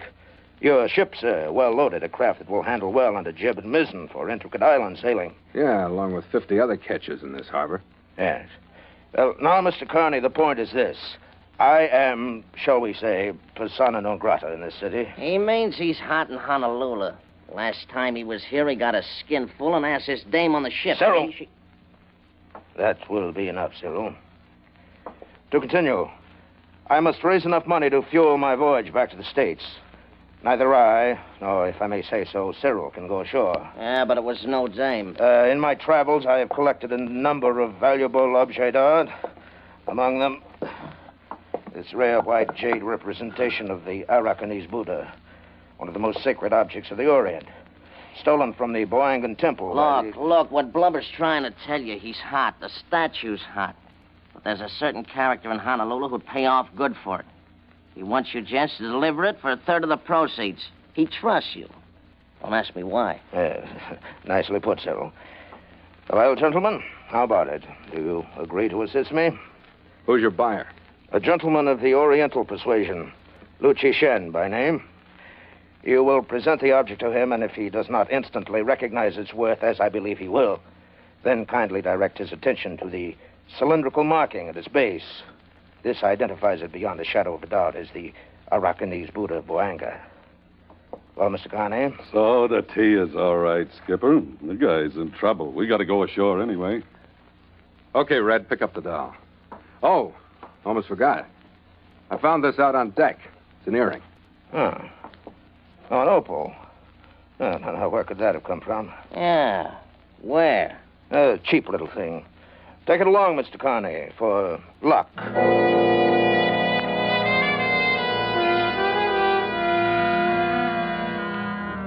It was dusk when we left the Scarlet Queen to go ashore. By the time we'd reached King Street in the center of town, the tropic night had settled in around the city. Kang and Company's office was closed, so I phoned the home of the manager, Neil Gregson. He told us to meet him there in an hour. We decided to unload Bradbury's hunk of jade and kill the rest of the time in the nearest bar. We found the shop on Canton Street, a few blocks east of King. The sign on the window was in Chinese, but down in the corner in English was the name Lu Ji-shen. It was a typical cluttered Chinese curio shop, dim, smelling of sandalwood. A thin, wrinkled little man looking out of character in Occidental clothes and green eyeshade was waiting for us behind the counter. Yes? You wish to buy Chinese ware? You Lu Ji-shen? Yes. Who tell you come here? Bradbury. Bradbury? Maybe mistake you come here. We got something for you. What do you think of that for white jade? You try to sell that to me? That's not jade. What do you mean it isn't jade? That's Japanese work. Very cheap. No good for me. Wait a minute. This is a great thing. Where do you say it came from, Skipper? Temple somewhere. Boanga. Boanga? No, cannot be Boanga Buddha. Oh, he says look on the bottom, Lou. He says mark there proves. Oh. Wait, I turn on light. Uh-huh. This very strange mark. Very small. He turned the base of the Buddha toward the light and squinted nearsightedly at a spot of shining metal that was set in the center. He put a jeweler's glass into his left eye and looked again. Then he picked up a penknife and started scraping the tarnish off the metal disc. He didn't finish the job. Didn't make any more noise than a firecracker. There was a little tinkle of broken glass. His body went rigid for a split second and then relaxed.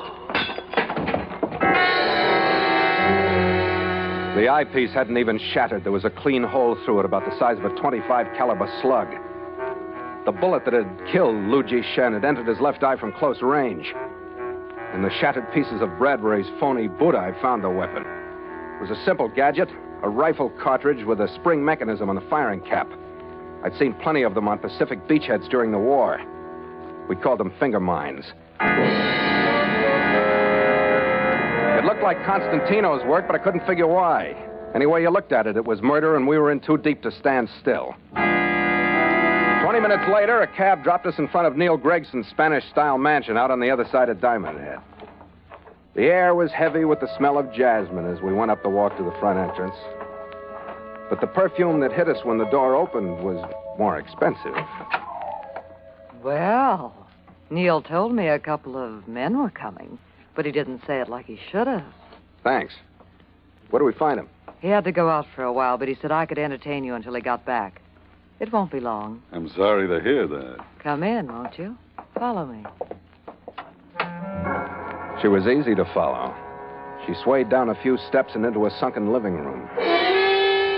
From the door, I could see that we weren't the only men she was entertaining. I counted 5 lounging around the room. 4 of them, including a young Oriental with a scarred face, wore well-filled shoulder holsters. The other sat with a carbine across his knees. He was the only one I recognized. It was Bradbury's nephew, Cyril. Come in, suckers. This could be a friendly get-together. Sure, what else? Maybe a little 7-card stud, just to break the ice? I'll take you up on that, Cyril. We always get a square deal from you. I like you, too, Gallagher. How much money you got? Just deal 'em. I'm well. How would you like to spend your time, Mr. Carney? Kicking myself from here to the equator, thanks. Come on over to the bar. My name's Claire, and I'll mix you a drink. We'll put the kick in that. That's probably the truth. You're so suspicious. Relax. Do something manly, like making a pass at me. With all your husbands in the room? Well, that's better anyway, but I'm not married. Just well supplied with chaperones, huh? Do you think I need them? Oh, get off it, will you? You don't need them with me. What is the setup, anyway? A bunch of fellas just happened to drop in. Did you come with them, or are you part of the furniture? I'm engaged to Neil Gregson. You won't like him either. Mm-hmm. That makes as much sense as anything else. Isn't that a fact? Is your drink all right? Yeah. Can't remember when I've enjoyed one more. I could say the same about you if I were the sarcastic type, but I'm... That must be Neil. Excuse me. The doorbell did something to the atmosphere in the room. I wasn't quite sure what. Nobody changed their positions. Cyril glanced up and then glanced back at his hole card. Claire walked through the room and up the steps. She looked through the open grill, turned back to the room, and held up one finger. Then she opened the door. The figure of a man stood silhouetted in the doorway for just an instant, and then... Every gun in the room opened up on him. The shock knocked him half off the porch, and he lay there. Some people never learn, do they? You really take chances, don't you? You got real guts, Cyril. Stop it, Skipper. It's their party. He never got his hands out of his pockets. I'll ask your advice next time, Connie, but for now, calm up and stay alive, huh? You, Gallagher, on your feet. You're going with us. Good idea. We can finish that game at stud. Wait a minute. What's the deal? It's a payoff, Connie, for Gallagher's double cross in Frisco. You know what I mean? Okay, let's clear out.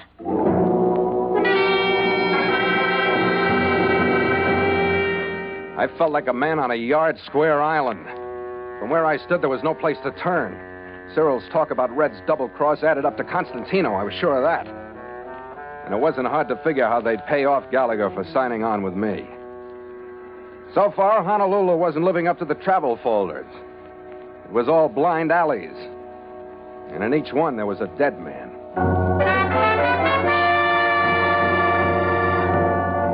I went to the door, dragged the body inside, and locked myself in with him. I pulled out his wallet. It was Gregson, all right, but any information he was to give me was as dead as he was.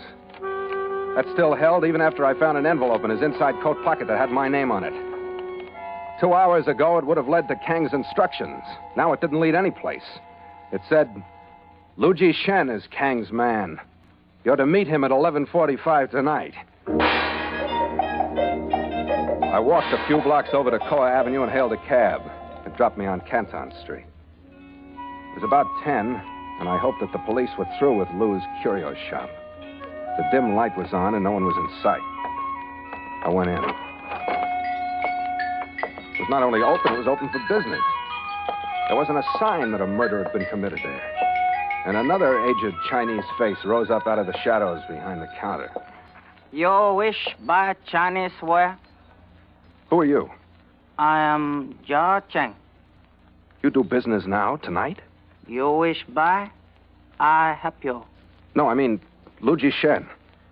Luigi Shen not here. I know it. That's what I mean. You do business after what happened tonight? Luigi Shen not here. Were the police here? Many police. Many men all want Luigi Shen. He not here. He go 2-3 days. I got an idea you're talking my language, Joe. Did you see him get killed? Luigi Shen not here. Look, Joe. You know Kang and Son, Shanghai? No, sabe. You know name Scarlet Queen? No, sabe. Other man are same. What other man? Fat man in white suit, maybe come with police? Look, Joe, I'm captain on Scarlet Queen. I work for Kang and Son. No, sabe. Fat man say same. He was lying. Look here. This paper, it say, Philip Carney, Master, Catch, Scarlet Queen. You read English? No, read. And look here, this letter from Kang and Son in Chinese. I was supposed to give it to Luigi Shen, but I didn't know it until it was too late. You come along me. He padded down the other side of the counter, and I followed him. We went through a door at the back of the shop and into the living quarters. Zhao bent over a carved camphor-wood chest. And when he straightened up, he had a bamboo tube and a thick envelope in his hand. Both of them were from Kang. The envelope held a beautiful, thick bundle of $500 bills, and a piece of rice paper in the tube carried my instructions for finding the contact in Kobe, Japan, and a list of numbers that could have been soundings or elevations. They were to be memorized, the paper destroyed. You savvy. I savvy. Kang, he most wise man. You aren't so bad yourself, Joe. You worked good trick on Bradbury. Yes, good trick, all right. The police don't know Lou was killed? No person know. I clean up very fast. No person see him, only you, along with the one with red hair and me. To all other person, Liu Jishan, go away. Believe me, I hope he has a good trip. Zhao, you help me more? Yeah. Bradbury took the one with red hair away. Unless I find, maybe he goes same place Liu Jishan. You know where in Honolulu those men go? Honolulu, very big. Look, one of them was Chinese boy. Knife scar across here. You know all Chinese boys? I know the one. You know what place he go? Any house saloon? What place he meet friend? No friend. American very bad for that Chinese boy. I know it, Joe. I'll try and take care of it for you. Maybe beat Americans' heads together, huh? That place named Farmhouse. Street name Canal Street. Very bad. Yeah, very good. Joe, you're a beautiful guy. You're the first thing I've seen in Honolulu that I'd like to take home with me.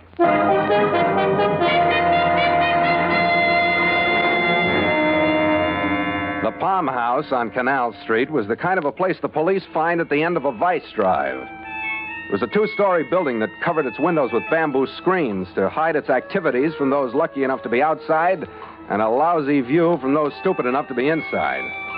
The only healthy thing about the place were the 2 fat palm trees that gave it its name. I took a final breath of fresh night air and went in. It was a big place, and crowded, and the atmosphere was thick with smoke, and the band was loud. The hula dancers that were on stage have been doing the same thing 40 years too long, and it improved their act with a few tricks from Minsky's. I got 3 feet inside the door and got a typical welcome. Hello, big boy. You meeting a friend, or will I do? Later, gorgeous, later. Later, my back. I'm not the kind that goes to waste. I kicked and shouldered my way through every complexion in the color chart, navigating a course toward the bar by dead reckoning and the sense of smell. There was some space opening at the end of the bar. I stopped to order a drink, but the bartender was out of sight. I turned around, and that's when I saw them. The first one I spotted was Gallagher. He was at a table, relaxed and nursing a glass. Sitting across from him was the woman, Claire. Cyril and the rest were spread out, and they were getting to their feet. Then I realized why that crowd was so hard to fight through. I was the only one heading in. The rest of them smelled trouble and were fighting their way out. I put my back to the bar and leaned on my elbows. Gallagher looked at me once. Then he grinned and moved his chair so his back was to me. That made it complete. The trap and a sellout from him. Funny thing about double crosses, Connie. Not so funny. You're the only one that isn't laughing. You want to talk sense or fall down? The gun's in your hand, not mine. Yeah, well, let's try sense. You went back to Luigi Shen's. You stayed there for a while. You talked to Luigi Chen. Luigi Shen, not here. Shut up. All we want is what he gave you or told you. That makes it simple. Luigi Shen, not here. I said shut up. What do you think was in that booby track you sent to him? Birthday greetings? He's dead. Quit it, Connie. The cops say he's alive. Argue with them, then, not me. If you like this, go ahead. Be stupid. That ain't hurting me. Well, that's because you got guts, Cyril. Great guts! Just as I hit him, somebody threw 2 shots, and like at a signal, the place went pitch dark. I dropped flat on the floor and stayed there. Automatics flashed out of the blackness, and splinters from the bar rained down on me. Then the place went silent. I lay there quietly waiting, afraid to give them my position by firing back. I heard the scrape of someone sliding my way and snapped the safety catch on my automatic. Then I smelled the perfume. Claire put both hands on my face to show me she didn't have a gun and breathed something about getting out into my ear. I grabbed one of her hands with my left, reached up to the bar and found a glass. I took a breath and threw it to the other end of the room. Then we got up and ran. I didn't try to figure the twist. All I saw was a chance to get out of there, and I took it. She led me through a back door into a car parked in an alley. And the last I saw of the Palm House was its reflection in the rear view mirror.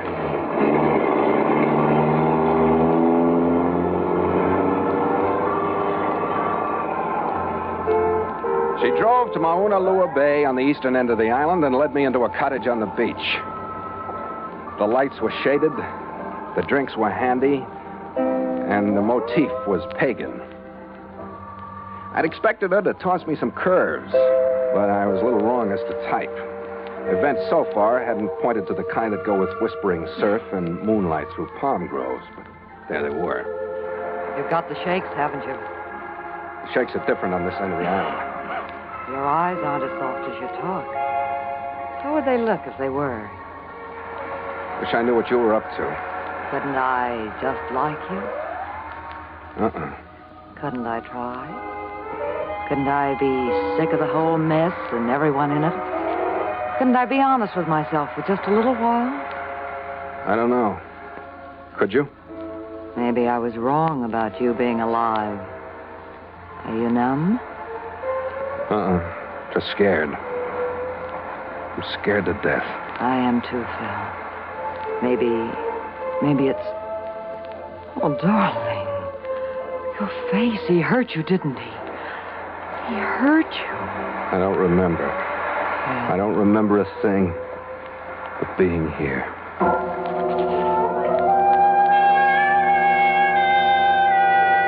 I never did figure out whether she was really being honest or not. But I didn't know her well enough to care a great deal.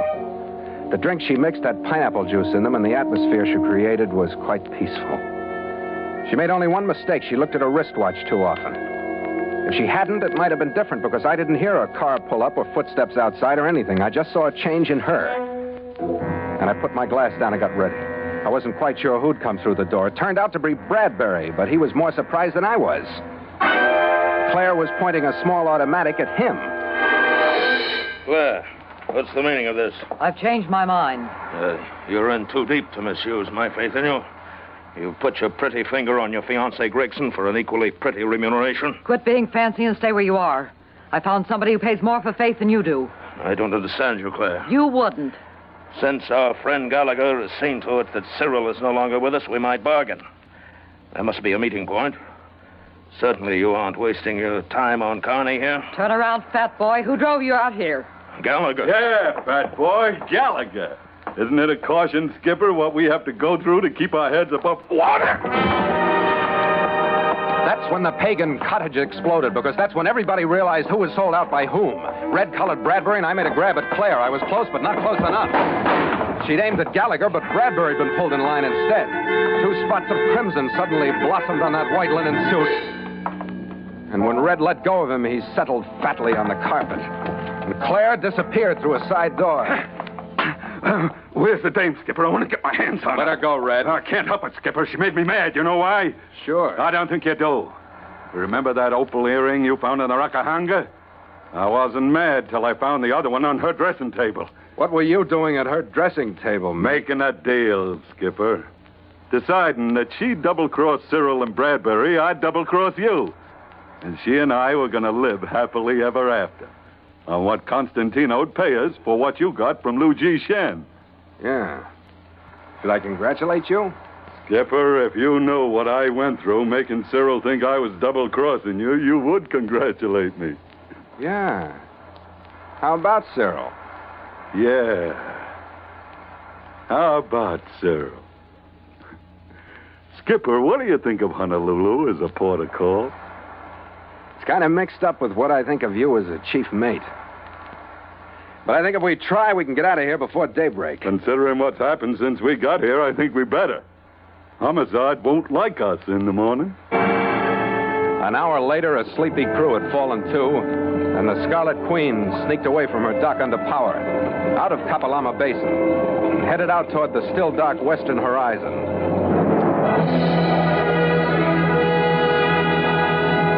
At dawn, we picked up the trade winds and cut the motor. With port sheet, make sail! The mainsail caught the sunrise wind, and the Scarlet Queen nodded at the morning and dipped her lee rail toward the sea. To the jib sheets, men! Smartly now! She answered the jibs, then the mizzen, and the wake boiled and bubbled under her stern. The clean sea air flushed the night out of me. It left a clear head to work out a balance between wind, sail, rudder, and fate. She likes her sail, Skipper. She'll take it as long as we can stand up on the deck. Let's not argue with her. She likes it as it is. So do I. I can turn my back any way I want it. No automatic. That was a bad port, Skipper. What's next? I'll try and do better.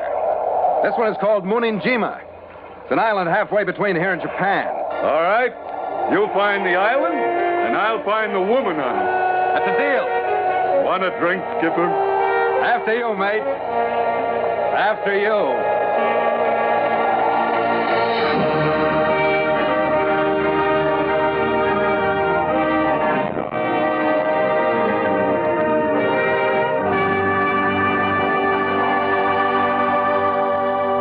Log entry. Catch Scarlet Queen. 5:30 p.m. Miles traveled, 3,035. Wind brisk. Sky lowering. Sea choppy with high cross-swell. Mainsail and mizzen reefed. Ship secure for night. Signed, Philip Carney, Master.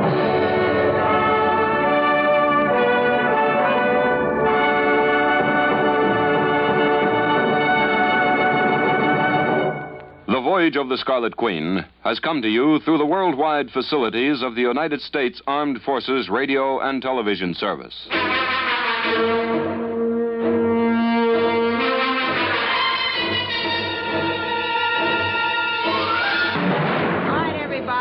It's time to sound off for Chesterfield. Sound off! Sound off! Sound off for Chesterfield! From Maine to California, smokers are changing every day. All over America there's a swing to Chesterfield with this great new thing. Mildness plus, no aftertaste. Mildness plus, no aftertaste. No unpleasant aftertaste in Chesterfield. That's right. Science discovered what you can prove. You better get into the smoking groove. For Chesterfield now sets the pace with no unpleasant aftertaste. Chesterfield. Chesterfield. Chesterfield. Chesterfield. Milder, milder, milder, milder. Chesterfield. That's right. The best cigarette for you. That's right. The best cigarette for you. That's right. So here's what we want you to do. Right now. Yes, here's what we want you to do. Right now. Sound off. For Chesterfield. Sound off. For Chesterfield. Try a pack of Chesterfields. Do it. Today. Stay tuned to HOJO Radio. The NBC Theater presents...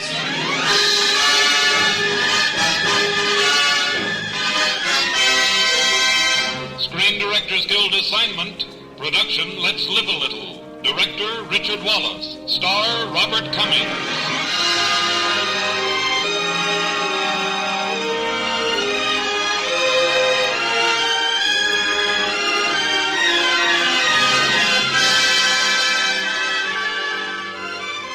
This is the Screen Directors Guild presentation of United California Productions' sparkling new comedy, Let's Live a Little, starring Robert Cummings in his original role, and introducing the director of the film, Richard Wallace.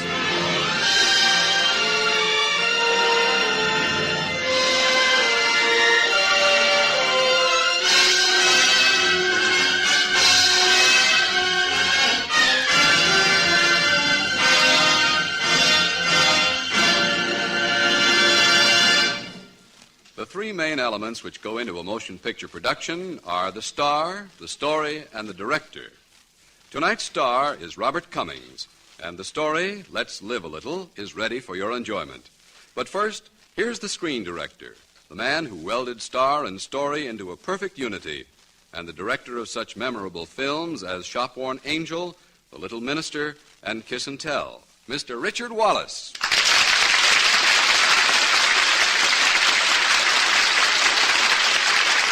Thank you.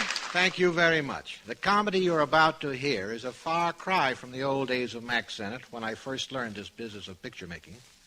Our play tonight, Let's Live a Little, throws a series of gentle jabs at the advertising business, and especially at our current concern with the state of our nerves. In short, it's the kind of a story that says, brother, don't take yourself too seriously. That's why it was fun to make and fun to do again here on the NBC Theater. Now, for the first time on the air, here's Let's Live a Little, starring Bob Cummings in his original role of Duke Crawford.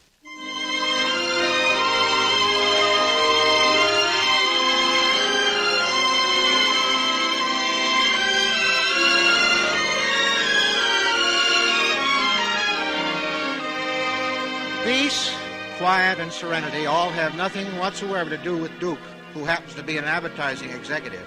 Michelle Bennett, his most important client, has already changed her mind 3 times on the theme of his current campaign. That is why, at the moment, if his nerves were to make a noise, they'd sound something like this.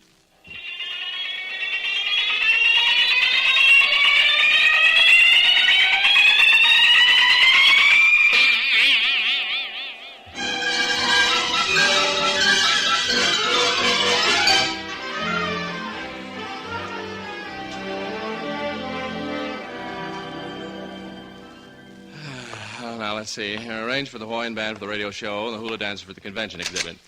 Mr. Crawford. What are you doing in my office?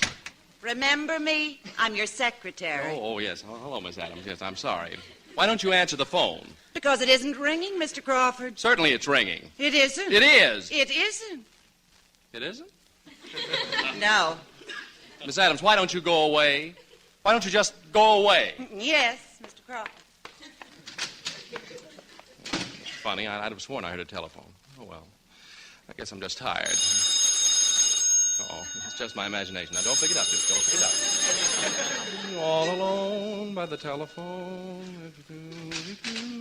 It isn't New Year's Eve, Mr. Crawford. I was ringing your phone. You were? I mean, what do you want? It's your fiancée, Michelle Bennett. She wants to see you. My former fiancée, Miss Adams. Now throw her out. Oh, Mr. Crawford, Miss Bennett's a client. Please, Miss Adams, no favoritism. Tell her I'm not here. Tell her I'm...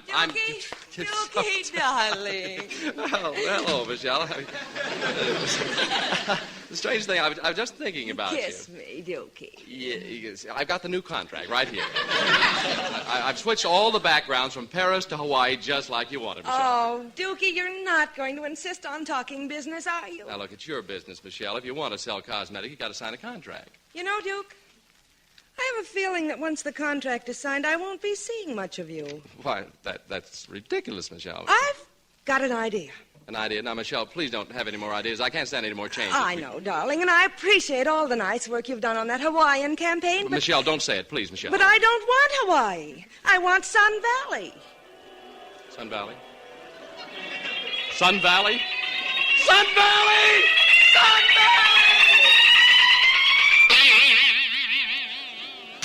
Mr. Montgomery, I quit. Michelle Bennett? Women. I hate women. Yes, I know, Duke. I've heard all about it. Why can't I work on men's accounts? Tough, hard-boiled, straight-shooting, he-blooded men. Women. Deliver me from women. Get yourself another boy, Monty. I can't stand it anymore. Duke, even though this is $1 million account, I'm going to take you off it for a while. Women. I hate... What'd you say? Yeah, take a few weeks off. Get a good rest. And look, you might read this book while you're at it. It's called Let's Live a Little. Let's Live a Little. That's an original idea. What's it about? Oh, it's about your nerves, serenity of mind. It's just the thing for you. Yeah, let's have a look at it. Let's Live a Little by Dr. J.O. Loring. Who's he? A famous neurologist. Say, let's live a little. You know, Monty, we might work up a swell publicity campaign on this. Oh, no, Duke. You need a rest. Rest? Rest nothing. Monty, this could be sensational. I can see it now. What a slogan. Why not live a little before you die a lot? Every day in every way, let's live a little longer. Give me the phone, Chief. I want my secretary. I want the head of the radio department. I want 5 artists, 3 copywriters, 2 photographers.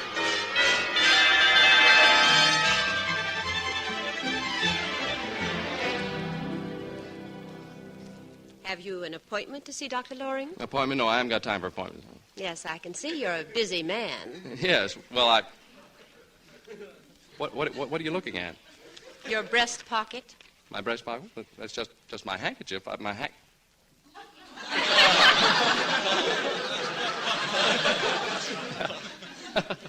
Yeah, it looks like a pair of socks, doesn't it? Yes, it does. Yeah. Well, I'm here to talk over the publicity on Dr. Loring's book, Let's Live a Little. My name is Duke Crawford. Yes, Mr. Crawford, your secretary called. The doctor's expecting you. Just go right in. Yeah, thank you.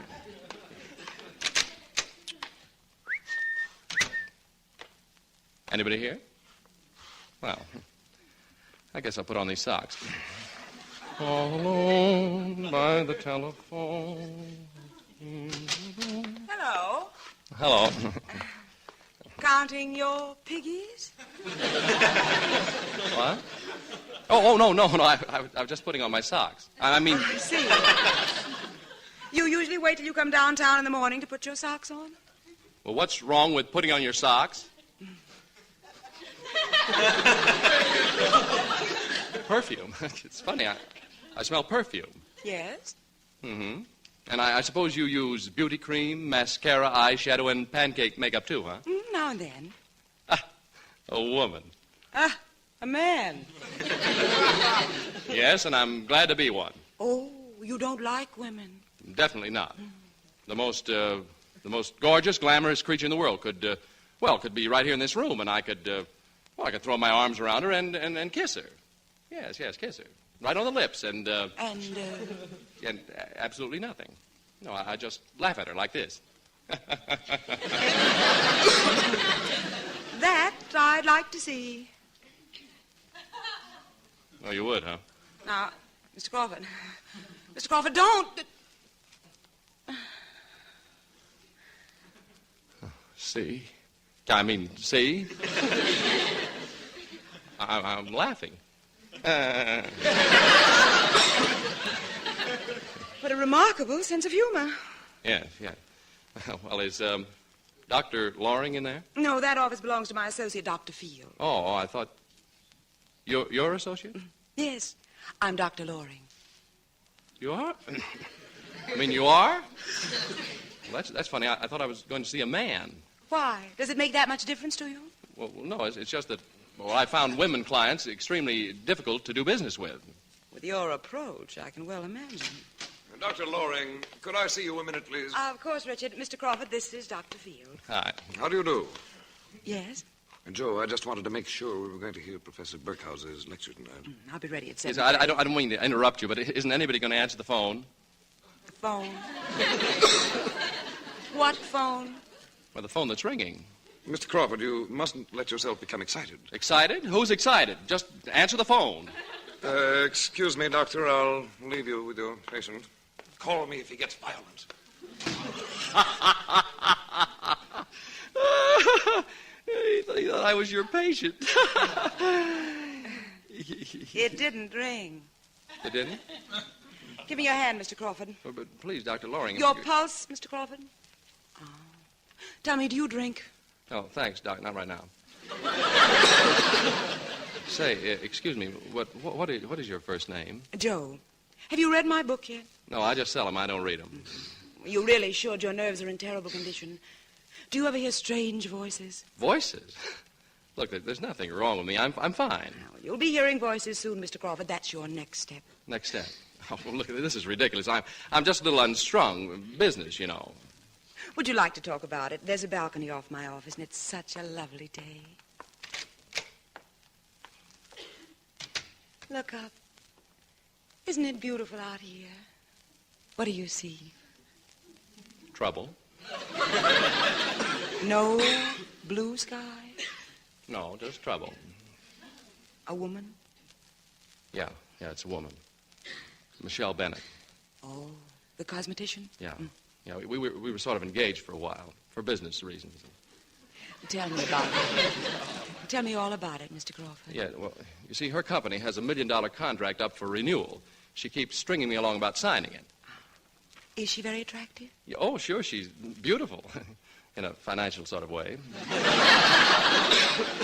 And she's in love with you, but you always talk business when you're together. Yeah, something like that. Have you tried being a little more attentive, Mr. Crawford? Attentive? How? Champagne, soft lights, a waltz, perhaps a caress. Then I don't think I'd mind if the contract were barely mentioned just after the waltz. Have you ever been in the Pink Champagne Room? Pink champagne, it sounds lovely. Joe, would you like to see it tonight? Tonight? It would be wonderful. Wonderful, Mr. Crawford. I was speaking purely as a doctor. Oh, yeah. Yeah, okay, Doc. Well, your prescription's accepted. I take Michelle to the Pink Champagne Room tonight. Yes, Michelle. Mr. Crawford. Yes? If I... Yes? Nothing, Mr. Crawford. You won't forget the waltz. No, I won't forget it. Well, see you later. Bye. Bye. Yeah, And good afternoon to you, Dr. Field. Wouldn't you be more comfortable if you put your shoes on? My shoes? Shoes? Oh, yes, thanks. Yeah, I'll put them on when I get back to the office. Strange case, that Crawford. Richard, wouldn't it be nice if we went dancing tonight instead of going to that dry old lecture? Dancing? Well, after all, Joe, I was under the impression... Someplace like the Pink Champagne Room.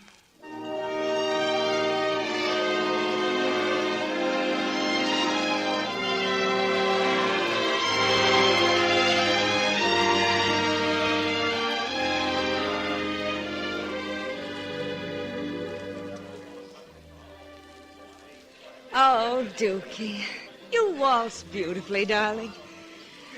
Oh, I love the soft lights, the violins. The soft light of your eyes and the sweet music of your smile, Michelle. You're so charming and attentive. I can't resist you when you're like this. Oh, you can't? I mean, I'm so glad you're having a nice time. Dookie, I have caused you a lot of trouble, haven't I? Trouble? Why, no, it's been fun. No, I'm sorry, darling. I'll sign the contract now if you want. Contract? What contract? Duke, why are you looking at that woman? Woman? That's no woman. That's my doctor. Well, stop staring at her. And she wouldn't come with me. Come where? She's beautiful. Duke! She's lovely. Duke! What? Oh, yes, the contract. Yes, right here, Michelle. The contract. I'll teach you about contracts, you... But Michelle, put down that champagne bucket. Don't, Michelle! Dookie! What have I done? To be or not to be. I hate women. Answer the phone. Get me a doctor. Answer the phone. Get me a doctor. Answer the phone. Get me a doctor.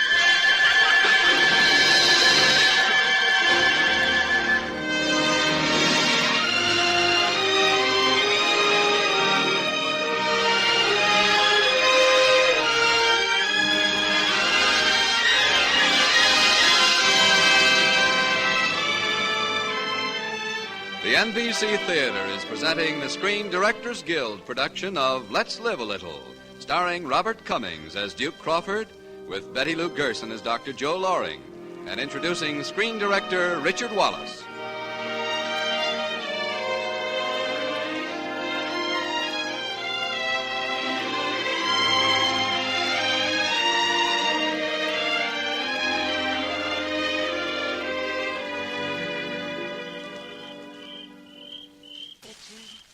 Look at the moonlight on the water. I never knew Shady Lake Lodge could be so beautiful. Well, it'd be a lot more beautiful if you hadn't brought that Crawford fellow along. Frankly, Joe, I don't like him. Oh, he isn't just a fellow, Richard. He's a patient. His nerves need a rest. Yes, so I noticed. Well. The doctor and the doctor. Well, be professional. Somebody asked me how I'm feeling. How are you feeling? No, I don't think I'll tell you. My doctor here might take it as a breach of confidence. Then I'll ask you, are you feeling better, Duke? Oh, I'm ready for business. I'd like to discuss your book with you for a few minutes. Then let's all go back to the lodge. Joe, I thought that you and I might take a canoe ride while we talk things over. I still think the water will be very soothing to me, Joe, very soothing. All right, Duke. Yeah, what were you saying, Dr. Field? Let's all go back to the lodge. Oh, I'd love to, but you see, I have a date. Coming, Joe? But...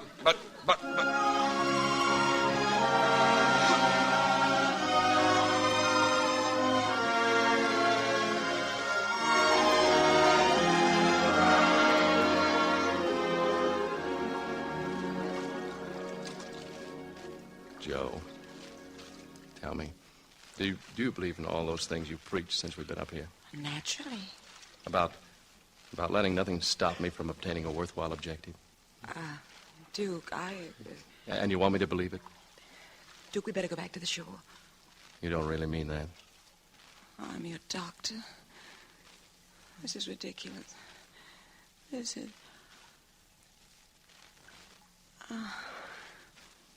You said you hated women. Well, that was 3 other guys. Duke, we can't keep this up. Well, we can try. No, now, wait a minute. Don't move. You'll tip over the canoe. I hardly think that's possible. The canoe won't paddle across dry land, Crawford. You've been beached here for 5 minutes. Well, what do you know? I hadn't noticed it. Oh, Richard, help me up. I'm driving you back to the city first thing in the morning, Joe. There doesn't seem to be anything wrong with Mr. Crawford's nerve now.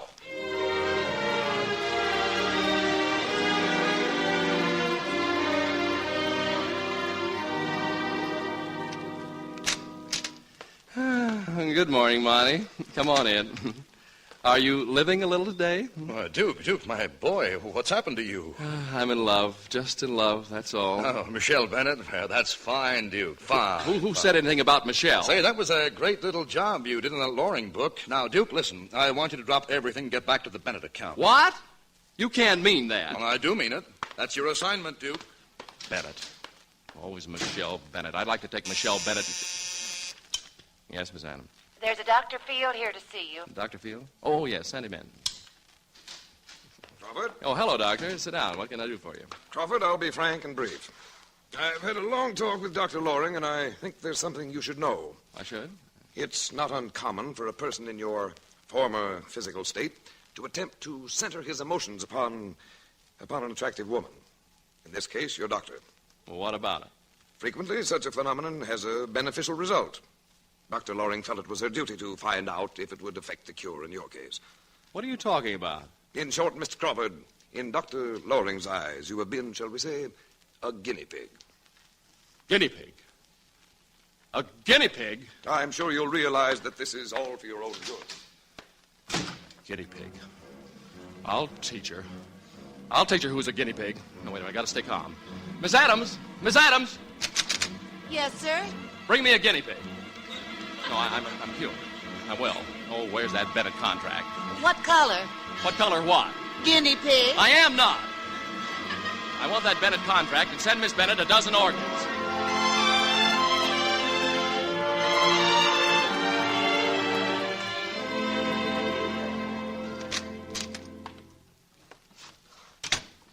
Michelle. Michelle, dear, I'm back. Oh, it's you. Yes, it's me. Well, I see you got the orchids. Yeah. Well, I always think of you, dear, when I see a beautiful orchid. Well, it was quite an exciting evening we had at the Pink Champagne Room, wasn't it, dear? I mean, so many things happened all at once. And Michelle, no, not the vase. No, don't hit me with the vase. Not again. Michelle! Dookie, darling, are you hurt, dearest? No. Oh, I'm getting so I kind of like it. Dookie, look, I've got my fountain pen. I'll sign the contract right now. Contract? The contract? Give it to me. Right here. There it is. All signed. Well, let me have it. Not until after the wedding. Wedding? Huh. Why not? Oh, all right. You win, Michelle.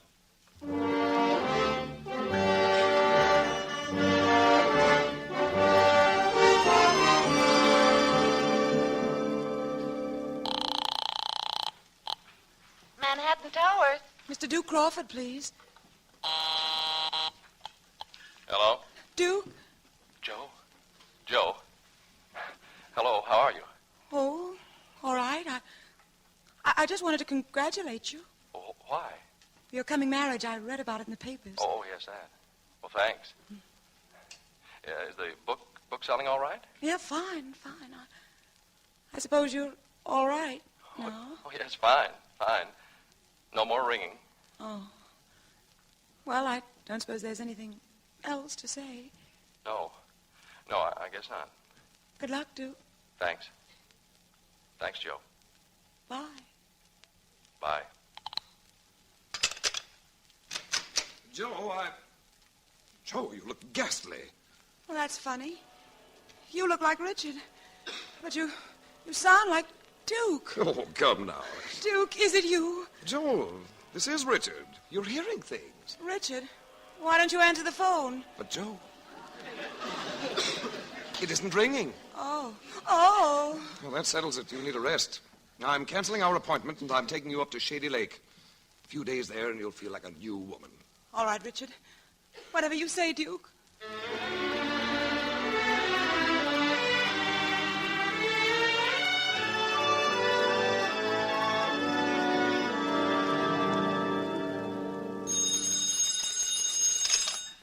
Yes?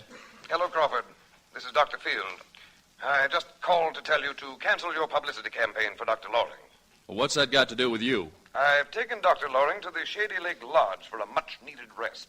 And as her doctor, I'm in full charge. In full charge? What are you, Joe's husband or something? I hope someday she will become Mrs. Field, yes. Well, that's ridiculous.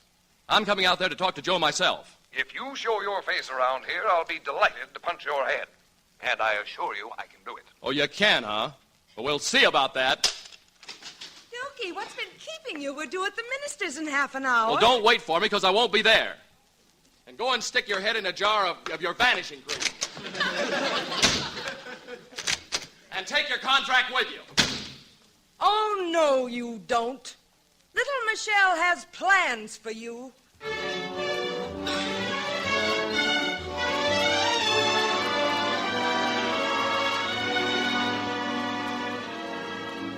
Well, here's your room, Joe. Have a good night's sleep.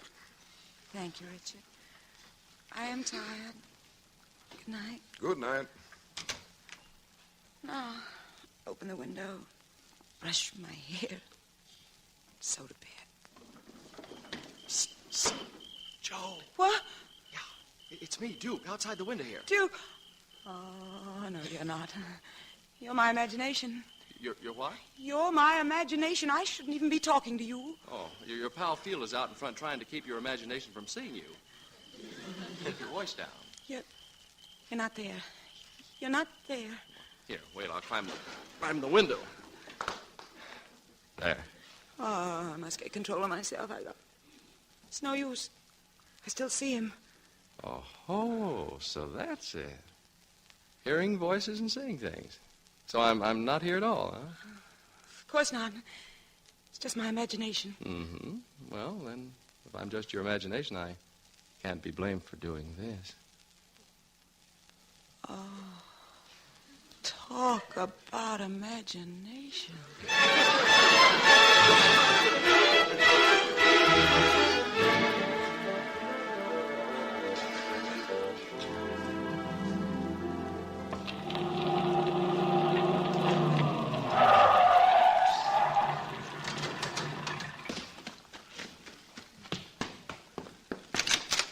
All right, Crawford, put up your hands and... Oh, I'm sorry. I was expecting someone else. Where are they? Are they? Duke and this Dr. Loring. She's asleep. He didn't show up. Oh, yeah? He was 10 minutes ahead of me. You don't think he'd... You don't know Duke. Yeah, well, if he's here, we'd better stop them before they do anything foolish. What's foolish about it? Come on.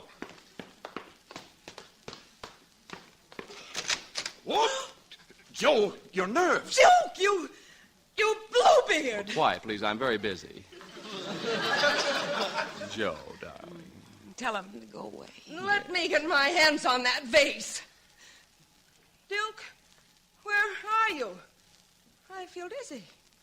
Everyone looks like Duke. No, don't throw it at me. I'm not Duke. You're making mistakes. You look like Duke.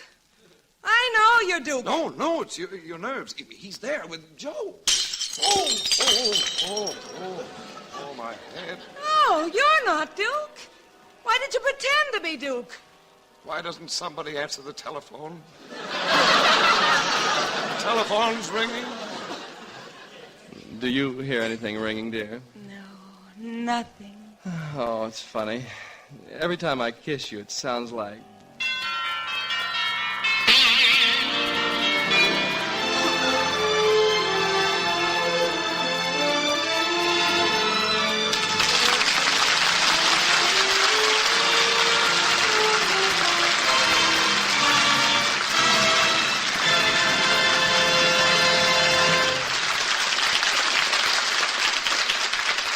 The NBC Theater has presented the Screen Directors Guild production of Let's Live a Little, starring Robert Cummings and introduced by the director of the film, Richard Wallace. In following weeks, you will hear Robert Montgomery, Rosalind Russell, and Irene Dunn. And next week, the NBC Theater turns to romantic adventure to bring you Douglas Fairbanks Jr. in The Exile. And now, here again are tonight's star, Robert Cummings and director Richard Wallace.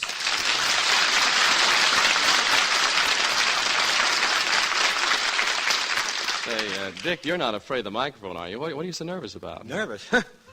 I got a right to be nervous. I never want to go through an experience like that again. But you haven't had a word to say since the start of the program. That's the trouble. It makes me a nervous wreck to sit through a half-hour comedy without yelling, cut, not funny enough, didn't catch on fire, let's do it again. Oh, I see. So you weren't satisfied with the performance? I didn't say that.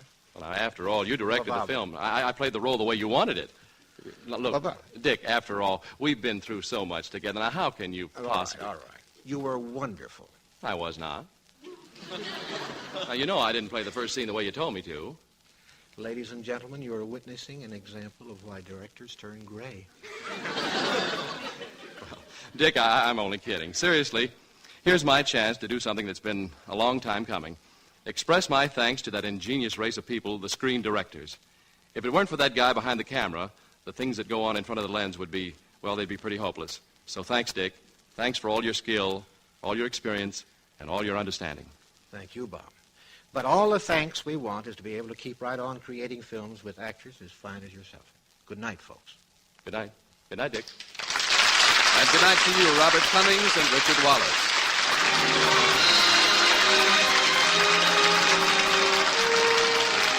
Also heard on tonight's program were Betty Lou Gerson, Virginia Gregg, Tom Collins, Constance Crowder, John Taylor, Sarah Selby, and Dan Riss. Script was by Richard Allen Simmons, and original music was composed and conducted by Henry Russell. Production was under the supervision of Howard Wiley. Your announcer, Frank Barton. Robert Cummings is currently being seen in The Accused, a Hal Wallace production for Paramount. Listen again next week when the NBC Theater presents Screen Directors Guild assignment, production The Exile. Director, Max Ophuls. Star, Douglas Fairbanks, Jr.